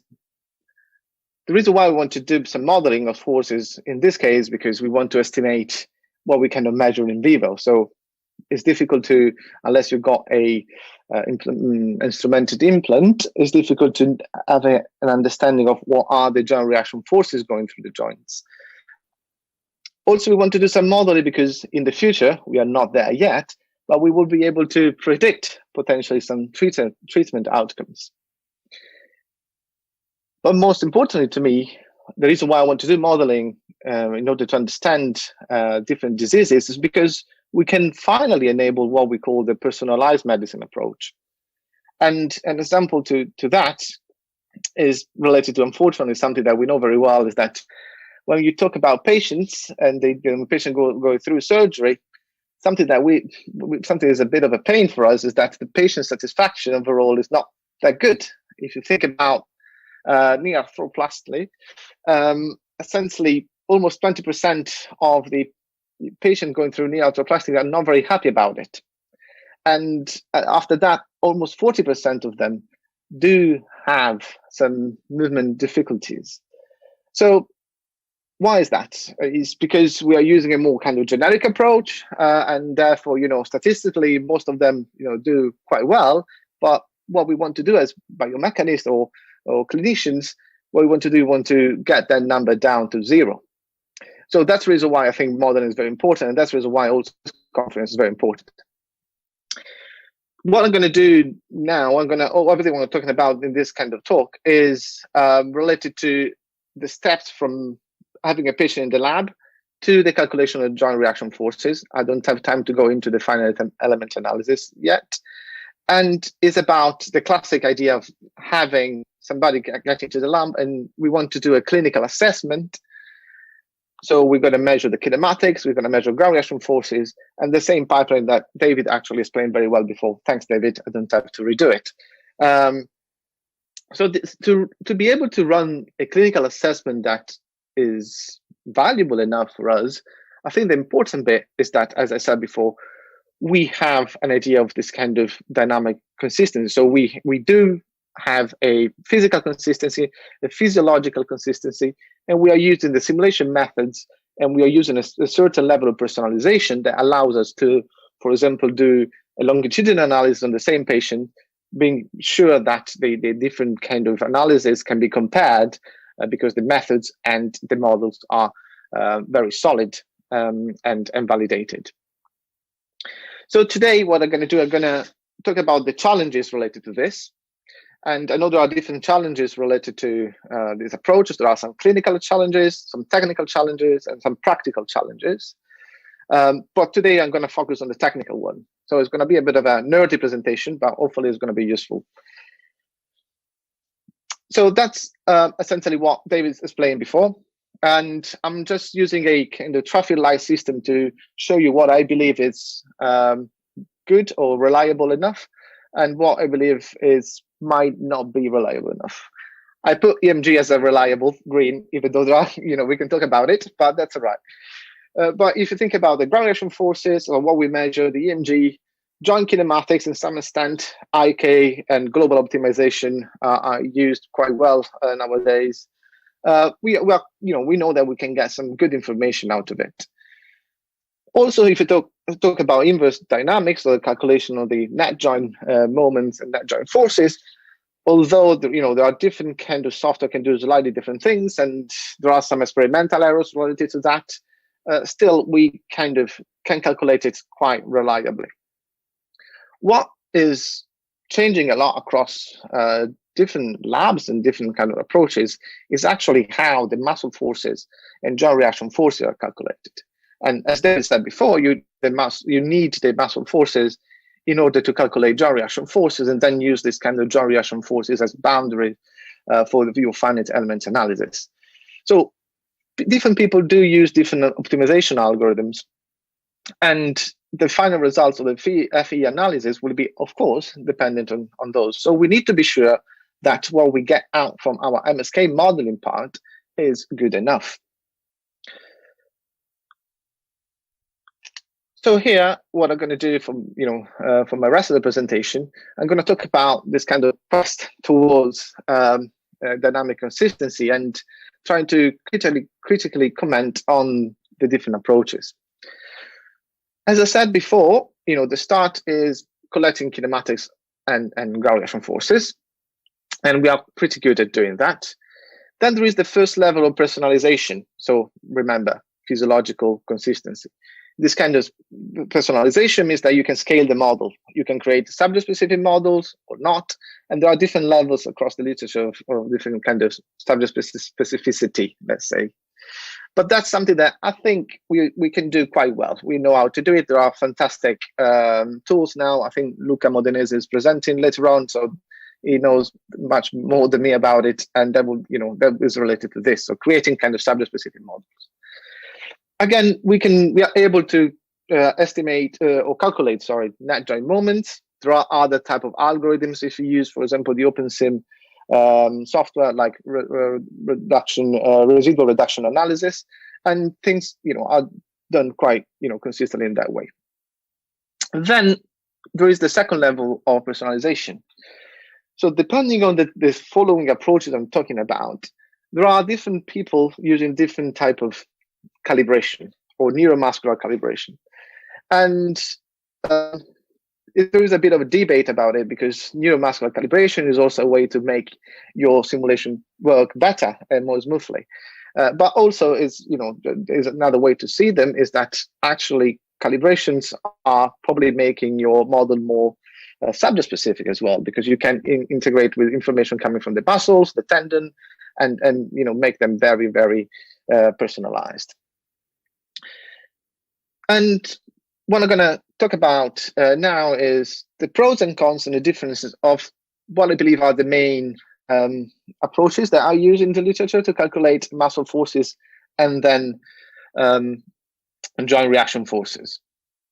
And as you can see here, some of them will be mainly related, like static optimization and ODMG related models, to solve what we call the redundancy problem. So how the inverse dynamics moments are how the muscle forces contribute to generate inverse dynamics moments. Dynamic optimization and nonlinear optimization do something more that I'm going to talk about. It's not just solving the redundancy problem, it's solving a bigger problem that includes also other things like generating new kinematics or estimating ground reaction forces. Let's start with static optimization. So there are, looking at this slide, there are many reds and rather than greens there. That's not because I believe static optimization is bad, because, for example, it's very computationally fast, and if you work in the clinical settings, you cannot wait like one day that your simulation is gonna finish to get some muscle forces. But at the moment, I'm just flagging up what are the main issues to me. So static opt is mainly based on the use of a priori cost function. So we decide how the muscle should be working, which for walking and locomotion in general is not bad, but that's an approach that potentially is not perfect. If you use the OpenSim or very basic static optimization models, usually activation dynamic is not present. So using there is a rigid tendon and there is no activation dynamics. And because of that, also when you run it, it's very common that you get very low level of co-contractions, because you can have just a single muscle depending on the characteristic of the muscle and the objective function that you use that is going to solve all the net joint moments. But really that depends on what kind of static optimization approach you use. To me, the main problems there are related to the fact that still you're solving a redundancy problem, which is based on some measurement from the from some calculation coming from the inverse dynamics, which are prone to error because there is some computation measurement error there. And most of the time, the static optimization is used also using some reserve actuators, which help the muscle to solve the redundancy problem, or some pelvis residuals, which are actually fictitious kind of forces applied usually to the origin of your model. And OpenSim guys, they call it the hand of God, and this is going to help the simulation to solve. So it looks bad, but I don't think it's very, there are some examples of how static optimization can do very well. So work from Colin Smith using a nonce kind of static optimization, which includes even some contact surfaces and secondary kinematics kind of estimations, will provide also information about how the pressure and the forces are change across the tibial plateau. And a great example from Sterankoli and BJ Fregley is how you use a static optimization approach wrapped around to inner and outer kind of loops to estimate joint reaction forces, and they got a root mean square error of about 120 Newton using the Nigran challenge data set. But in this case, there is a lot of personalization. The optimization is quite complex, and also in this case they are also tracking joint reaction forces from a implanted instrumented device. But static optimization can work, but generally if you use it, the classic one from OpenSim has got some limitations. We can talk about that later on. The other kind of approach to solve muscle redundancy is something that I personally like a bit more, is what's called EMG assisted. I'm talking about mainly assisted rather than EMG driven, which is slightly different. So for the EMG assisted approach, essentially you do use EMG that you measure on your participant, and the good thing is that you can create personalized muscle activation. There is activation dynamics, so the physiological consistency is there. Computational are okay, so you can solve them quite quickly. However, there are some cons. So the cons is that you do need quite a heavy model calibration on your patient. If you are working on something that is not lower limbs, but also with the lower limbs, there are some deep muscles that you cannot reach unless you do kind of fine wire EMG, which would be another kind of level of difficulty, I guess. So you do need to use some a priori kind of cost function anyway for those muscles. And sometimes if you got a very kind of simple model, you are not using EMGs as a individual muscle EMGs, but you're controlling with the single control a group of muscle. So that might not be perfect. In this case, finally, what you can do to check whether your results are good, usually compare the new net joint moments generated by your muscles to the experimental one, rather than the kinematics or other type of variable. But long story short, if you look at the winners of the 2012 Nigran challenge, they managed to use for both blinded and unblinded. You can see the difference. Of course, the blinded one is not as close to the actual data, but they can do a very good job. And my opinion is that that's given by the fact that I regard this kind of personalized muscle activations. Moving towards the more complex and dynamic optimizations, what we can see there is that the dynamic optimization is not only solving a redundancy problem, but usually dynamic optimization is a combination of a static optimization and some forward dynamics. The big thing is that there is some forward dynamics in it. So everything that you create has got physiological consistency, a physical consistency. And what you do usually, you do track kinematics data. So the final kinematics that you generate might not be the same, but is very physically consistent. The other problem is that how you solve the redundancy problem. So I'm not going to repeat this one that I said before. And again, if you look at the winners for the 2011 competition, we got very similar kind of results. And also this approach can work very well. I like it more because it's more controllable in terms of physical and physiological consistency. Finally, a new approach that has been used in the last probably 5 years is the nonlinear optimization approach. And this kind of approach is the most complex one, but to me, the most promising one as well. So in this kind of approach, what you do, you're solving a nonlinear optimization, and it comes from the optimal control kind of theory as an approach. And what you do is essentially the design variables for the optimization are both the controls and the states of the system. So what you get at the end is a very dynamically consistent result simulation. So you estimate also the ground reaction forces, and potentially the joint line moments that you get out, which are based on something that is fully dynamically consistent, can be slightly different from the experimental one. But is that a bad thing or a good thing? So maybe the model is helping us out to filter out some errors. So this is an example of some work that James Colburn is doing, one of my PhD students, in collaboration with Isa. And we got very kind of low error with the kinematics. As you can see, ground reaction forces are very, very close to the experimental data as before they join that moment. The problem is that there is the accessibility of this kind of methods is quite low, even though now there is OpenSeaMoko that can be used, and the complexity is very high.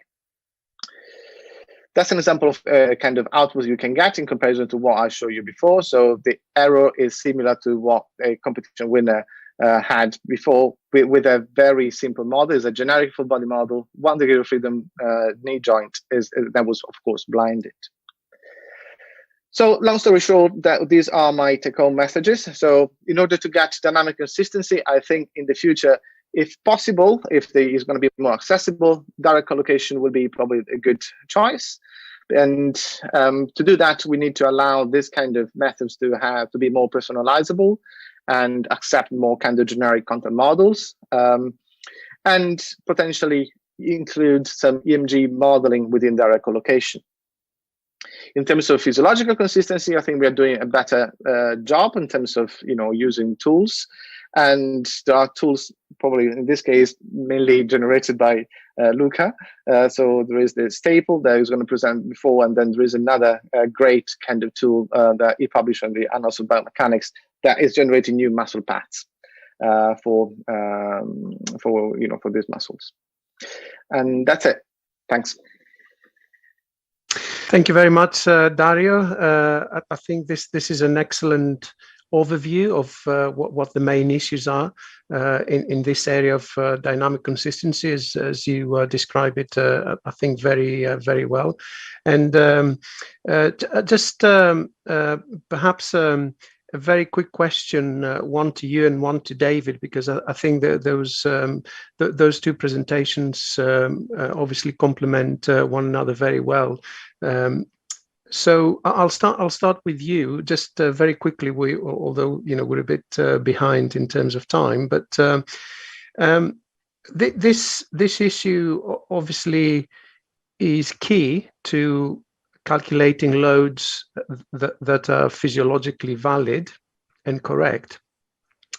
But do you think that there is this path of sort of trying to perhaps find an optimization approach, whether static or dynamic or EMG assisted or EMG driven, that is perhaps applicable to any class of movement, is the right way forward? Or should we perhaps be looking at perhaps cost functions or optimization approaches that are for specific class of movements? After all, a cyclic movement like gait, for example, might be completely different, say, if you're interested in loading in a turning movement, where you might have a sort of, a sort of more of a, more vibrations or a sudden application of loading in a situation such as landing, for example, or suddenly turning.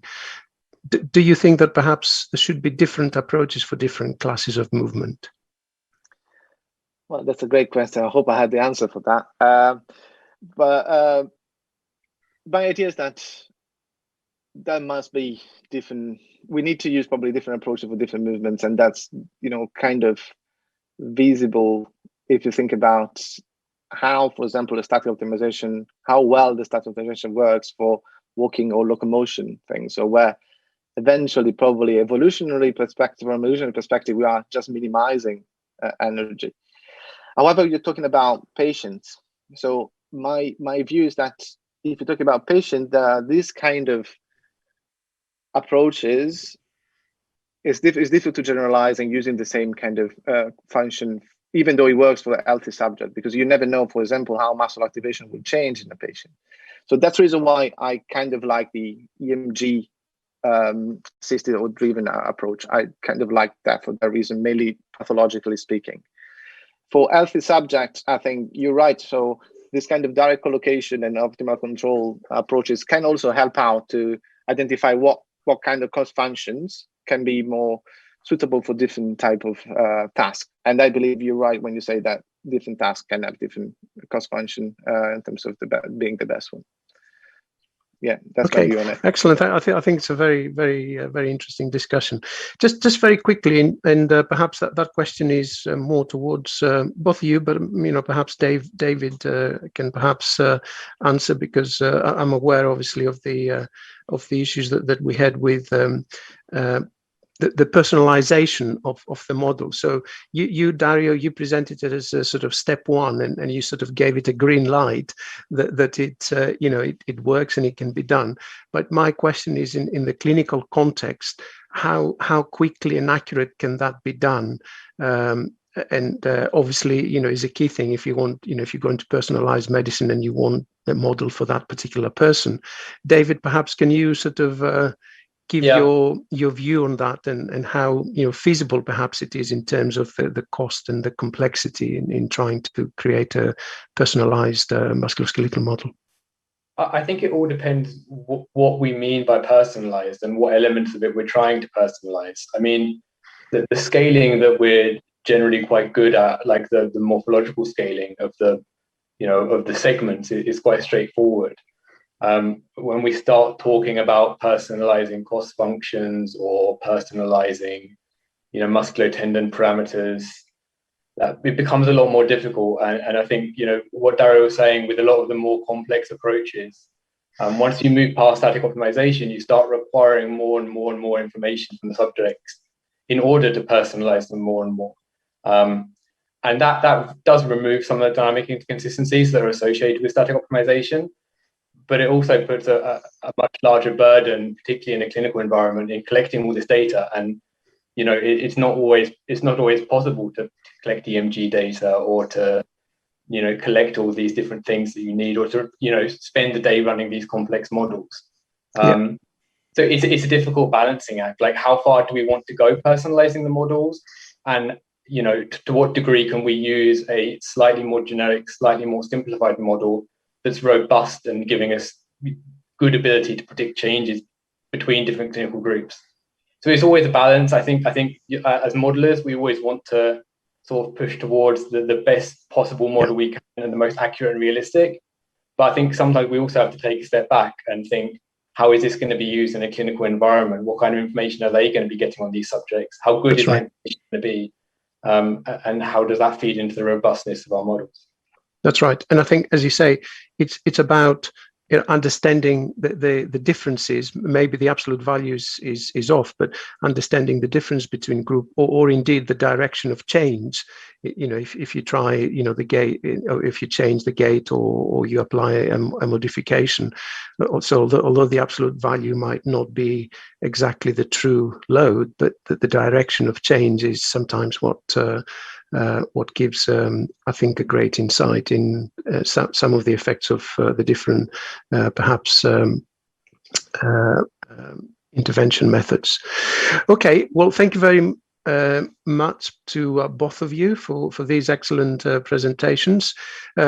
We are going to move now to the area of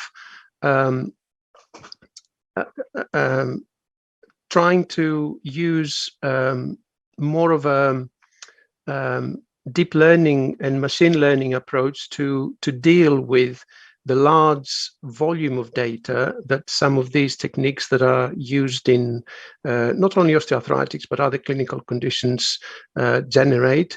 And I'm really pleased to introduce Dr. Archodis Yanakidis, a fellow Greek person in the UK. Archodis is actually an electrical engineer that is working at Nottingham Trent University in the Department of Physics and Mathematics, and he's a senior lecturer in data science with a particular interest in looking at deep learning and machine learning techniques applied to a number of different clinical conditions, in particular imaging generated from various techniques in imaging the various tissues in the body. And today the presentation is actually going to be on cardiovascular applications. So Archodis, thank you very much for presenting your work today, and we're looking forward to your presentation. Thank you very much for the introduction, Prof. Good afternoon, everyone. Indeed, I'm very happy to participate in this event, and thank you for the invitation. So actually, yes, my talk is not about osteoarthritis, but it is very much about going from modeling to clinical interventions. Okay, so also I would like to say that the data set for this project was from Royal Brompton Hospital, which was my previous employment. So let's kick off with a little bit of background. Tetralogy of Fallot is the most prevalent cyanotic congenital heart defect. Okay, so pioneering advances in pediatric surgery have made it possible for babies born with this defect to survive into adulthood. However, this expanding population of adults with repaired tetralogy of Fallot, they develop a series of complications such as arrhythmia, and of course this leads to significant morbidity and mortality. Therefore, additional interventions are required. Currently, arrhythmia is treated by ablation, and this is guided by X-ray fluoroscopy, and also an electrophysiology study is present. However, freedom from arrhythmia after just one ablation is modest, and multiple investigations involving additional ionizing radiation are required. The accurate knowledge of the unusual post-repair cardiac anatomy and also the location and distribution of myocardial scar would be hugely beneficial during the arrhythmia ablation. Okay, so standard X-ray fluoroscopy is limited because it only gives 2D projections of the cardiac anatomy, and it also has poor soft tissue contrast. In addition, the conventional electroanatomical voltage mapping that is happening during ablation is offering a very low spatial resolution characterization of the diseased tissue, and also it suffers from poor contact. So in this image, for example, you can see on the left the MRI, the aorta vessel, and also the right ventricle, and also in black and purple, you can see the diseased tissue. And on the right-hand side, it's what we get from the electroanatomical study and the fluoroscopy. So clearly, we can have a more detailed characterization of the diseased tissue, which is the target of ablation using MRI. So the aim of this project was to use MRI for guiding the electrophysiology interventions towards achieving patient-specific ablation approaches, where the guidance would be 3D high-resolution image-based. And to extract this wealth of information residing in the CMR images, we would be using deep learning. And this would allow to have information in a robust, fully automated and fast manner. This is just a quick interview, high-level interview of the project. You can see the project involved 3 MRI sequences. 2 of them were used for segmenting the cardiac anatomy and the scar tissue. There was also a 3rd sequence for acquiring a cardiac motion model, which would be registered with the static segmentations to give us eventually a high-resolution dynamic map of a contracting heart. Apart from segmentation and registration, this project also involved some image super-resolution for augmenting the poor through-plane spatial resolution of cine images before acquiring the cardiac motion model, and incorporating also respiratory model will be a subject of a future project.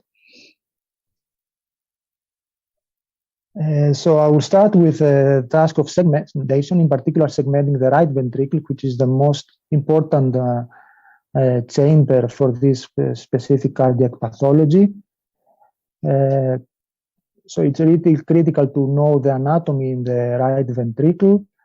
However, the manual process by experts, it requires something like 3 or 4 hours to segment actually all 4 chambers. And it's difficult because the right ventricular shape, it eludes any standardization. Okay, there is a lot of variability going on. So I haven't included anything for describing deep learning.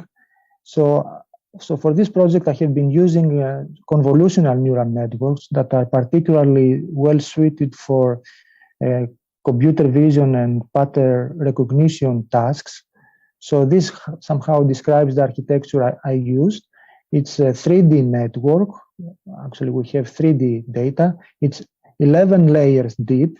It uses like small 3x3x3 kernels.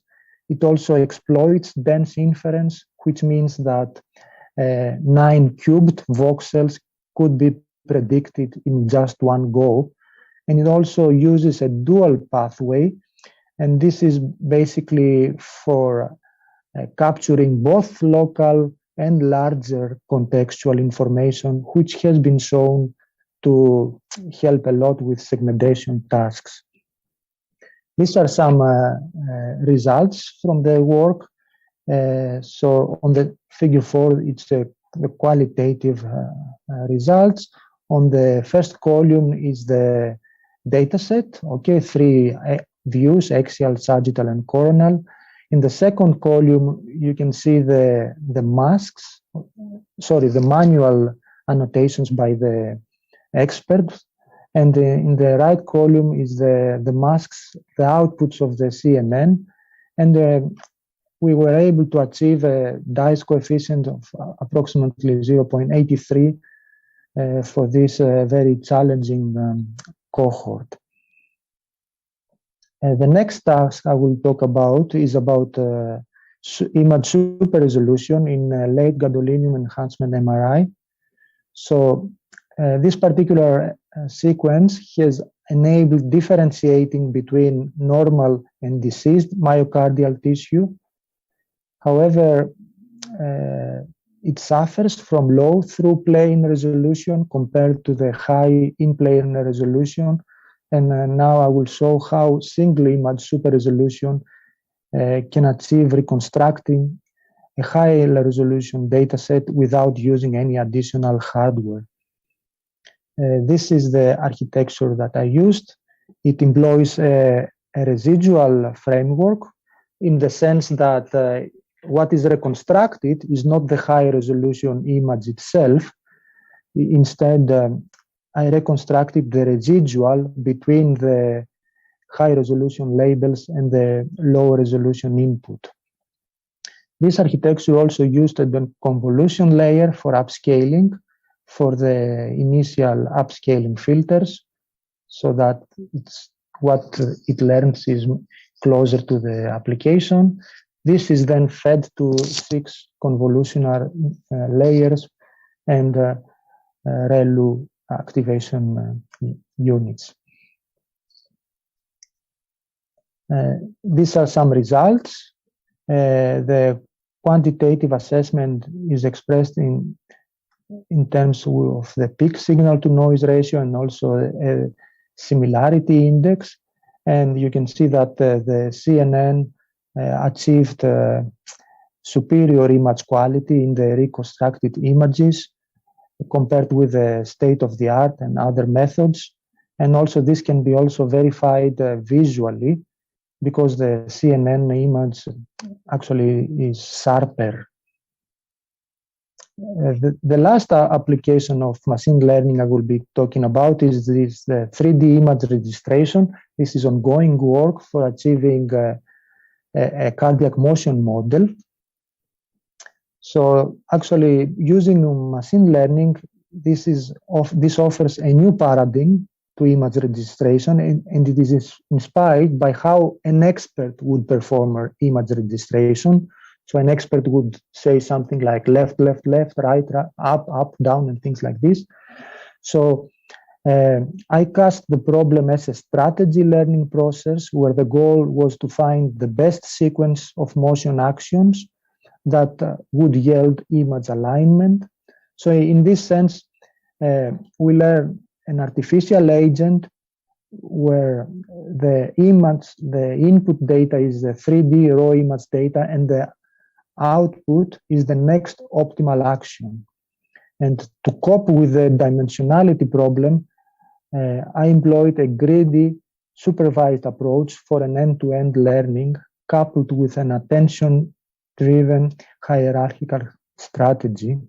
So this may look like a deep reinforcement learning framework, but it's actually a fully supervised approach. So in this way, we remove the need for a very time-consuming space exploration of the agent. This is how the problem was formulated. Actually, I considered only rigid body registration. So that means what the model predicts in every step is 3 parameters for translation, 3 parameters for rotation, and 1 parameter for scaling. And so what is predicted in every step is something like ±1, which is millimeter if it is about translating, or it's ±1, which is degrees if it is about rotations. And then also there is an option for 0, of course.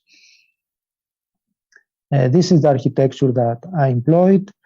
There are typical convolutional architecture that involves convolutional layers followed by fully connected layers, and this is then fed back to the input to guide the next step of the process. So in conclusion, I believe deep learning could be employed to streamline clinical interventions to treat osteoarthritis. A useful insight that I believe the audience could get from the application of the deep learning for the segmentation task was that 60 to 80 data sets seemed to suffice for training deep learning architectures for such a challenging and highly variant population. So I think that could be valuable information.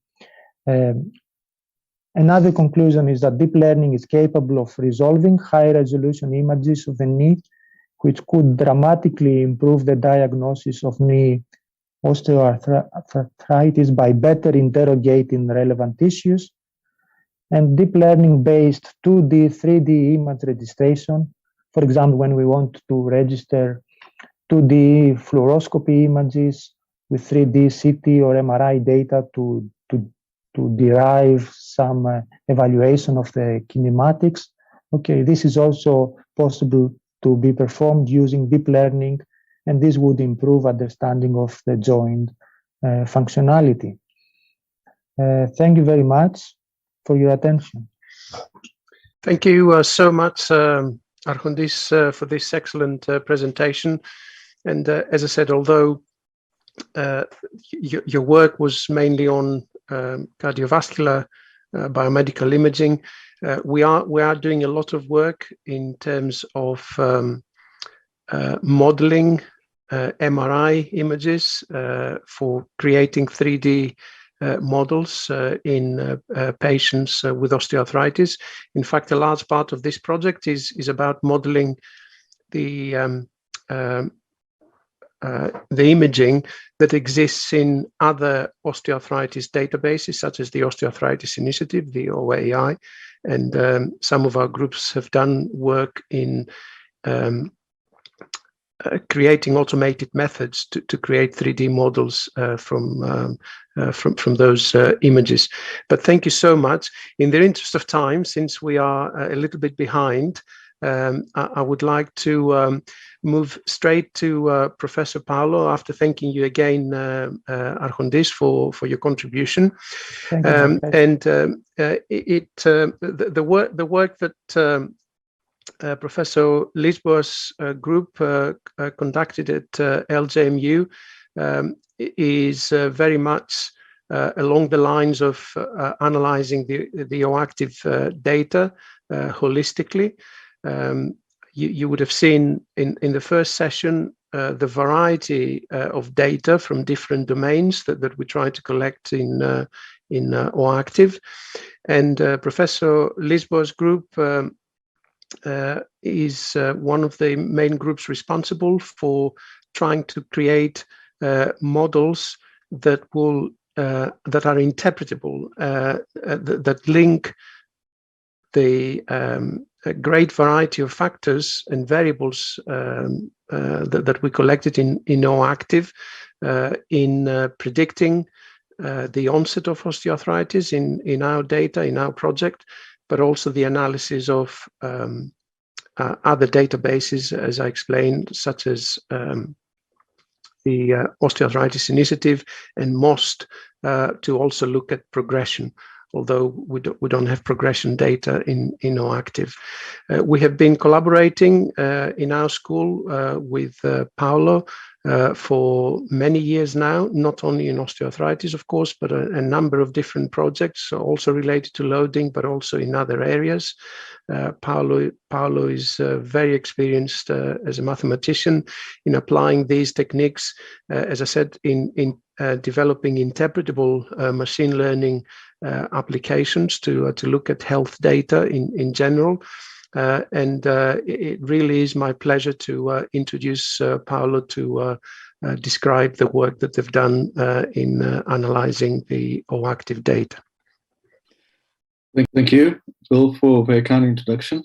And it is a pleasure to speak at this conference, and I'd like to thank straight away everyone involved in the OActive project, and particularly our close collaborators, both in Cyprus and here in LJMU, for enabling us and giving us the opportunity to do this work. I am going to be talking about risk prediction models for diagnosis and prognosis of KOA. So that's more specific to KOA, using indeed interpretable models. So the emphasis of this is to try and get understanding as well as predictions, so that we can correlate the prediction outcome directly to our clinical understanding of what's going on. The emphasis is on clinical data rather than specifically medical data or anything else. So we're going to be modeling data from OActive, but also data from a very large data set, one of the largest in the world, the Osteoarthritis Initiative dataset, and we'll be validating that on another very large dataset, the most dataset. And we'll be looking at two different models. One for diagnosis, which is essentially propensity to present with the radiological index, Kellgren-Lawrence index 2 or above, as opposed to 0 or 1. So we're taking the clinical threshold to be between 1 and 2. And also prognostic model, which is the prognosis of propensity to develop KL2 plus within 5 years of first presenting without it. So these are patients or subjects that have presented with KL01 at time 0 and followed up, and we want to see how likely it is that they will be presenting with KL2 plus within 5 years. The Osteoarthritis Initiative cohort is a very large one with about 4,796 patients. We are going to be using 2 different cohorts from that, and particularly those with disease at first presentation and those also without disease at first presentation. You can tell that there is a complex process of filtering the appropriate subjects. When we looked at diagnosis, we looked at different methods for knowledge discovery, including trees. And what you can see from trees is you get the usual tree structure with some reasonable predictive power, and with indications of around pain, BMI, and age, and knee swelling, which is what we might expect clinically. We also looked at a novel approach called the partial response network. This is a generalized additive model, so it's like a logistic regression model, except that the input variables are not linearly mapped. They're mapped through potentially a very highly nonlinear function, something like this, okay? And what we found, to our surprise, is that the dependence on age and dependence on BMI is almost exactly linear, which means that for the data sets, for the OAI data set, we don't need a fancy neural network. We only need logistic regression using the individual covariates as inputs, because the linearity of the dependence on these outputs has been explicitly validated. So looking at the areas of the ROC, they are reasonable for this very large data set. And we then applied the data onto the models onto the new data set, which is the multi-center osteoarthritis study initiative data set. So this is now kind of close to a high-level standard of validation. It's validating a model developed by one large cohort and prospectively collected using one particular protocol, and then fixing that model and applying it to another completely different cohort, collected somewhere else according to a different protocol, but over the same condition.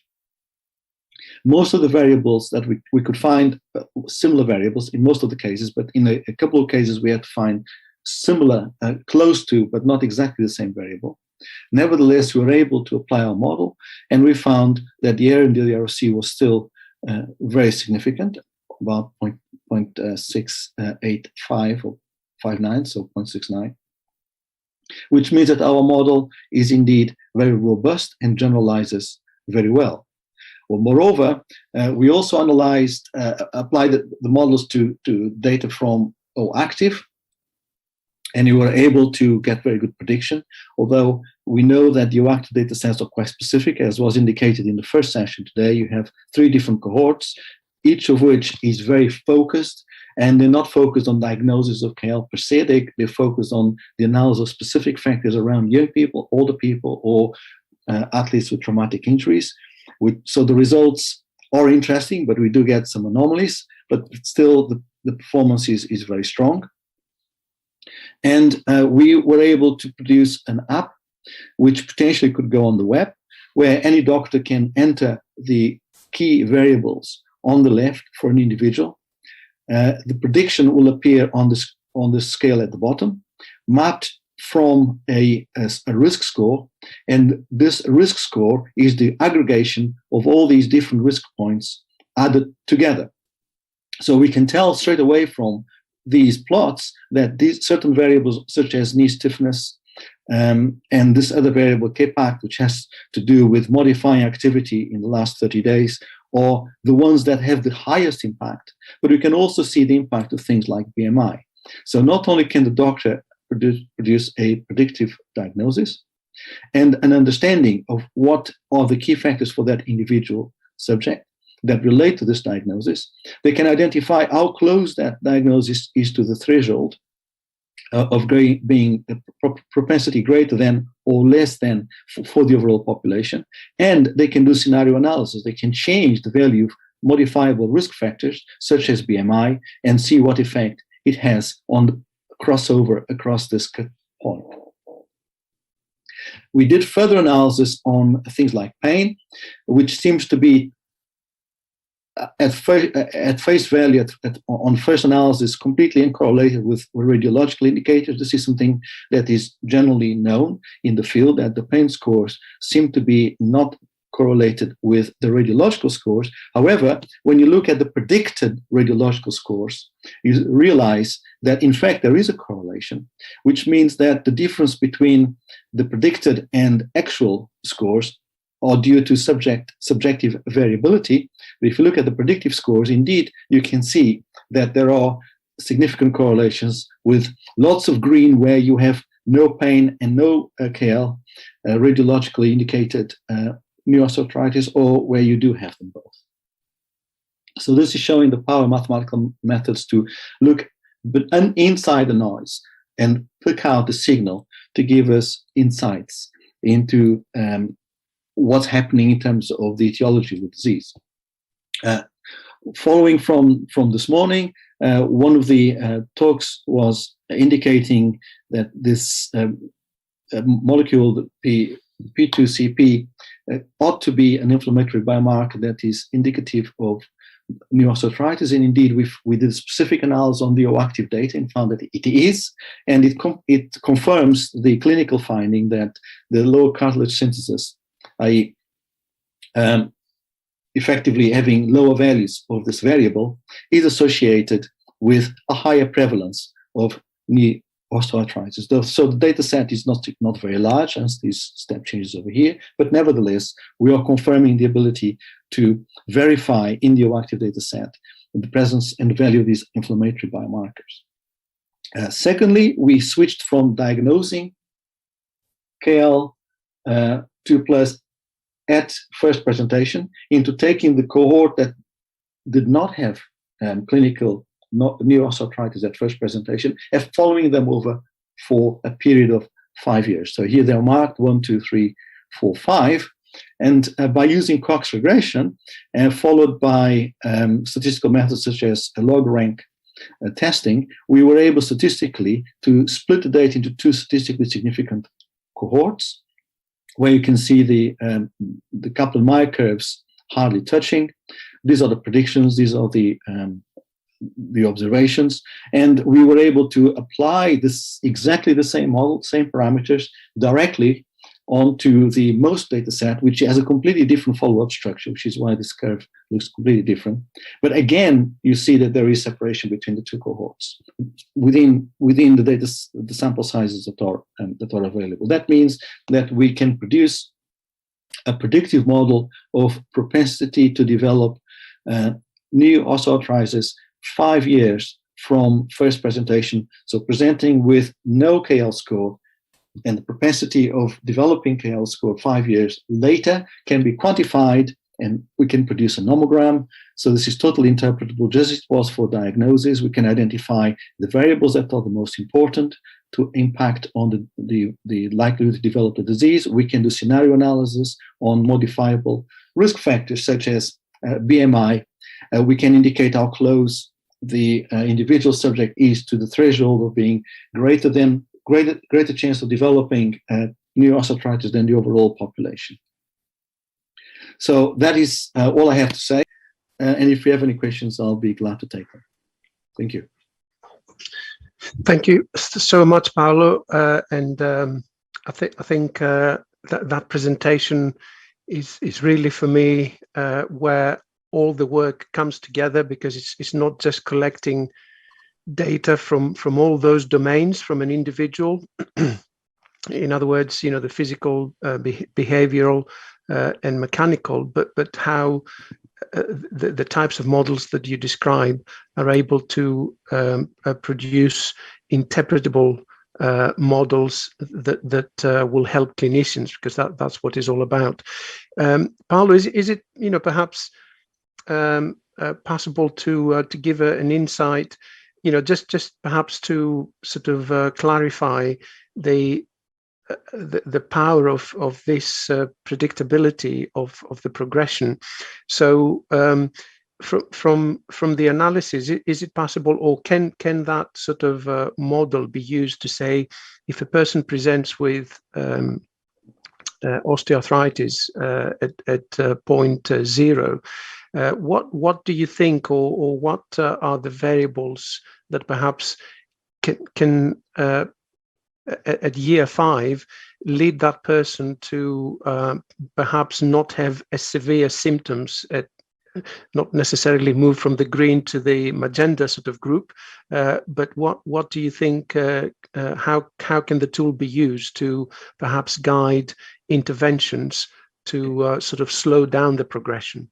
That's a good question. The method that we applied is time to event modeling, so it's survival modeling. So it guides the intervention, but it guides intervention at one specific time point, which is the recruitment point at baseline. So the purpose of that model is to guide the intervention at the point where someone presents with a risk of developing osteoarthritis, but not yet with osteoarthritis. And at that point, a decision has to be made as to what can be done to help the person to take the actions that will help prevent or at least minimize the likelihood of later on developing osteoarthritis.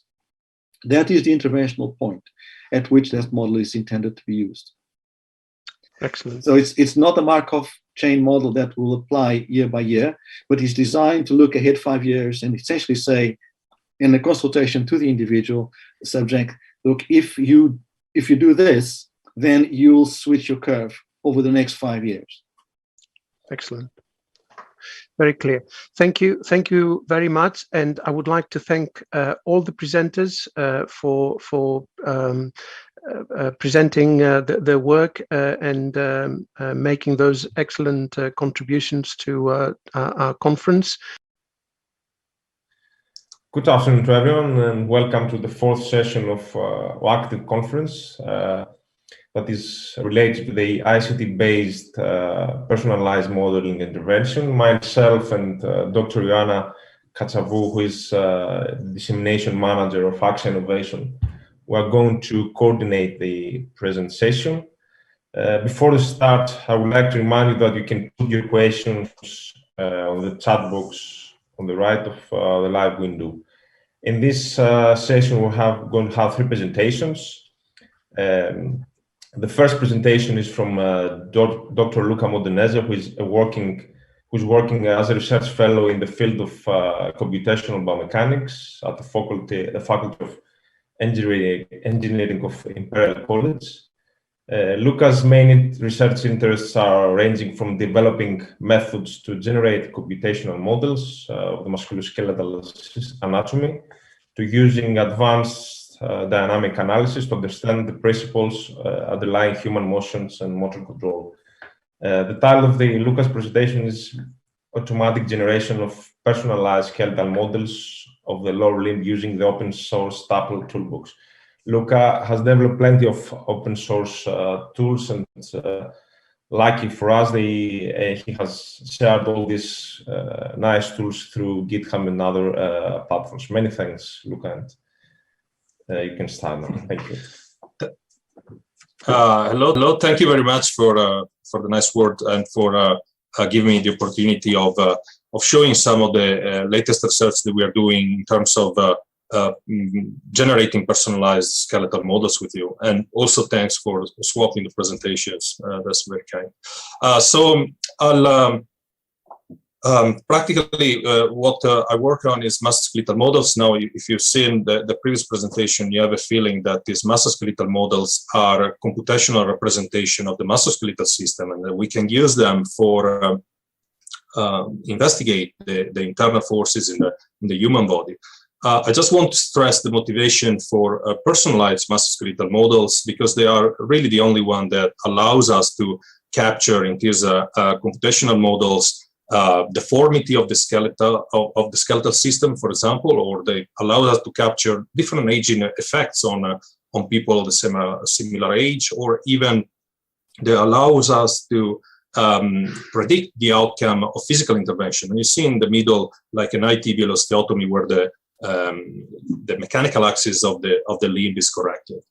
I just whatever your application is, if you're aiming for a clinical endpoint, you might want this kind of models, and the workflow to generate this personalized modeling is more or less the same, whatever the approach you're taking from the technical point of view.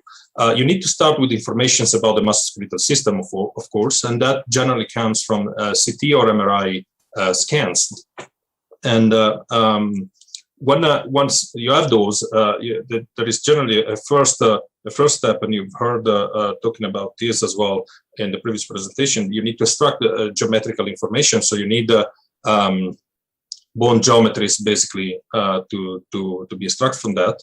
And once you have those geometries, you can actually define anatomical reference systems. And once you have the anatomical reference systems and you have anthropometrics like the body mass, for example, you can define rigid bodies. So musculoskeletal models are a connection of rigid bodies. So at this point, you're interested in knowing how to connect these bodies. And generally, the way you're looking at that is identifying some articular surfaces through bone morphological analysis, and then defining some joint reference system. And finally, you might want to have a look at what the muscles are doing as well. So you generally, the techniques that are available at the moment, they map muscle attachments onto the subject-specific geometries. At that point, what you can do is feed all of this information in a modeling software that can be NMS Builder or the OpenSim API or some custom written script. And once you've done that, you are able to generate a patient-specific or personalized musculoskeletal model. In my research, I work with OpenSim, but there are other platforms where this can be done. If you've collected, for example, clinical gait analysis, then it's rather straightforward to run some biomechanical simulations and extract, sort of calculate the joint kinematics, joint kinetics, joint loadings. So all good. This is conceptually very simple. And we actually outlined in the past a very detailed step-by-step procedure that allows you to go from the segmentation, bone segmented from MRI to the model. So like with some geometrical fitting, followed by a very standardized definition of the reference system, and then a supervised atlas registration to the bones. And that ends up with a complete musculoskeletal model. The issue with this is that this procedure takes around 5 hours per leg, excluding segmentation. So that is clearly not compatible with large state studies or any kind of clinical applications. You cannot think of such a long process to generate a model for just one patient, one leg of one patient. And also the workflow itself is very complex in the sense that it involves different, at least the available workflows at the moment, they involve the use of different software. So it's not a click and play thing, but it's of such a complexity that requires training of an operator, and also this implies that the operator has some, has some sort of some manual sort of steps to accomplish in this pipeline. Therefore, there is the need for quantifying the operator-related variability of a certain workflow or variation of it. So this is where, together with Jean-Baptiste Renaud, a colleague of mine, we developed this Staple toolbox in MATLAB. Staple stays for shared tools for automatic, personalized, lower estimating modeling. Basically, we collected some geometrical tools together with morphological analysis for bones that were available on the literature, and some others we actually come up ourselves from scratch. we combine them with some anthropometric models, and then we wrap everything with OpenSIM application programming interfaces. The toolbox is available with a no-commercial license at MATLAB, so you can actually run your own models. And it's being published in an open access paper that you can see in the Journal of Biomechanics, where the details are actually explained. I will just show you now how this toolbox changes the standard workflow for generating these personalized models. So we're still starting from the same inputs, so informations from for the anatomy practically of the patient or individual. We still need to extract the bone geometries, but at this point, the anthropometrics and the bone geometries are just fed into the staple toolbox, and in about 30 seconds, a skeletal model gets produced that can be used immediately for the biomechanical simulation and producing, in this case, just kinematics and kinetics, because we're still working on adding the muscles in a reliable way. So you might say, okay, you're generating a model in 30 seconds automatically, but is that model comparable or good enough to the work of a human operator for 5 hours, say? So we did check that, and the check we did was against manually built model for other projects. So we considered 4 datasets, anatomical datasets from CT and MRI scans. The quality of the bone reconstruction was variable, as you can see. It varies from really good to extremely bad, I would say. And what we did was we built the automatic models, and then we checked the differences in the reference systems that we created at the level of the joints for distance of the origin, and then the maximum distance of the axis, so the orientation of the axis of the reference system. What we found is we compared these distances and these differences against the interoperator repeatability that was assessed for the same pipeline in another publication. And what we found is that for the hip, knee, and talocrural joints, so the ankle joint, the differences were actually within the interoperator repeatability. We did find larger differences at the pelvis and at the subtalar joint. The pelvis are just, I want to point out specifically the difference in the axis that reaches, these are maximum differences they are presenting. It reaches almost 4 degrees, and that is a pelvic tilt. So practically our automatic algorithm has a systematic error in determining the landmarks that are used to build this reference system at the pelvis. You can see there the comparison. And at the subtalar joint, we have a relatively large error because it's 11 degrees on the axis of the subtalar joint. But first of all, this is not that far away from the repeatability of a human operator that reaches almost 10 degrees. And it's also for the very bad meshes, so like the worst case of the meshes. For the other is actually between 1 and 3 degrees. So it is totally acceptable, at least for our sort of in our opinion. You might wonder what changes, in terms of actual kinematics and kinetics when they are computed. And so we took the worst model, the one with the worst geometrical models. We ran 6 walking trials, and then we ran a statistical parametric mapping to compare the curves that we obtained. And we only found statistical differences for the pelvic tilt and for the hip flexion extension. And if you recall that I presented an error of around 3.6 degrees in pelvic tilt. This is basically the propagation of that initial offset in the definition of the pelvis reference system. If we look at the joint kinetics, on the other hand, we did exactly the same thing, again, statistical parametric mapping for comparing the curves. And we found that the errors, the statistical differences were mostly on the swing phase of gait. And that was because there was a different estimation of mass. In the automatic models, it was estimated through regression equations. And in the manual model, they were actually estimated using volume estimation. So like they had the skin segmentation that was not available to us when we built the model. So in summary, showed you how we developed this staple tool that can automatically generate skeletal models. These models, they perform practically as manual models, but they are actually generated in a negligible amount of time. Of course, segmentation is still an issue. It needs to be done in order to feed the tool. And the next step will be adding musculature to actually have fully featured musculoskeletal models generated automatically. I want to conclude like acknowledging my coworkers and my source of funding. And thank you very much for listening. Thank you very much, Luca, for this great presentation. Thank you. Okay, cannot see any questions in the chat. I wanted to ask you is because you presented a full body skeletal model, and are you know in sometimes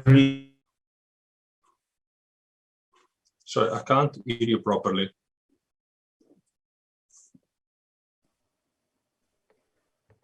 I think that Dimitri is disconnected.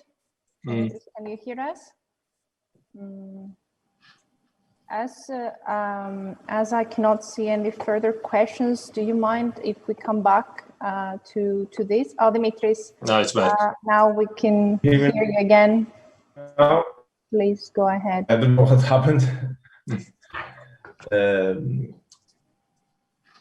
What I was asking was that if it's possible, Luca, to implement in your toolbox, just use a part of the learning. I mean, or you can get just the CT scan from the knee joint and implement that in the generic of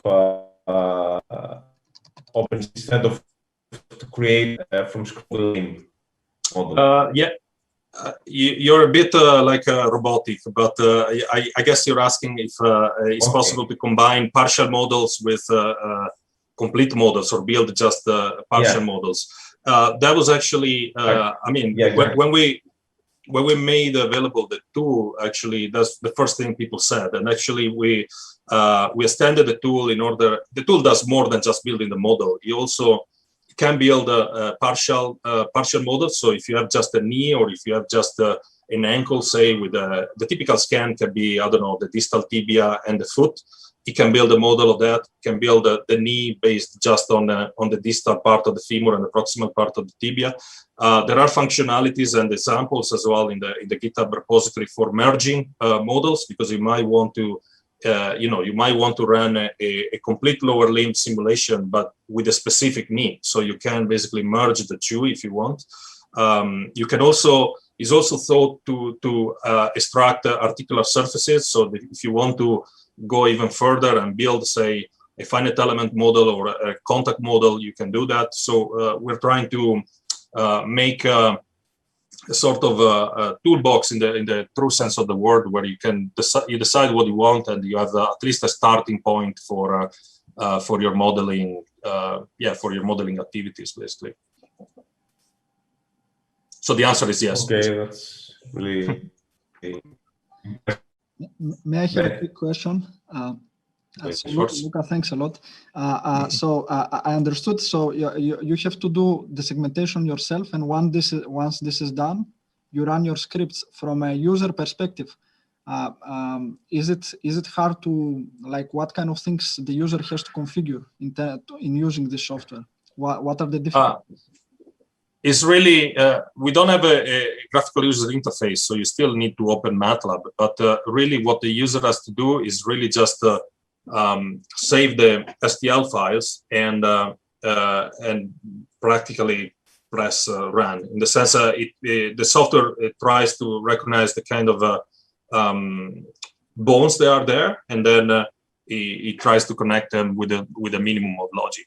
And also, so really, once you have established the workflow, it's really just you press a button and you get the model out, which is what we wanted to do, because lots of time you describe a semi-automatic technique, but actually then the user has to bring, copy. I mean, he has to do lots of operations that are not, I mean, where you don't need to contribute technically, but actually is not automated. Automated is you press a button and you get your model. And this is what this toolbox actually does at the moment. There's plenty of examples in the GitHub repository as well. So it's easy to pick sort of the prepared sort of script and have it running with your data set. Okay, thanks. I look forward Thank to you. this. Thank you. So maybe I can share my screen. There are 2 more questions in the chat. I don't know if we have time to go through them, Dimitris. It's for the presentation, the previous presentation. I think we can, yeah, go with the questions also. Yeah, I think it's good to have the answer from Luca. I can see that from Nikos Halapidis is can you please elaborate on how Staple determines the landmarks? Yeah, so practically what in the Staple toolbox, each bone is run through a morphological analysis. So for example, in the case of the tibia, that is the easiest, we run a PCA, so we know the, PCA or principal axis of inertia, depends on the approach, and then we slice it. And then we identify the largest ellipse, for example, and then based on that, we define a reference system, and we add the third axis, the axis of inertia. This is the simplest one. And based on those axes, then we identify the bony landmarks. For example, for the pelvis, is a bit more elaborated, but the systematic error that I was talking about in the presentation derives from a systematic error in determination of the reference system. So it's always morphological analysis, definition of reference system, and then landmarking of the bone surface, basically.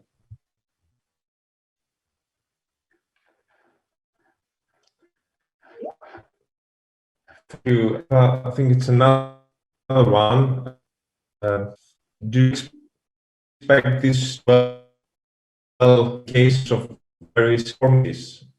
Expect this to be expanded to other regions of the body, such as in the presentation examples of the leg? I'll repeat the question because you're going robotic. If it's extendable to other. Yes, I can repeat the question. Because I had a problem with my network. Okay, no worries.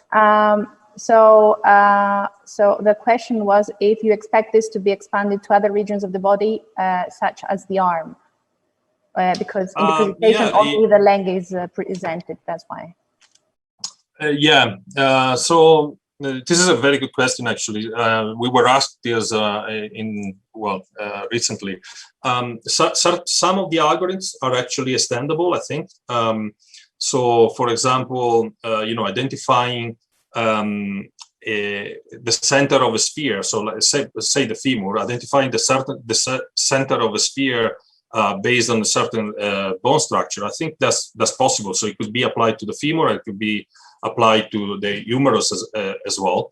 Then is a matter of trying, because there's a lot of variability. So these methods that I presented are all based on geometrical considerations and not on statistical shape approaches, for example. So it's a matter of seeing if the variability between, say, the femur and the humerus doesn't trick the algorithm and then give some weird results. But it's definitely, I think, is possible. Yeah, I think it's, at least for certain bones, it's possible.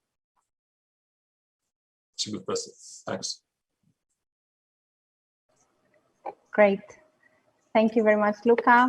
Thank you. Now we should welcome one more of our invited speakers. It is Dr. Dimitar Stanev, a postdoctoral researcher at the Biorobotics Laboratory at the École Polytechnique Fédérale de Lausanne in Switzerland. And the presentation that Dimitar is going to give is related to real-time musculoskeletal kinematics and dynamics analysis using marker and IMU-based solutions in rehabilitation. Yes, thank you, Joanna. Thank you very much for the invitation. I'm happy to be here and see some of my old colleagues. The presentation that I'm going to give you is related to OActive, in a sense that that in OActive you are also interested in doing rehabilitation and gait retraining approaches to be able to alter the gait characteristic of subjects with osteoarthritis. And to do that, you basically need to be able to estimate different kinematic and dynamic quantities from musculoskeletal systems in real time. Quantities that can be like joint moments, knee abduction moment, or muscle forces, or even joint reactions at the knee, for example. So these quantities, like they are typically estimated from musculoskeletal models. So the presentation that I'm going to give you is to give you some details how this can be done in real time, and also how one can also take advantage of not only marker-based solutions, but also IMU technologies to be able to collect the kinematics of users. I would like to acknowledge the colleagues that work with me on this work, Konstantinos, Philip, and the rest of the team. So this work was recently accepted in Sensors in a special issue. And also you can find below the link of the GitHub where we maintain the code with all the examples and tests. So what were the current solutions before we do this work? So basically, Van der Borget created the human body model. It's a model where you can solve for the muscle forces in real time. So the model is very fast, accurate, and has been validated. However, the drawback is that it's proprietary, so you cannot. It's expensive, and you cannot extend it easily and customize it for your research. And there was the work from Claudio Bislato and colleagues, where they also implemented inverse kinematics and inverse dynamics for real-time applications. Their code is made available on GitHub, and of course, the same group, they have their own method for estimating muscle forces using EMG-driven methods. Basically, they measure the EMG using surface electrodes, and they use this information with their models to try to predict muscle forces. And once you know muscle forces, you can also estimate joint reactions. On the other hand, we want to complement the solutions in the sense that our framework can also run inverse kinematics, but now we also can solve the problem with IMU measurements. We also implemented some filtering methods and differentiation, which I will show later, that improve a lot the accuracy of the system. Then, of course, inverse dynamics, muscle optimization. In our case, muscle optimization is solved without any information from EMG measurements. So this is one difference that we provide. So in case you don't use EMG in your application, you can use our approach. And of course, we also have a method for predicting ground reaction forces. Therefore, you could use IMUs and go outside the dedicated environment to try to do dynamic analysis. Our software is fast, accurate, has been validated against offline analysis, and it's also a free software. Let me give you an example of a typical pipeline that one might employ to calculate the joint reactions for the knee, for example, during walking. So to calculate the joint reactions, how one must start. So basically you have a musculoskeletal model which you calibrate to a specific subject, and then depending on the measurement system that you use, is it a marker system or an IMU, you collect these positions in real time and you pass them to the inverse kinematics module. Inverse kinematics solves the problem of optimization and gives you the joint angles of the system. And then you can also measure external forces or try to predict external forces that act on the foot. And basically, you have to be able to differentiate these quantities in order to do dynamic analysis. So you have to filter them to remove noise, differentiate them. And then you are able to solve inverse dynamics using the model. And if you know the torques, you can also solve for muscle forces and calculate the joint reaction loads. So this is a typical pipeline that people are interested for this type of applications.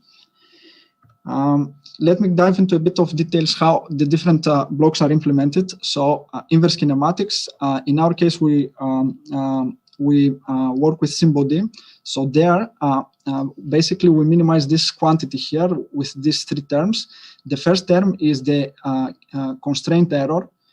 So by minimizing the constraint error, what we permit is that you can use models that have kinematic constraints not just unconstrained models. So this is useful. For example, we know the upper limb body, the models that exist, they have some constraints. They are not unconstrained.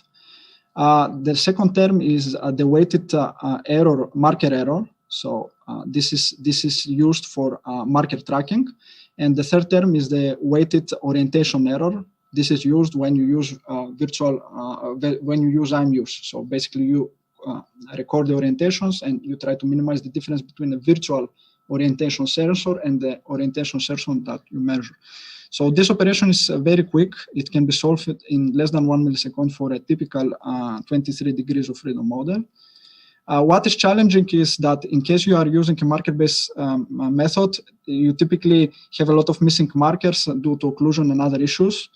And it's important that as you are doing this analysis in real time, you try to avoid these problems by interpolating information using previous information from the marker position, or trying to reconstruct marker positions using known information from adjacent markers.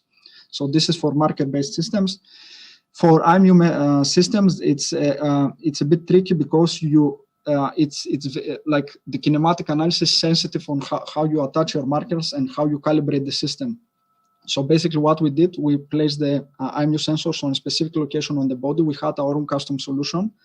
And then we request that the subject is in a specific static pose that we know, so that we can calculate the differences in the orientations and calibrate the system. Again, we used our own setup of IMUs, but if one uses, let's say, XSense, things will be better because there you have specific location of the IMUs and that are attached on the suite. The added value of our approach is the filtering method that we use. So this will become evident why we need good filtering when I show you some results about inverse dynamics. So to understand the problem is that even if you low pass your data, you will still say they will for sure will have some discontinuities. And these discontinuities will create problem when you apply finite different methods to calculate the first and second derivatives that are needed for dynamic analysis. The way we address this problem is that we created a memory buffer where we placed we keep the last m entries, solutions of inverse kinematics, so the joint angles. And then we applied a low-pass FIR filter to filter for high-frequency noise present in the data. But we didn't stop there. We didn't just apply the finite difference after that, but we also applied we fit a spline on our data. So the trick here is that when you have a spline, you can evaluate the value of the spline at any point in your data.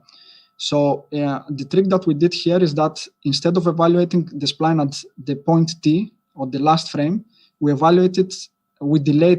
created an artificial lag in the evaluation of the spline by some samples. So basically we evaluate our spline at TD. So by doing that, basically we're improving the calculation of first and second derivatives, because basically our filter is non-causal. It's for calculating the information at TD, it's using future instances. So you will see the effect of this thing, but this is the intuition behind this. So basically our filter has 4 parameters, the memory. The larger the memory, the better the filtering and differentiation is, but it's slower. So this might be a problem for real-time applications. Then the cutoff frequency depends on the type of movement. It's known for gait or for running. The spline order is again fixed. We use 3. And here the sample delay is the parameter that I discussed here. Then if you want to solve for muscle forces, you have to first solve the inverse dynamics. The inverse dynamics is a very quick operation, and it runs in less than 1 milliseconds. It uses Newton-Euler's recursive method, iteration method, so it's very fast. The way we formulate the optimization here is slightly different from what people do in OpenSim. So we're not minimizing for the sum of activations squared, for example, or cubed, but we are minimizing for the muscle forces divided by the max isometric force. subject to that, the force generated by these muscles should equilibrate the torques that we calculate from inverse dynamics.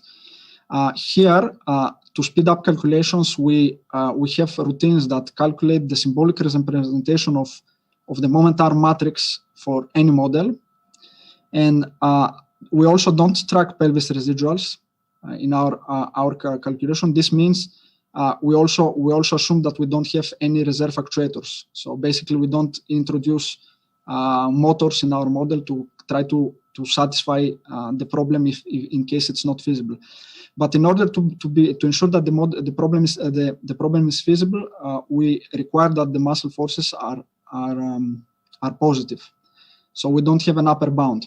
Even though that we don't have an upper bound in our solutions, we didn't find solutions that go above the max isometric force. So this is good.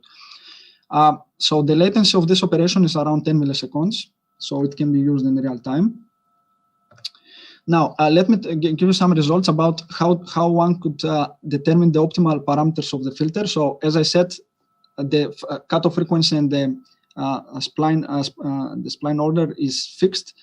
It can be changed, but we typically know their values. So then the question is, how can you calculate the best value for the memory and the delay, the sample delay? And here, what I present you is on the first row, we have the RMS value for the coordinate, velocity, and acceleration of the angles. So basically, we did a grid search. We tried different combination of M and D parameters for the filter, and we compared our findings with offline analysis in OpenSim. So what we see here is that, for example, because acceleration has the largest value, we typically want to minimize the acceleration errors in our calculations. So basically, from this plot, we can see that one can choose a memory of 34 samples for this particular case. The same holds for the delay. So basically, looking at the acceleration errors, we see that an optimal value of 14 samples is good enough for our application. So this means that 14 samples, if you have 100 hertz sampling rate of your motion capture system, with this filter, you are introducing 14 milliseconds of artificial lag in the angles. This might not be observable by the users, but it improves a lot the calculations at the next stage. So let me show you what I mean. So what I present here is the kinematics for the hip, the knee, and the ankle. And here we have the coordinates, the velocities, and the accelerations. So with blue, we have the results from OpenSim offline analysis. So when OpenSim does these calculations offline, it has the whole signal at its disposal. Therefore, it can apply non-causal operators and get very nice, smooth results. Whereas when you have a real-time application, you have a specific memory of frames that you work with. So you cannot have an infinite sequence. You cannot see the future values. So that's the difference. What you see here, our filter is with orange. So it's exactly the same, almost the same as the OpenSim offline analysis, but it's in a real-time filter. And with green is the filter that is commonly applied by the other two approaches that I presented before in the state of the art. So basically, by having this trick with the sample delay and the memory, we are able to get very accurate calculations for even for the accelerations of the kinematics. So this is very important because if we perform inverse dynamics, of course, if you don't calculate these values correctly, you will have errors. So what I show you here is again the residuals at the pelvis, the hip moment, knee moment, and ankle moment during walking. And what you see here is again the offline analysis of OpenSim with blue, and the orange, which is our result of the real-time filter, real-time calculations. And with green, you have the solution from typical filters that have been used in the literature. So as you see, for example, for the knee moment, you might be off by 10 newtometers. So this might be a problem for your application. Now, a quick note on predicting ground reaction forces. So there are many methods available. I will not spend much time explaining how this works, but it's quite difficult, quite challenging to implement this type of methods and be able to calculate the ground reaction forces for any type of movement. So it's very, very difficult. What we observe is that even if you are able to, let's say, approximate the shapes of the center of pressure, the force, and the moments, even if you are able to approximate them well enough, you might end up with a lot of error in your joint moment calculations. So as you see here, with blue is the OpenSim results, and with orange is a method where you can predict where we are predicting the ground reaction forces instead of measuring them. What is interesting here that for some joints, for example, for the ankle and the knee, if you are able to estimate the center of pressure or measure the center of pressure, you will improve a lot your estimation of these moments. Whereas for more proximal joints like the hip, you need a you need to have high accuracy for the moment and the force as well. So this is something that we observed. And then in terms of muscle forces, we see a good match between what OpenSim predicts and what our method predicts. So keep in mind that we solve slightly different optimization methods. So OpenSim minimizes the sum of activations, and it's formulated differently, whereas we solve for muscle forces. And we didn't expect to have such a good match, but this is good. And if you have similar matches, such a good match for the muscle forces, then joint reaction loads will be also similar. Therefore, the calculations of real-time reaction forces closely resemble the forces obtained from OpenSim. So we're very, very happy about this result. And yes, I want to close this by saying that now there are a lot of technical things that you have to solve to get to this point where you can calculate these things in real time. And the fun starts now. You can start designing your scenarios, your applications. So, for example, you might want to train a subject to walk in a way that can minimize reactions at the knee to reduce pain or the progression of a disease. So, for example, you can monitor the reaction forces that we provide, and then based on their value, you can adjust the targets for the foot progression angles or the step length and step width, such as that the subject tries to mimic the value that you're providing him and learns to walk in a different way. There are many applications that one can think about it, and I think with this software you can now think of designing these solutions and not so much on the technical stuff. So takeaway messages: filtering is a very important step. So if you don't do it properly, you will pollute the estimation of other calculations. So it's important to properly filter and differentiate things well under noisy conditions. Joint moments are sensitive to ground reaction force predictions. Therefore, it's better if we can measure things, but of course there are situations where we cannot measure them. Optimization for muscle forces is a computationally demanding procedure, and things that can help are calculating the moment arm matrix in advance, so that we don't spend time calculating its values. And also the way we formulate the optimization problem can have a significant impact on the performance of the method. As I said, we can now concentrate on rehabilitation scenarios. And closing this, I want to give a insight of how we see this approach. So for the last years, we see that there are a lot of advances in IMUs and sensing. So you place your sensor and you go outside the dedicated laboratory. So with this technology now, you can do kinematic analysis in any environment, and I think the accuracy is quite good, depending on the application, of course. And the only thing that is missing is that if we are able to sense the interaction with the environment, the reaction forces that are applied on the model, or when the subject grabs a specific object or lifts a package. So if we are able to estimate these things from kinematics only, or maybe improves the way we sense the environment, I think then one can also move forward and apply the things that I told you now to be able in real time to calculate all these things that cannot be measured, like muscle forces and joint reaction loads, and provide feedback to the user. That of course depends on the application that we're targeting. Thank you very much, and I hope you like the presentation, and I'm open to questions.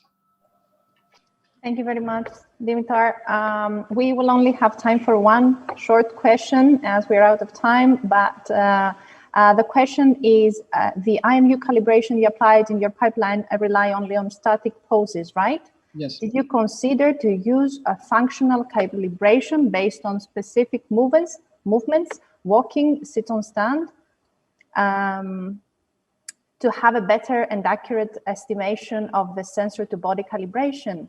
Also, to avoid the strict positioning of the IMU on the body in the same way for different subjects? It was a little bit long. Yeah, it's a very nice question. No, we didn't consider this. We in our study we concentrated mostly on delivering the modules so that they can work in real time, and we spent less time on the calibration phase. But I know it's a very important step, but we didn't want to move in this direction because we used our own IMU system. So if we want to move in this direction, we would try to have, let's say, maybe use XSense and a marker-based motion capture system so that we can do these tests and try to come up with a good protocol to calibrate this. But it's a very nice question, and it gives a good motivation for the next study. Thank you. Great. Thank you also, Dimitar, and for your nice presentation. Thank you. We will now move to the last presentation of this session that will shed light on the impact of augmented reality interventions in osteoarthritis, presented by Professor Konstantinos Moustakas, an associate professor in the Electrical and Computer Engineering Department of University of Patras in Greece, and one of the OActive partners. Konstantinos, the floor is yours. Thank you very much, Joanna. I enjoyed very much listening to Dimitar and all the other very nice presentations. And they actually shaped very well, starting from the previous session and this session as well, on what are the requirements, the scientific requirements to deliver something that will be close to a clinical application. Starting from segmentation that Luca presented, going on with somehow more accurate inverse simulation that was presented by Dario, the modeling approaches that was presented by David in the previous section, and now the real-time approach that where we were working really hard the last couple of years, that Dimitar presented in so much detail, are the important and basic prerequisites so as to deliver something that will just present you now. So you can imagine, even if it was a little bit hard for some people to follow the rigorous descriptions by Dimitar, think of it as the basic and important requirement so as to be able to deliver and produce some real-time interventions that we'll talk about now. So I will not discuss about osteoarthritis, progression, onset, etc. It was very clearly described before. There are many reasons for the onset of osteoarthritis. The question is, how can we reverse osteoarthritis? How can we correct things pharmacologically, surgically, or can we do it in more conservative ways? Something that our physicians and biomecanicists say is that it is possible to reduce the medial torque of the knee, so the pressure that is applied on the area that demonstrates inflammation, using different ways. One way is use some braces or even gait retraining. This was a new word for me some 3 years from now. How can we retrain patients to change their walking in order to unload the problematic areas of the knee and load other areas that are healthy, let's say? We can increase the walking base, so keep legs apart from each other. We can redirect toes to look outwards, so have a rotation on how we step on the ground. Lean torso sideways, etc., etc. There are quite a number of ways to achieve gait retraining as a therapeutic measure. However, if we try to do it, since like about 10-15 years ago, I was working on gait biometrics. So gait is also a biometric. It's a feature that using which you can identify a person. So it's very characteristic for a specific person. It's a biometric trait. So it's very difficult to change it. It's a part of you, your walking. So it's difficult to comply with these instructions and be able to maintain such a different gait pattern for more than a couple of days, mainly, or hours, maybe. So how can we do that? How can we make a change in walking strategy maintainable? We need some guidance. We need to be able to perform in real time, and this is refers to the presentation you just heard before from Dr. Stanev. We need some real-time feedback to the patient so as to be able to alert and comply with the recommendations.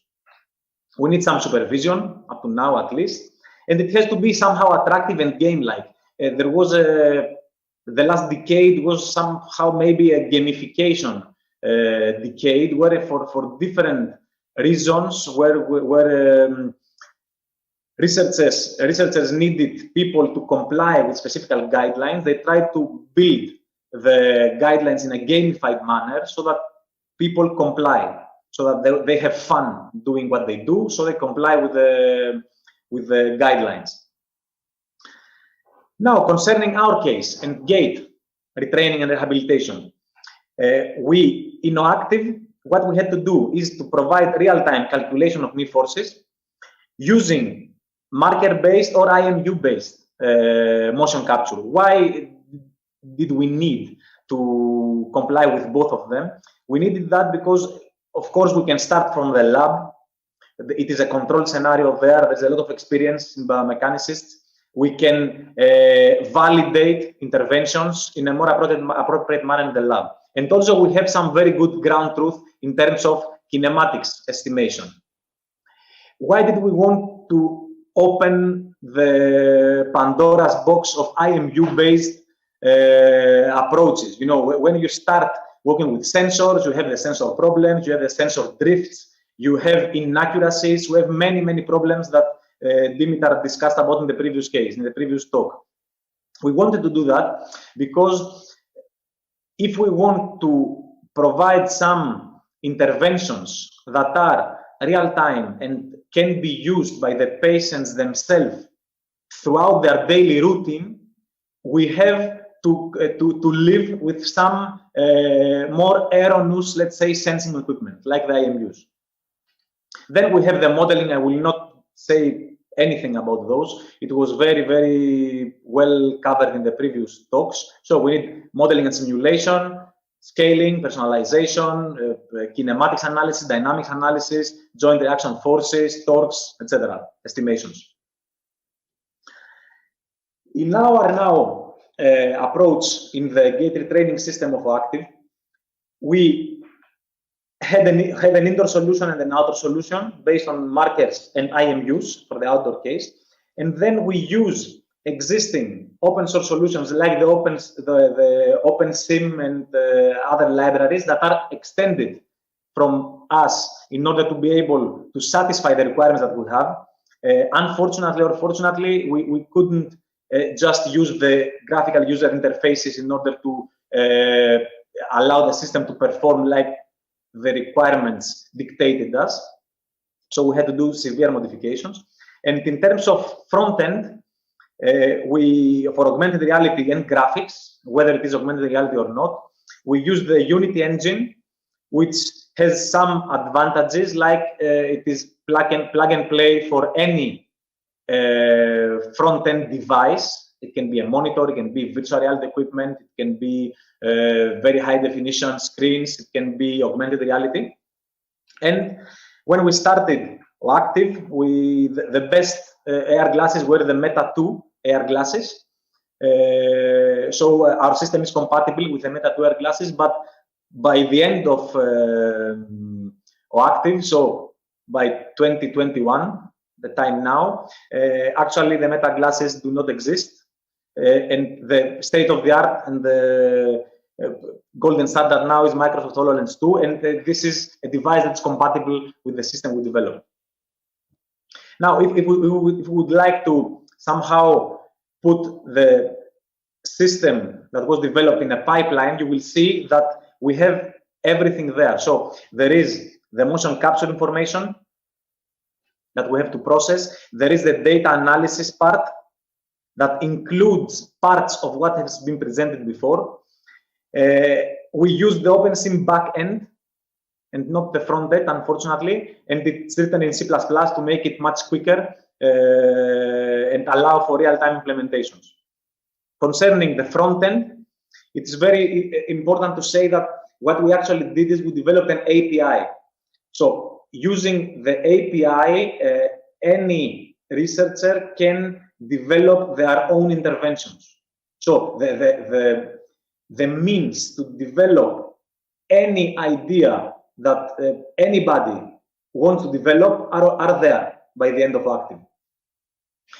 So as to demonstrate now some functionalities, I will show some parts of the clinician front end that we developed as an application of our API, the patient front end that includes several visualization options. It performs in real time, and it was last couple of months addition. We have also now implemented the vibrotactile feedback using wearable vests or belts to the user, since it has been reported that vibrotactile feedback might be a better feedback mean compared to visual feedback for patients.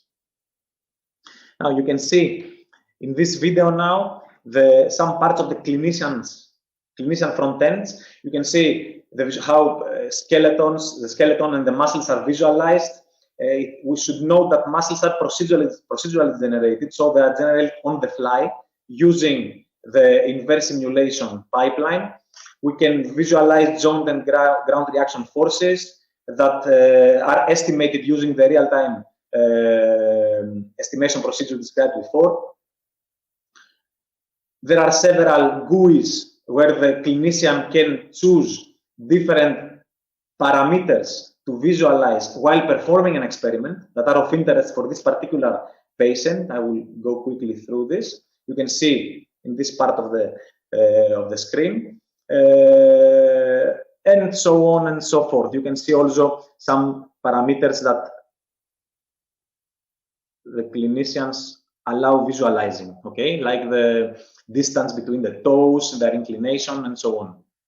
Moreover, the clinicians can define several indicators, bar indicators or gauges, as you can see here, with some intervals where the patient has to lie within this interval during performing a specific exercise so as to consider the exercise successful. Concerning the patient front end, it is much more simple in terms of the graphical user interface, but it is important to note that several gamified elements, like the ones you can see in this area and this area, so some, you can win some coins, some points, etc., be first in the leaderboards, simple gamification tasks. The important from a biomechanics perspective is that the users are asked to lie within specific intervals with respect to the performed actions. Okay, so this is supposed to be the first step towards compliance with the new gait retraining requirements. Now, I will go a little bit fast further through this. I just wanted to show you the augmented reality interface. So the same approach is implemented also in an augmented reality interface. So using wearable displays and see-through head-mounted displays, the users can perform exactly the same actions. Whether now augmented reality interventions are more appropriate compared to traditional interventions in big screen is something that has to be evaluated, of course, but the functionality is already there. Okay, you can see here the same interface displayed in an augmented reality screen. Okay, now I think we managed to finish this about 8 months ago. The real-time implementation, the IMU-based real-time implementation, Dimitar explained a lot. I will not stay to this. The idea is that having ready the real-time inverse simulation API, we can be able to develop similar front ends, similar intervention mechanisms using the mobile phones of the patients themselves and allowing real-time feedback in their daily living. Okay, they can define when they want to do some exercise and get the appropriate feedback. I should not forget that we were considered as finalists in the Innovation Radar Prize of the European Commission. The Innovation Radar is somehow a scouting activity that tries to identify innovations that stem from European projects. We were invited there, and based on the vote of the people's vote, we were ranked as second in the Tech for Society part.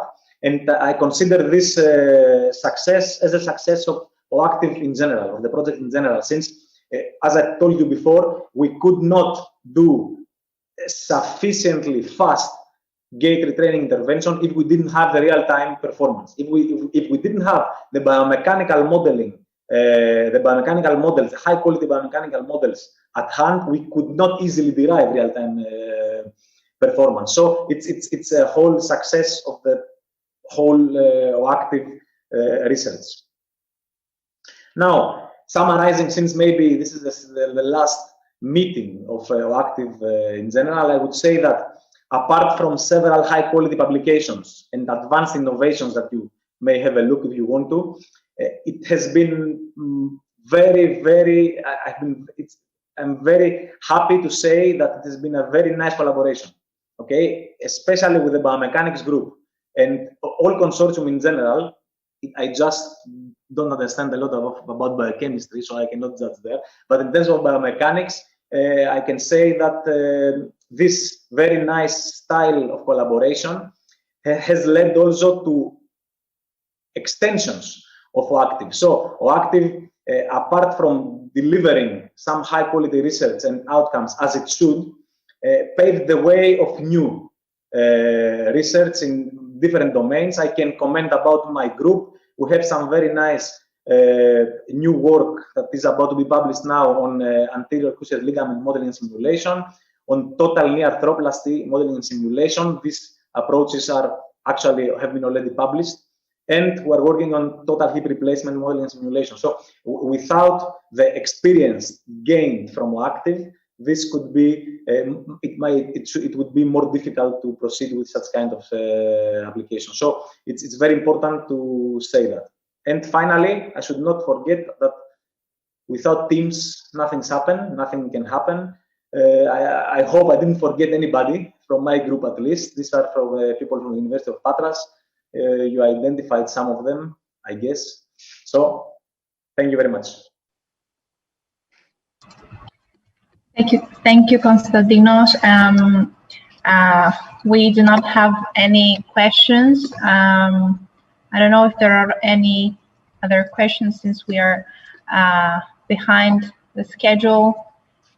So we can finalize this session, and we can have a very short break. It will not be this long as in the agenda. Let's have 3 minutes until 4:30, and we come back then. Thank you very much.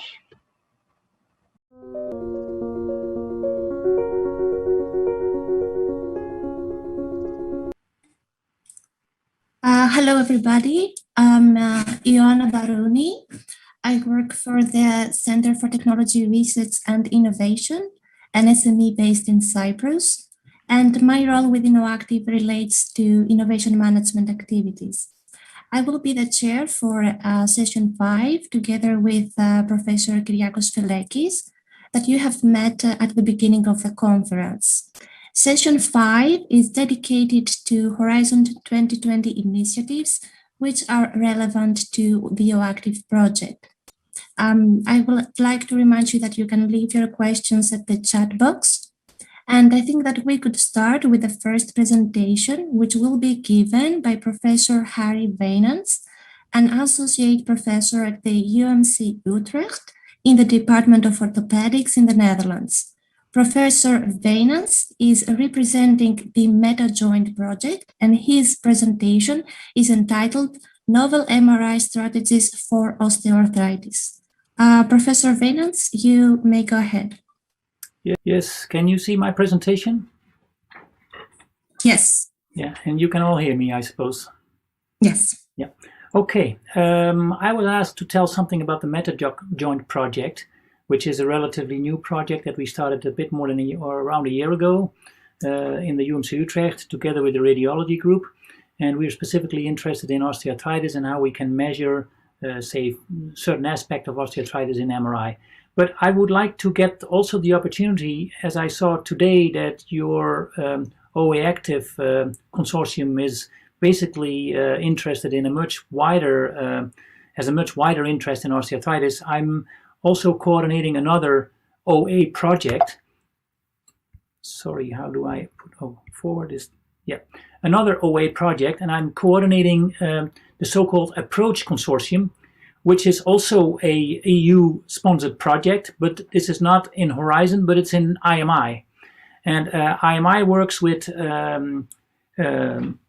academia together with pharma industry. So there is big pharmaceutical industry that is interested in a certain topic, in this case osteoarthritis, and they set out in IMI a topic, and then they ask the academic centers to come up with a proposal that fits their interest. And from the pharmaceutical companies, John Larkin is in the lead, and I'm in the lead for the academic centers throughout Europe. And there's around 20 centers and 3 pharmaceutical industries making altogether a project of 15 million euro, and it's called the Approach Consortium. And so what is the challenge of the Approach Consortium is that we realize that there's a lack of appropriate measures that can identify the right patient to benefit from a specific therapy in OA, in osteoarthritis. And so there's a lack of these specific and sensitive endpoints, and thereby you cannot really differentiate between responders of a therapy and non-responders of a therapy.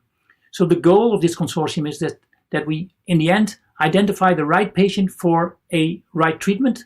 So we want to find phenotypes with progression rates. So we want to find out which patients become progressive and which not, and what are the different phenotypes between those, so that they can have different treatments. So we're using to do that, you need to define a certain osteoarthritis severity, and well, you want to see how that osteoarthritis severity develops in time. And so therefore we have a certain cohort already to start with. So we started with existing cohorts, and in those existing cohorts, some patients develop osteoarthritis very quick and others are not so progressive. So we want to differentiate between the progressors and the non-progressors. And so we look first how these existing cohorts, how these patients developed in the existing cohorts. And of course, then we get a very sort of crude way, because in these existing cohorts, we usually don't have a lot of data. In some of these cohorts, is only Kellgren-Lawrence is measured. So some have some MRI data, some have questionnaires, others have maybe gait analysis. But so it's a bit of a crude data, and it's kind of difficult to make that differentiation between the severe cases, the progressors, and the non-progressors. But so what we try to do then is that we lift out certain subgroups, and in those subgroups we measure very accurately a lot of different aspects that is related to OA, and then we hope that we can very well differentiate in those smaller subgroups that we can very well differentiate between the progressors and the non-progressors. That's sort of how we work in that consortium. And therefore, we measure in a set of patients that are recruited in a very specific way that I won't tell you much about it now. But in those few groups, we measure biomarkers, for instance, from serum, and they're listed over here.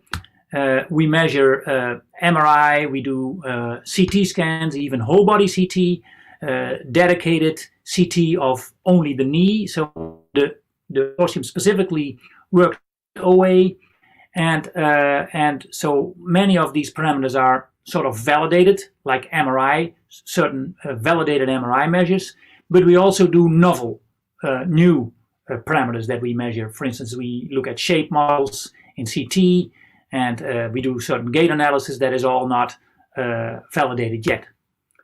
Then we have, from MRI data, we do quantitative MRI measures in a group of, the total group of patients that we follow is 300, and we follow them for 2 years. And the recruitment has been done. The 3-year follow-up is also done, and this month, actually, as we speak, the database will be closed because the 2-year period is now done. And then we have about half a year left to do lots of different analysis on the data. So this is an example of quantitative MRI data that we measure. We did that together with a group of Eckstein in Salzburg. We do qualitative scores, so radiologists do qualitative scoring of the MRI data. We do statistical shape modeling. That's one of my own hobbies that I do in this project. But there's a lot more that we do. And so the end of the story is that we try to predict where the progressors are and where the non-progressors are in these 300 patients. And so we're working on that. And I specifically wanted to show this to you because this group that works in OActive Consortium has also a lot of data. I think there is some overlap maybe with our approach consortium. So at the end of the day, it might be nice to catch up with some of you and see whether we can follow up on this, because we have a lot of data, and that data is not really used a lot. So the data crunching should start now as a second project. So I'm looking for collaborators that can help with the data crunching and maybe work on a new Horizon EU call to work on this together. So then I hope I have still, must have a couple of minutes left for the meta joint. The meta joint is actually a very small project. It only has, what we try to do there is to set up completely new MRI strategies that teaches us something about osteoarthritis. And therefore we have a 7 Tesla imaging modality of MRI. We do knee imaging, and we try to make 3 new imaging methods. And we're actually in the process of working on that now. What we try to do is a proof of principle with maybe 1, 2, maximal 3 patients per imaging method. And the first one is that we are, here's a picture of an OA patient. Left panel is healthy, middle panel is early stage, and the right panel is a final stage. And then on the bottom, you see the cartoon of the cartilage tissue. And what we try to get out of that MRI is 3 things. One aspect that should relate it to the is, we know a little bit of that, but a lot of the cartilage turnover in human patients is quite unknown. And therefore, we try to set up a deuterium MRI scan. Then we want to know something about the glucosaminoglycans in the cartilage. And therefore, we set up a sodium scan, and then we would like to have some knowledge about the bone turnover in the subchondral bone regions just under the cartilage, and therefore we give to some patients bisphosphonates that become incorporated in the bone, and then we can actually try to visualize the bisphosphonates using the MRI technique. First example is the deuterium imaging. In fact, what you do here is, this is a paper from 2018, which was a beautiful example how deuterium imaging could be used for brain imaging. And actually by giving patients heavy water or deuterium, which is taken up then you can actually, or in this case, I think they used even glucose that was made with deuterium inside, so you can see where the glucose goes in the body, and you can then make beautiful MRI scans that show you where the energy is taken up and gives you a lot of information about the brain. So we are trying to do the same for a knee joint, actually. So the group made specific coils to that enables them to make that deuterium scan. So 2 protons instead of 1. And that is then going into all using the 7 Tesla scanner. And here's a picture where we actually first start with the anatomy. So what you see here is just a general proton density map, that gives us a lot of anatomy information, and that's what you see here. And so here you see the knee of the proton density, and on top of that we now try to represent the deuterium, and that looks then like this. So in every couple of voxels, so this is a much coarser resolution, so we're working on a finer resolution, but here you see the muscle. So the muscle has a lot of deuterium, and this is only done by the normal deuterium uptake that is normally in your normal habitat, so to say.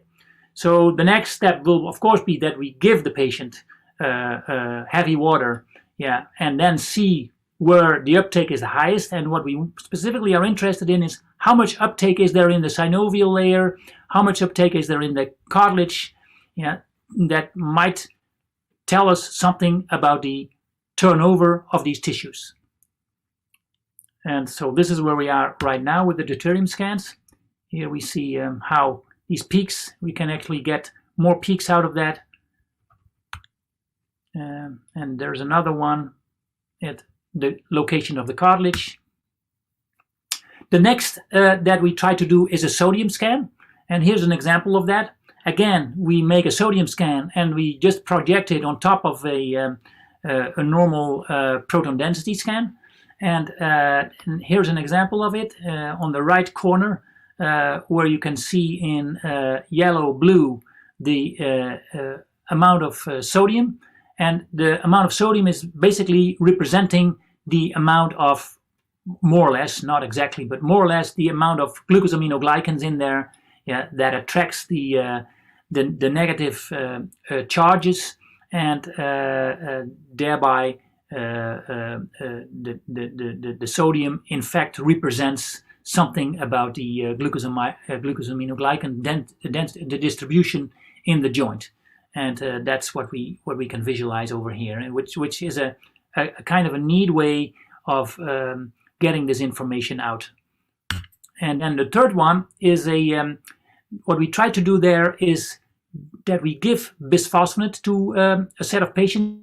So we have a group of 84 patients that received already bisphosphonates for a clinical trial. And these bisphosphonates are taken up at locations where there is high turnover. And one example of that is, for instance, a general SPECT scan. In fact, a SPECT scan that is used that uses the same method, in fact. And with a SPECT scan, you give a diphosphonate attached to technetium, and the technetium is then taken up at places where there is high bone turnover. And here's an example where you see high turnover, high uptake of the diphosphonate in the knee joint, which is probably related to osteoarthritis. And then the SPECT scan can show you where the high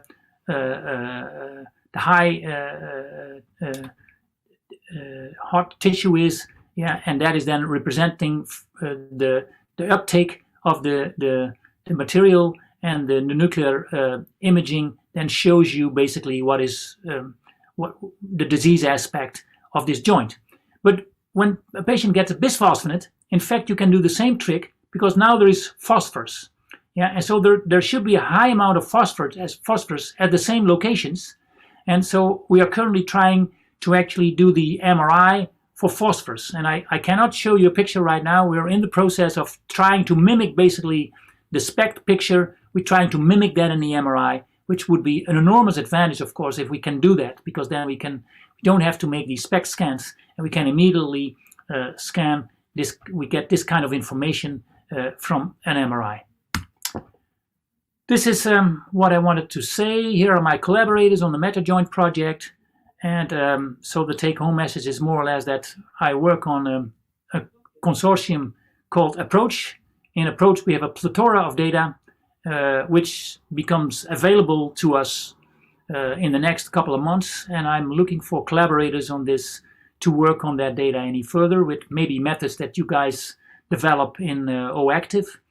And well, we further try to evaluate the novel MRI methods that I just presented to you in the MetaJoint project. I thank you for your attention. Thank you very much, Professor Reynolds. I don't see any questions in the chat box for you, but is there anybody that would like to ask a question on MetaJoint? Okay, I guess we can move forward. So the next presenter is going to be Professor Mary Murphy. She is a professor in regenerative medicine at the Regenerative Medicine Institute at the National University of Ireland, Galway. She is representing the AutoCRAD project, and her presentation is entitled AutoCRAD for Automated Manufacturing of Novel Next Generation Regenerative Therapies for Osteoarthritis. Professor Murphy, you may start. Good afternoon. And first of all, I'd like to thank the organisers for asking me to present AutoCRAD here today. I've enjoyed all the talks that I've heard. AutoCRAD really focuses on different aspects. And we're looking really at manufacturing of novel next generation regenerative therapies, mostly based on stem cells or the products derived from them as extracellular vesicles, and our disease of interest is osteoarthritis and has been for quite a number of years. So the aims of the project are to develop cell-inspired therapies for OA, but coming from sustainable cell sources. So we're starting with human-induced pluripotent stem cells, and from these cells generating induced mesenchymal stromal cells, but also chondrocytes for development of therapies.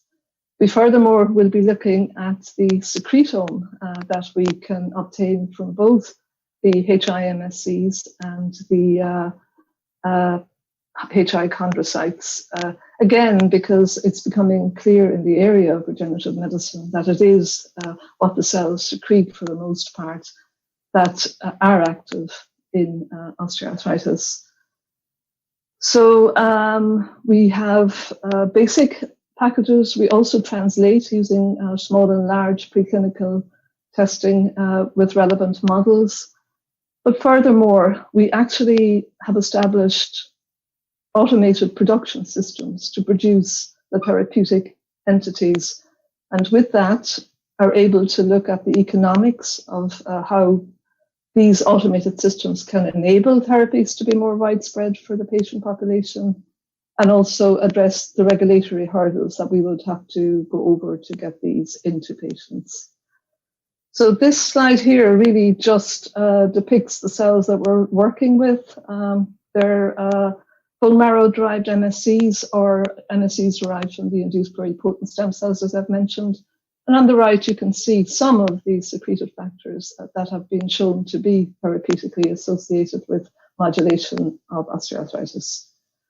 Now, this is MRIs of a study that was done quite a number of years ago, but it illustrates the effects of bone marrow-derived MSCs on osteoarthritis. This is a goat model, and on the top, you see an MRI that is not treated with mesenchymal stem cells.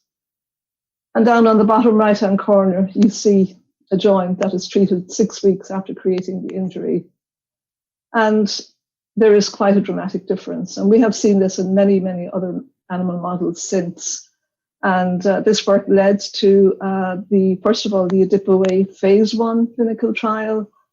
And at the top here, you see that in the 18 patients in that trial, pain was very much down very quickly after the injection of the stem cells into the joint. with 17 of the 18 patients seeing a reduction in pain. And interestingly, the WOMAC score, which was generated by the physician, showed that even that 18th person had better function. This trial then led to the ADIPO-A2 trial, which is still ongoing, but at this stage, 100 patients treated, and those the latter project is led by Frank Barry at NUI Galway. So at the time ADIPO-A1 and ADIPO-A2 were going on, we also started to look at development of closed, scalable and automated robotic systems for therapeutic stem cell manufacturing, and to do this from the donor right through to the patients. In other words, we generated a device to obtain marrow, which was allowed closed transfer of the raw material into the platform, and everything from that point on was closed and sterile.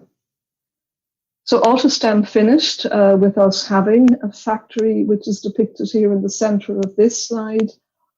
And with the information that we had, we went ahead and obtained funding for Autocrat to further develop the automated production systems, but also to address, as I mentioned, other cell sources for modulation of osteoarthritis. And here you see all the partners involved at the bottom of the slide. So in the context of what is happening in Autocrat as we speak, we're 18 months into the project.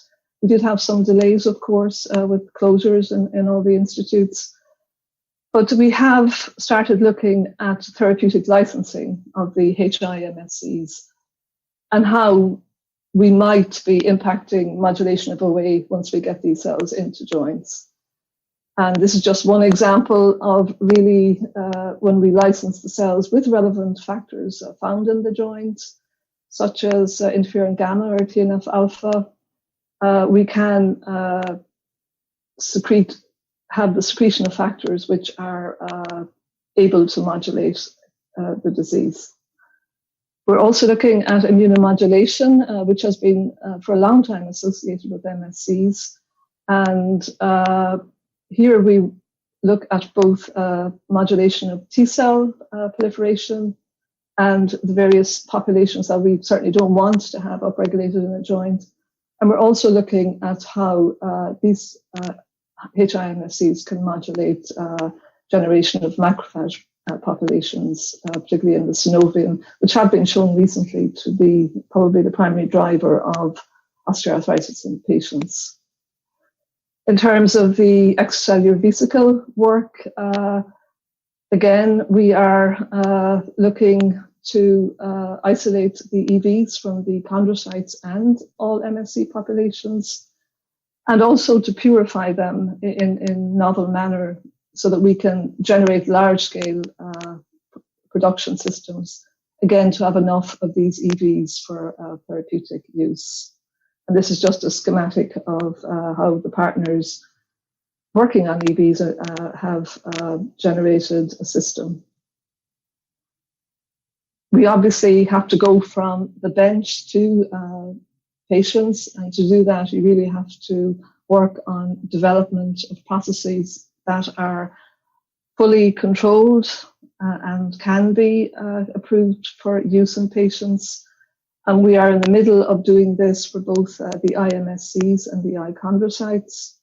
And this is just one piece of data that was generated here in Galway, where we're comparing the induced MSCs that we have to MSCs derived from bone marrow, and they behave exactly the same. So we believe we have a therapeutic entity that is sustainable and can be expanded up to 84 population doublings before changing phenotype, and therefore a very promising therapeutic.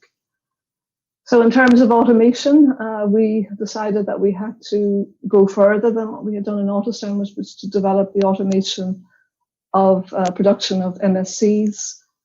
So we're moving on to the IMSCs, the ICHO, but also looking at control of the production. So we're testing in phase in the platform. And Valitacell is a partner who's developing a ChemStress fingerprinting assay to, during production, actually take readouts on how well the cells are doing in context of changes that might happen during expansion. This company is also has a system for looking at EV quantification during the production process, and this is working quite well. So this is a schematic of the what we are planning. We have on the bottom right-hand side a depiction of the stromal cell factory, which I can show you on the next slide. And to that, we are adding an autocrat discovery platform and likewise an EB production platform, all in tight association with each other. So this is the AutoStem platform schematic, and here we have proven mass production of the cells. These cells were validated in animal models as being functional. And in the platform, we can produce the cells in any type of bioreactor. The cells can be counted to show what's going on during the production process. And on the right-hand side, you have the bioreactors shown in the turquoise and yellow here. And once the cells are expanded, we can harvest them in this open area in a closed manner and then transfer them into the left-hand side for cryopreservation, which is done in an open manner. So we have different production grades here. And if anybody's ever worked with good manufacturing practice, grade D is a low grade.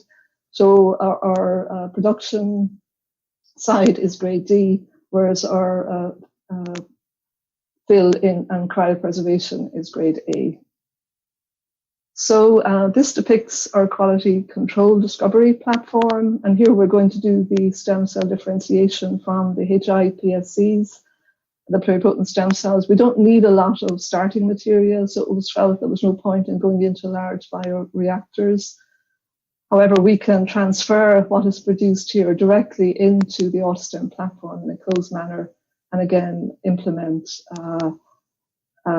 production of the cells as well as QC assays in an automated manner. So actually I missed a slide there. Oh, must be gone. Sorry, I missed an EV slide, but we're doing the same for EVs.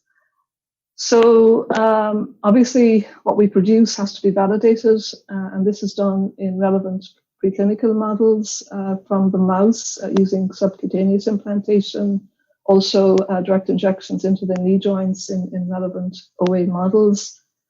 And ultimately, the small animal models will be translated for assessment in horses in Sweden. Regulatory compliance is critical. We will be developing all the documentation that will allow us to actually take these automated factories into a good manufacturing production facility and actually start producing once we get regulatory approval for patients. Because it's automated, we have to not just address good manufacturing practice, but also good automated manufacturing practice. And this is being addressed as well. And more importantly, the economic evaluation of the savings that can be made from the use of the automated systems will validate the project and all of the work. The economic evaluation also addresses the benefits that it can have for patients. So with that, I'll just say that we acknowledge Pintail as our project manager and communications and ethics partner, and I'm very happy to take questions.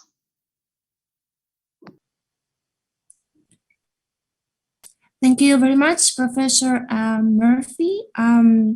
We don't have again any questions in the chat box, but is anyone that would be interested in asking a question for this particular project?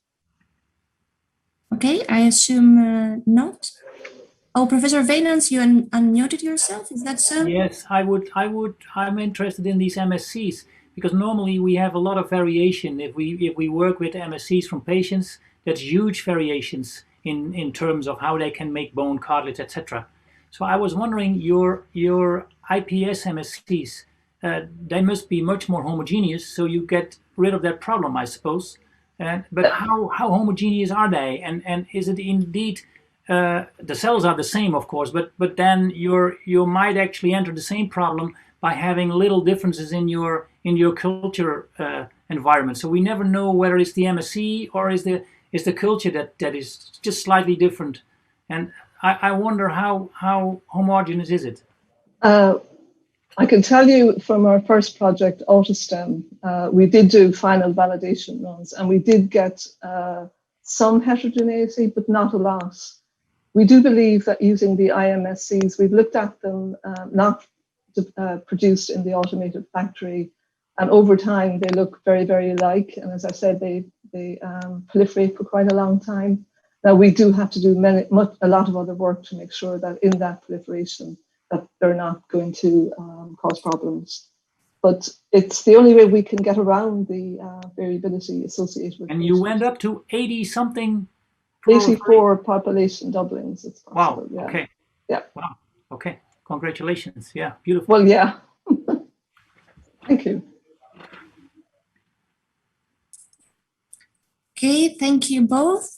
If we don't have any other questions, I think we could move forward with the next presenter. It's going to be Dr. Martin Hira, head of the Metabolics Group in Leiden University Medical Center in the Netherlands. So Dr. Hira is representing the Arthritis Hill project, and his presentation is entitled Arthritis Hill Lipid Biology in the Rheumatic Diseases, the Arthritis Hill Consortium. So Dr. Hira, the floor is yours. Thanks for the kind introduction and the invitation to present our consortium here, which is quite complementary with the ones we have seen so far. So I'm presenting the Arthritis Hill consortium. It's also an ITN H2020 grant, and we're running a bit more than a year now. And obviously, unfortunately, Corona also slowed down our progress significantly, but I guess we all face the same problem here. We tackle both. The idea of Arthritis Hill is very molecular. I will briefly introduce you to the consortium and what we're doing, and then give you two recent examples of our work. And we basically tackle both rheumatoid arthritis and osteoarthritis, and we try to cross-link, so to say, or connect molecular pathways with clinical phenotypes, so combining medicine, chemistry, biology, and obviously also data analysis, which is needed if you work with metabolomics and lipidomics technologies. Now we have the partners spread out all over Europe. Just now that I look at the slide, I realized that we forgot our German partner, my home country. We forgot to put on there, but we will fix this. So what does Arthritis Hill offer? Arthritis Hill offers, as said, metabolomics and lipidomics. So you can think about biochemical assays coming from. We've just seen prostaglandin E2, for example. We measured this mass spectrometry in a bigger panel of approximately 100 eicosanoids, but we also measure natively 1,000 lipids, or we can measure do lipoprotein analysis, etc., etc. Then the consortium offers the different models, animal models of disease, the Kaya model, air pouch model, AIA model, and of course also a couple of clinical cohorts. And well, remarkably, a couple of these technologies have also been applied to the approach cohort together with Margreet Kloppenburg at the LUMC in Leiden. And that data is just being analyzed at the moment. Now, how have we divided this and set up our consortium? So we were really focused on molecular investigations and coming from the molecular investigations, moving towards the clinical phenotype and trying to connect this as said. So it's a verification of mode of action in tissues and cells, looking also at a mode of action in animal models, and well, validating such things in human cohorts.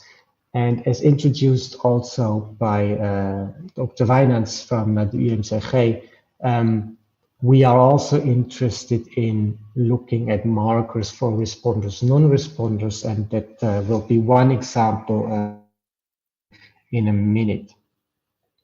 So the example I want to show you is about OA, and then we will have another example of RA. So under the lead of Margreet Kloppenburg at the LUMC in Leiden, there was the HOPE study set up and initiated. So the HOPE study was about the treatment of hand osteoarthritis with prednisolone, which is shown here below. It was a double-blinded, randomized, placebo-controlled trial. This has been published roughly a year ago in The Lancet, if you're interested in the details. So the patients were basically given prednisolone over 6 weeks, then the prednisolone was faded out, and the study was continued without medication, and obviously a lot of clinical endpoints, etc., have been evaluated. Now, we wanted to apply our molecular analysis techniques, our metabolomics and lipidomics technologies to this cohort. But before we wanted to go there, and before the consortium moved into this direction, there was also a step here for us to our metabolomics, lipidomics tools in order to apply them to clinical cohorts in a good manner. So we digged in standardization of these methods, also together with Margreet and a couple of OA patient plasma-derived samples. And this is just a very brief overview. Bottom line, if you have standardized analytical technology and you use the same procedures, you can measure, and that's what this shows, you can measure up to 1,000 lipids in a very, very, even if you measure them in the United States or in like this case, or in Europe in different laboratories. This was important to us because we wanted to prove, that our data is reproducible. Now, then we used the HOPE or a HOPE follow-up. So it was 92 patients which were randomized, placebo and prednisolone, as I showed you, 6 weeks, and we started out with investigating lipid changes within the 6 weeks time frame of the treatment in the control and the treatment group. Now, with this, we built different predictive models in order to predict whether a patient would respond to prednisolone treatment, yes or no. A couple of these models are shown here. So the dark blue would basically be only looking at the clinical endpoints, and when you then add the measured lipidomic signatures of the patients on top, you get the yellow model. So you see that there's a significant increase in the reliability of the prediction of this model, whether or not a patient would respond to the prednisolone treatment. And that is quite valuable to the doctors because then they really have something in hand to monitor this. And at the moment, we are validating this outcome with a couple of, as you see here, a couple of core biomarkers, if you want to say so. And we will repeat everything in order to make sure that, that this is solid data which can hopefully move forward into a more clinical setting. The other example I want to briefly mention is about personalized therapy in rheumatoid arthritis. As I'm only a pharmacist and chemist, so I guess most of you know this way better than I do. That anti-TNF therapy is one of the most used therapies nowadays in rheumatoid arthritis. However, also here it is seen that you have responders and you have non-responders to the therapy, and it's a very expensive therapeutic approach. So there is a big societal need in order to come up with a solution. Who will react to it and who will not? So you can prevent costs, but obviously also side effects and the burden of the patient to undergo a possibly not very effective treatment. Now, our partner at Beckman Coulter, they developed a functional FACS assay for evaluating the response to anti-TNF therapies. For the sake of time, unfortunately, I cannot show you the details, just very roughly, TNF, you have TNF producing cells and you have a forward and you have a reverse pathway.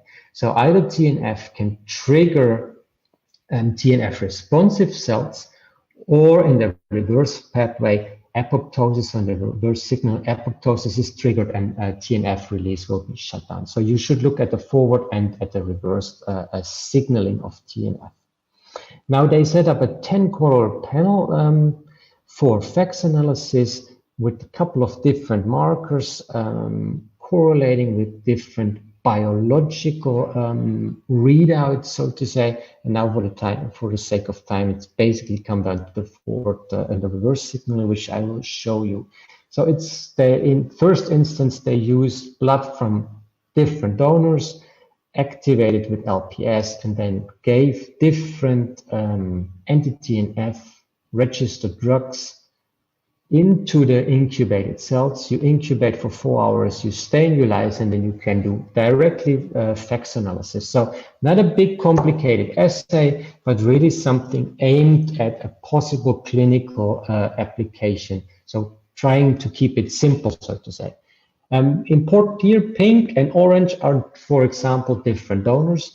And as you see, there is a huge variation in the response to the different therapies, which we can, for example, pick up in the NK cells, but also in the NKT cells, where you have a huge difference in response in first instance to LPS, but also later then to the therapy. So this assay is still under development, and the question at the moment is if we have this whole blood functional assay, where we could already look at the anti-TNF mode of action, so the forward and the reverse signaling, if we can possibly apply this in a more clinically relevant setting for patient stratification. So at the moment, we're trying to roll out, so to say, this assay at different medical centers in a test phase and to gather some data on patient-derived material undergoing or waiting to get into anti-TNF therapy, and then we could, of course, before they get it, already test their blood and see what kind of data we can get with this. And well, as I said, this is all ongoing, and we're running at the moment for approximately a little bit more than 1 year. Oops, sorry, that was too fast. I have to acknowledge my co-workers and all the partners involved, and obviously I want to thank you for your time, and I'm happy to answer questions. Thank you very much, Dr. Hira. We don't have any questions in the chat box, but if anyone is interested in posing a question, please, you can do so by unmuting yourself. Okay, I assume we have no questions, so thank you again, Dr. Hira, and I think that we could move on with the next project, which will be presented by Paola Occhetta, a postdoctoral fellow at Politecnica di Milano and CEO of the Biomix X in Italy. So Paola Occhetta is representing the project Universal, and her presentation is entitled Universal Towards a Mechanically Actively Fully Human Osteoarthritic Joint on Chip Model to Screen the Efficacy of Anti-OA Drugs and Medical Devices. So thank you very much for the introduction and for the kind invitation to this nice conference.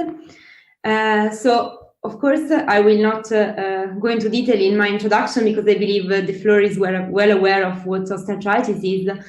What we are focusing on my project and on other projects in our group in Politecnico di Milano is to try to understand and find a solution to the fact that anti-OA drugs, even if there are promising candidates in preclinical phases, mostly fail when they arrive to clinical studies. And what we believe is that one of the reasons is the poor predictability and predictivity of available preclinical screening tools. On one side, indeed, we have in vitro models that are mainly too simplistic and not representative the complexity of the human joint. And on the other side, of course, animal models are much better. However, still there is money and time problem, and not always they have a behavior which is comparable with the human one. So to try to help in solving this gap and solving this problem, we are focusing on a technology which is called organ-on-a-chip. Organ-on-chip is an emerging technology that was firstly introduced a few years ago. And basically, organ-on-chip are in vitro tools that are able to shrink the function of human organ or disease in a platform that you can see in this slide, which are the size of a coin. So they are really small, they use few material, but they are able to replicate human physiology and pathology with an unprecedented precision. And we believe that we and the community of organ-on-chip believe that they can define a new standard for predicting how a human may respond to a drug. Indeed, it has been estimated that if introduced in the drug discovery pipeline, they would result in a drastic cut in R&D cost and an increase in the success rate in drug discovery. So, of course, we believe this could be applied also to fields like the one of osteoarthritis and in general of joint degenerative pathologies. So for this reason, the final aim of my project is to try to find a way to recapitulate in vitro the complexity of the osteoarthritis pathology. And for this, of course, we have to start from the fact that the joint environment is three-dimensional. So we should replicate this complex 3D architecture. And from the knowledge that OA is the pathology that involves the entire joint. So not only articular cartilage, but also other tissue like bone and synovial fluid. And starting from this, as I say, the aim of my project, but also of other projects founded to our research group by Italian and Swiss grant agency, is the idea to recapitulate OA pathology in a joint-on-a-chip device.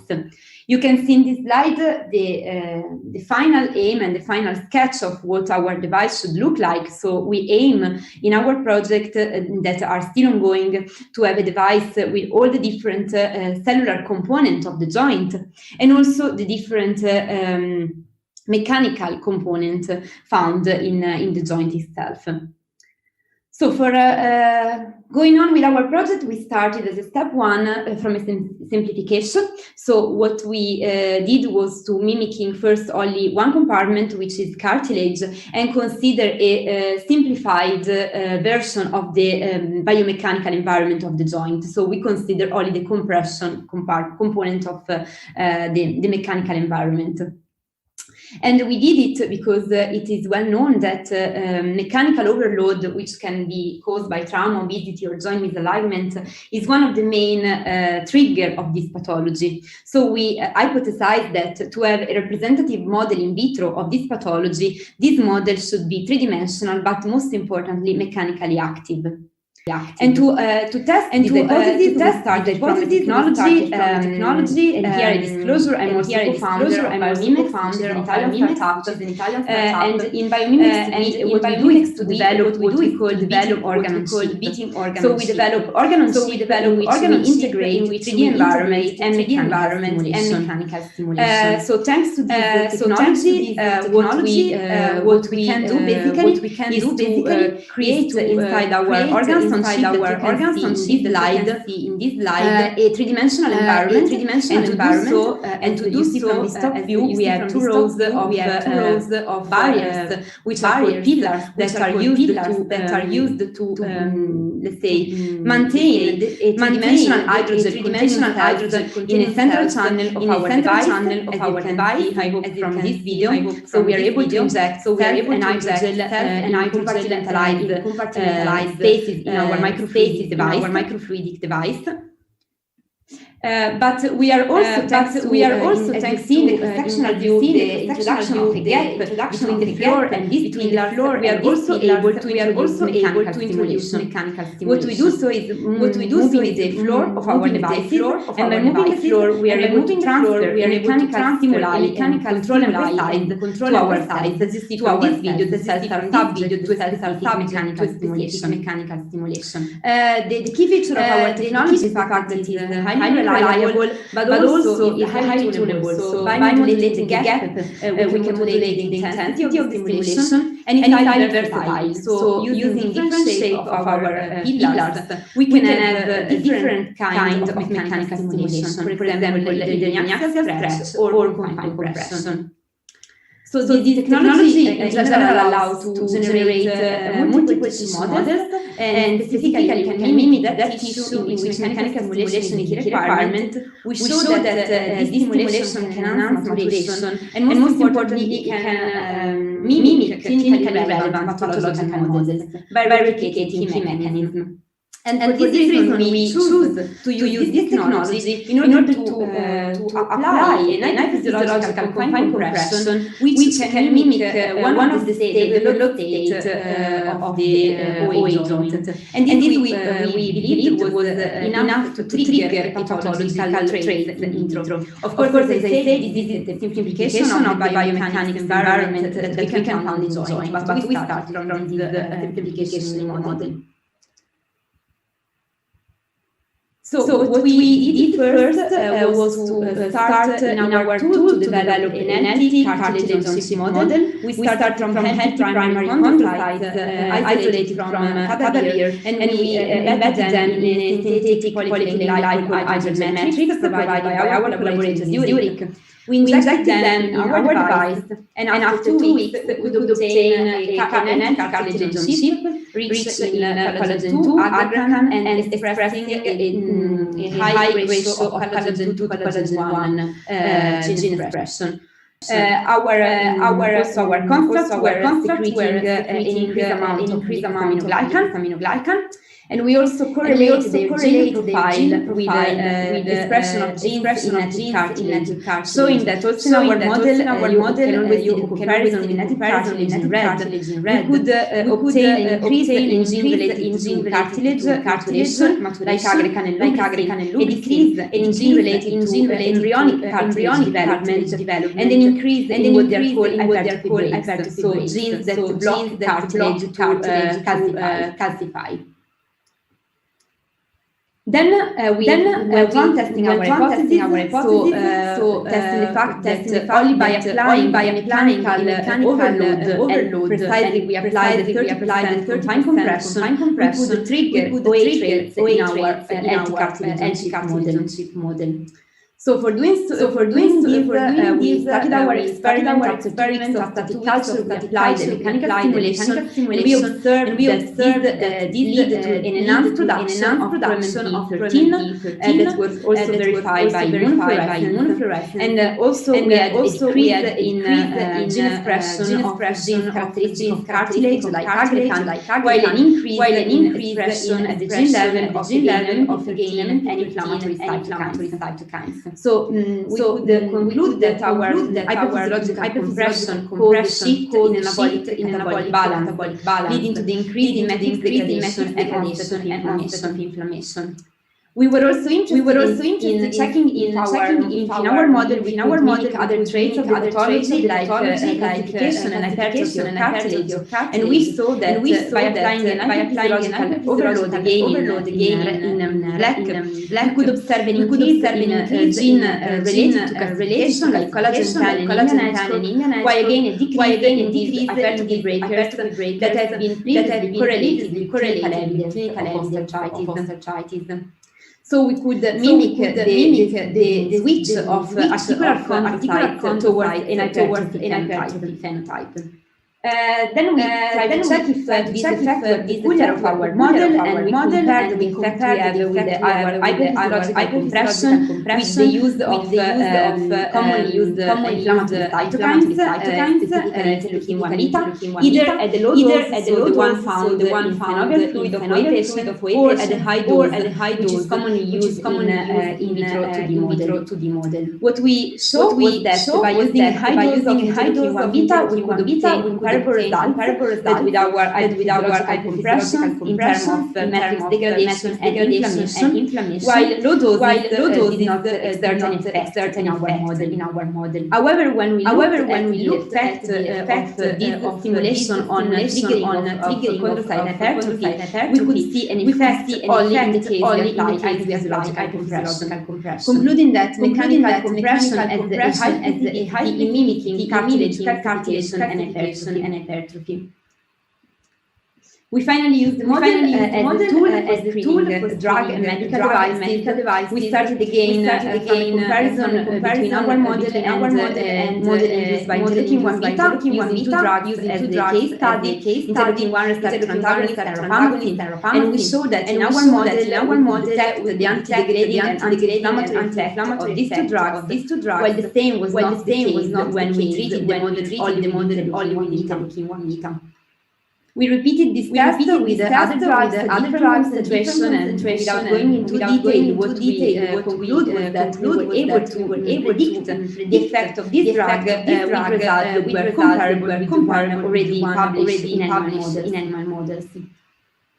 We finally used the device to screen also the effect of some medical device provided by pharmaceutical company in Italy, Fidia Farmaceutici, and in particular we tested the effect of iMovies, which is the hyaluronic acid specifically modified to be effective in reducing activity, and we compare it with the non-modified control, which is the IL-GAN. What we show is that we were able to detect the specific effect of iMovies on MMP-13 reduction that was not present in IL-GAN, while both hyaluronic acid had an effect in reducing inflammation, and it is well known the hyaluronic acid has an anti-inflammatory effect. This is the point at which we arrived now 1.5 years ago.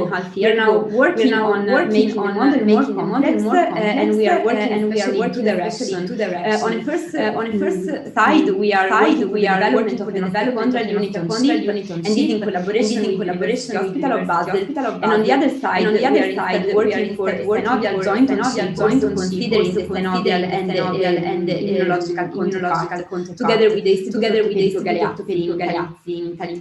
Just a few preliminary data on this. So for the first part, the contralateral joint on sleep, we first worked on the development of not only articular cartilage but also of calcified cartilage on sleep. For doing so, we started by using mechanistromal cells. We differentiated that into hypertrophic calcified cartilage, and as you can see, this test did express not only collagen but also stropontin and alkaline phosphatase, and we also obtained differentiation at the gene level. And we are now using a new version of the device in which we can compartmentalize tissue to replicate different setup of the osteochondral unit. As you can see, we can now culture articular and hyaline cartilage together, and we can differentially express them having hyaline cartilage gene typical of cartilage, while only the counterpart gene typical of hypertrophy. Finally, for the synovial joint chip, we are developing a new device, which is a compartmentalized device that will be able to recapitulate the interaction between cartilage and synovial membrane, with the final aim to investigate the crosstalk that there is at the beginning and the initiation of OA, in order to understand where the first triggers of the pathology come from. So with this, I would like to acknowledge all of my collaborators at Polytechnic and Biomimetics, and also the University of Basel and Federico Galeazzi, and our founding source, and of course, other than European Union, also the National Foundation for financing this project. And thank you for your attention. Thank you. Thank you very much. Yes, Kyriakos, please go ahead. Yes, I would like to ask something if there is no question from what I can say. Great work, congratulations. Thank you. You might said it and I missed it. I mean, the end goal will be to have a personalized chip and do trials for each patient, or a standardized? Yeah. So, of course, our final vision is to have personalized model. So, however, we are not experts, let's say, in the biological counterpart, especially when we, and the clinical counterpart, I would say, coming. So, we are not experts to arrive till the end in a personalized model. We are developing technologies, but of course, we believe this kind of technology is well suited to define personalized models. So we are always happy to find collaborators. For example, Professor Murphy before gave us an amazing idea. Our final aim would be to use, for example, induced pluripotent stem cells to set up personalized models. So this would be the final vision. Yeah. Great. Thank you. Thank you. Thank you both. If we don't have any other questions. There is one question. Yes. Can I ask a question? Sure. Short one. If you have multiple cell types in your biochip, how do you deal with that? Because normally we give the different cell types, if we culture them, we give them different culture medium and we treat them in a different way. So I suppose if you have synovium with macrophages in the same culture chip as your chondrocytes, for instance, that doesn't go along together. How do you deal with that? Yeah, so it depends. So for example, for the osteochondral unit, we optimize the medium composition that could be good both for chondrocytes and NFTs. Of course, this was easier. While for the synovial chip, this is we had a technological solution. So basically, our chip is compartmentalized. The different tissues are cultured separately when they are maturing, and then thanks to the presence of valves, we can put them in communication only when we want them to be in communication. And this is to, of course, having the possibility to use different medium during the first phases of the culture. Wow, that's sophisticated. Congratulations. Thank you. Yeah.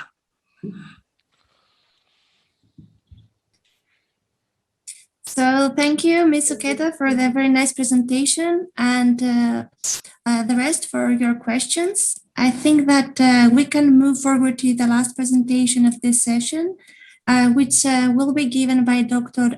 Lorenzo Vanozzi, a technologist in Scuola Superiore Sant'Anna in Italy.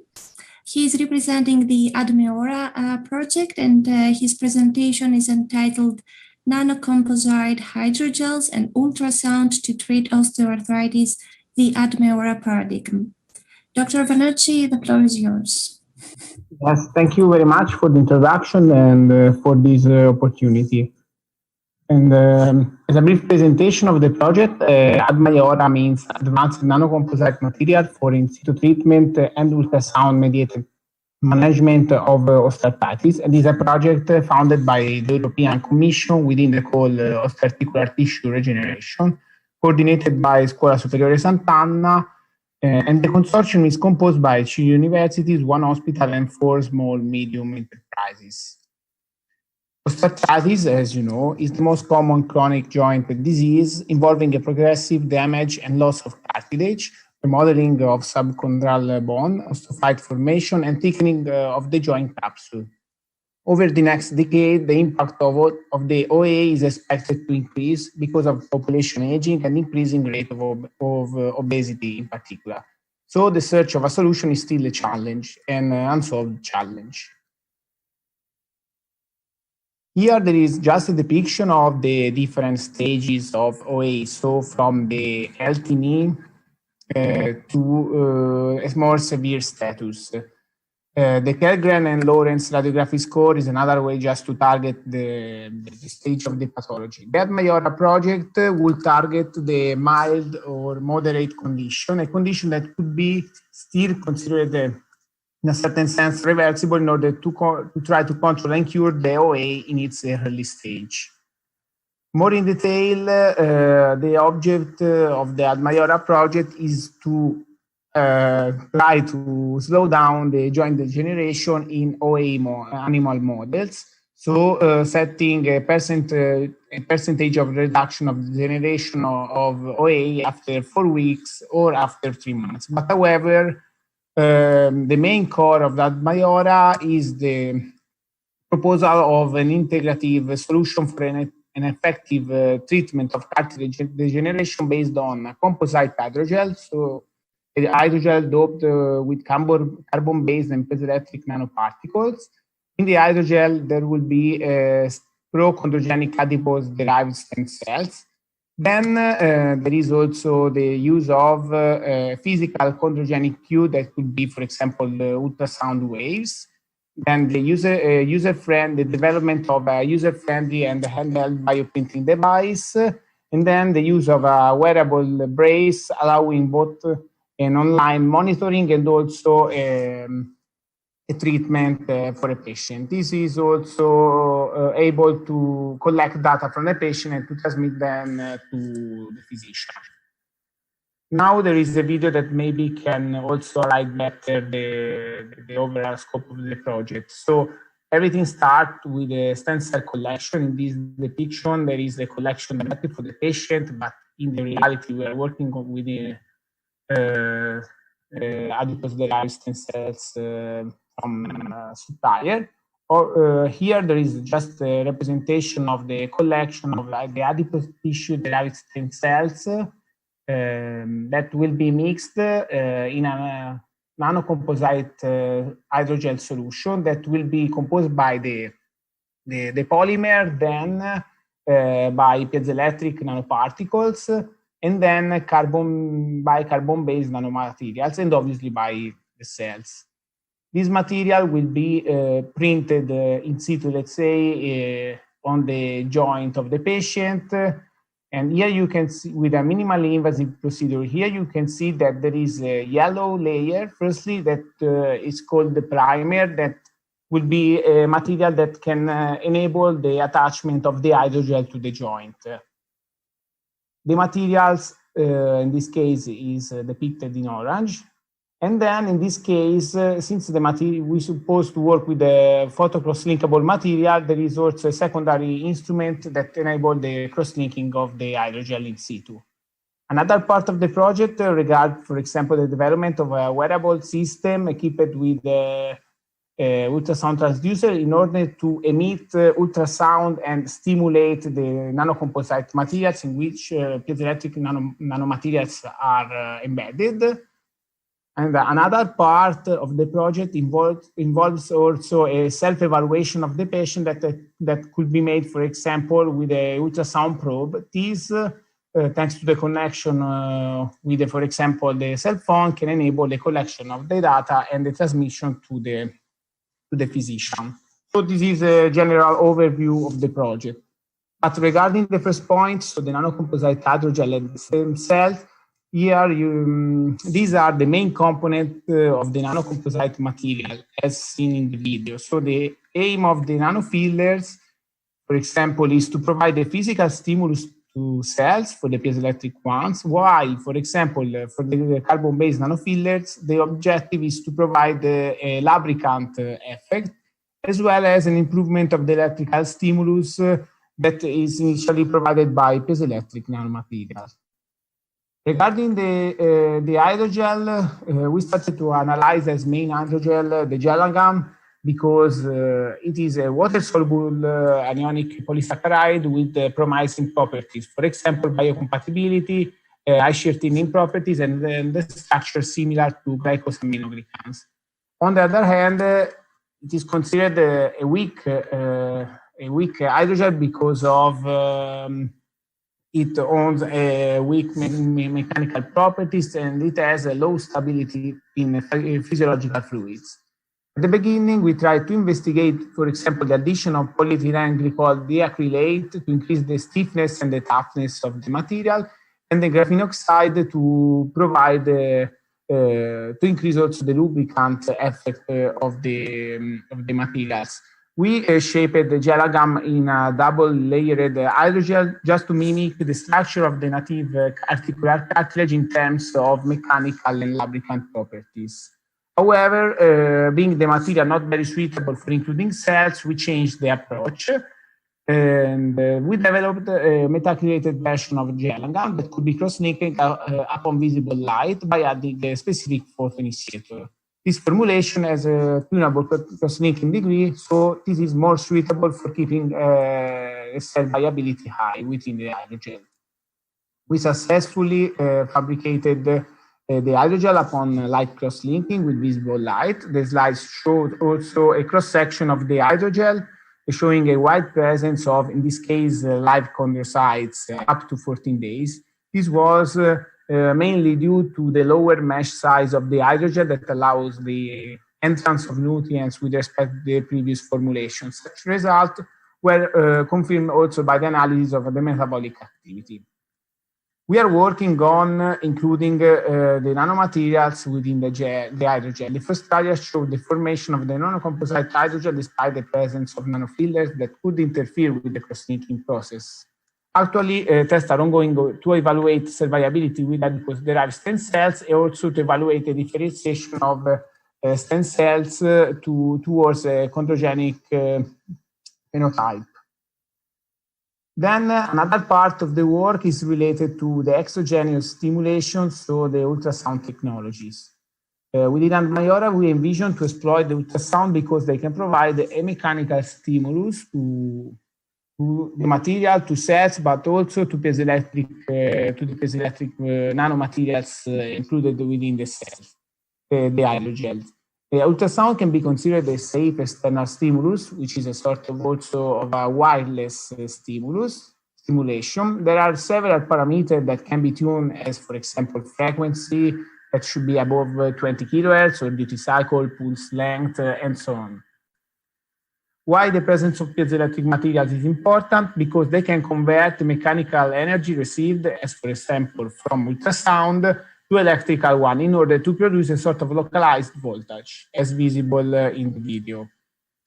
This paradigm was already studied by our group, and this slide just an example with evidence that the combination of internalized piezoelectric nanoparticle and ultrasound stimulation enhanced the muscle differentiation as visible from the gene expression. Moreover, in vitro tests are normally affected by significant errors, up 700%, due to the ultrasound wave attenuation, reflection, transmission, generation of standing waves, and so on. We developed a highly controlled lipus stimulation. So lipus means low intensity pulse ultrasound system, which avoids such error. And this system will be used in the project to analyze the interaction between ultrasound and the nanocomposite hydrogel, investigating different frequencies and intensities of ultrasound. The final aim is to investigate in vitro the biological effects in order to find the right frequency and US parameter for increasing the differentiation of adipose-derived stem cells into chondrocytes, and through specific simulation tool, analyzing the optimal parameter for being applied in vivo thanks to the use of animal models. What regarding the bioprinting tool developed within the project, the scientific literature has been recently enriched with innovative strategies for printing multi-material represented in this slide. However, in these cases, all approaches involve the need of an open surgery scenario. In Admaiora, we would propose a tool able to print multi-materials with a minimally invasive procedure, taking care in printing cells within a stable hydrogel. Here you can see an overview of the instrument, envisioned for being controlled by the surgeon with pedals and able to print up to 3 materials. So a core with cells, a shell which could represent a protective layer, and a primer, and to the use of a fluidic actuation system. And the arthroscopic printer will be equipped with a triaxial cannula and a bendable tip to let the system achieving a specific curvature for the deposition of a material, as represented, for example, in this slide, just in this CAD design. Last but not least, there is a part related to the Internet of Things architecture, which aim is to have the communication between patient and physician during the rehabilitation of the patient. Standard therapies are based on procedures to be done in the hospital as well as the monitoring. Here, the use of specific devices to monitor physical activity and the wearable base equipped with ultrasound transducer for the stimulation of the joint. Once the nanocomposite material is applied, could allow the treatment at home. Then an ultrasound probe is envisioned to be used for monitoring the joint progresses. This data, once collected, will be sent to the physician, which will check and follow the patient's updates, providing remotely feedback. This is just an example of the app. That shows a collection of the physical data. This is something that is being developed recently.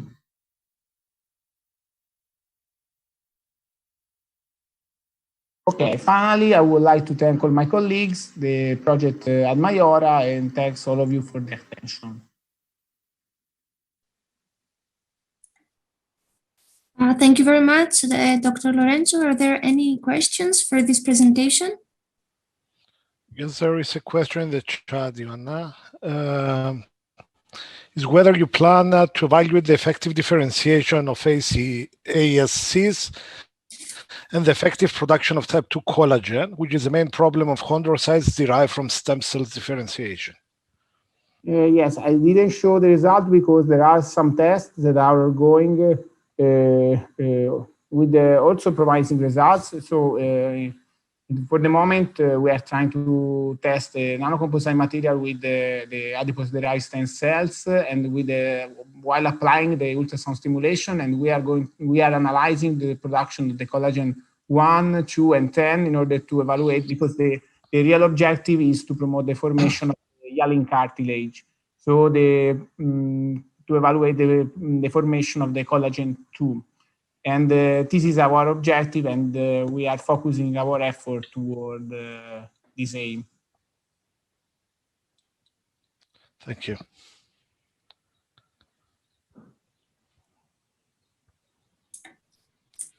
No more. So, Kyriako, it seems that I'm not getting the question, so if you have received more. No, it was just this one. It came private to me. Okay then. So on my behalf, I would like to thank all session 5 presenters for accepting our invitation, for being here today, and for presenting their work. So that was all for me, and Joanna, I think that we could move to the closing remarks session. Yes, thank you very much. Kyriakos, would you like to say a few words before closing, and then I will take the floor. Thank you. Yes. So it was a great conference. Thank you all for attending. First of all, I would like to thank the speakers, all the speakers for participating, the project officer for being here with us, and all the colleagues from the related projects that accepted our invitations to be here with us. I'm happy because I see the amount of the work that we did as an OActive consortium in these 3.5 years. And I'm also sad because this is the end of a great collaboration between all the partners. And I would like to officially thank all of you for working in this project, and we will be here and we will continue the work for future collaborations as well. Thank you very much. And Joanna. The floor is yours. Thank you. I would also like, from my side and on behalf of Vax Innovation, to thank you all for your participation in this conference. I would also like to thank MD Congress for their support in the organization of the conference. Based on your participation, we believe that we have covered your expectations. And in order to collect your feedback, though, on the event, we will share with you during the next days a survey for you to fill out. It is just a short survey and is very valuable for us just to depict your opinion and your views on this event and on the topics discussed today. So thank you all again for your interest that you have shown in this event. Have a nice evening. Thank you.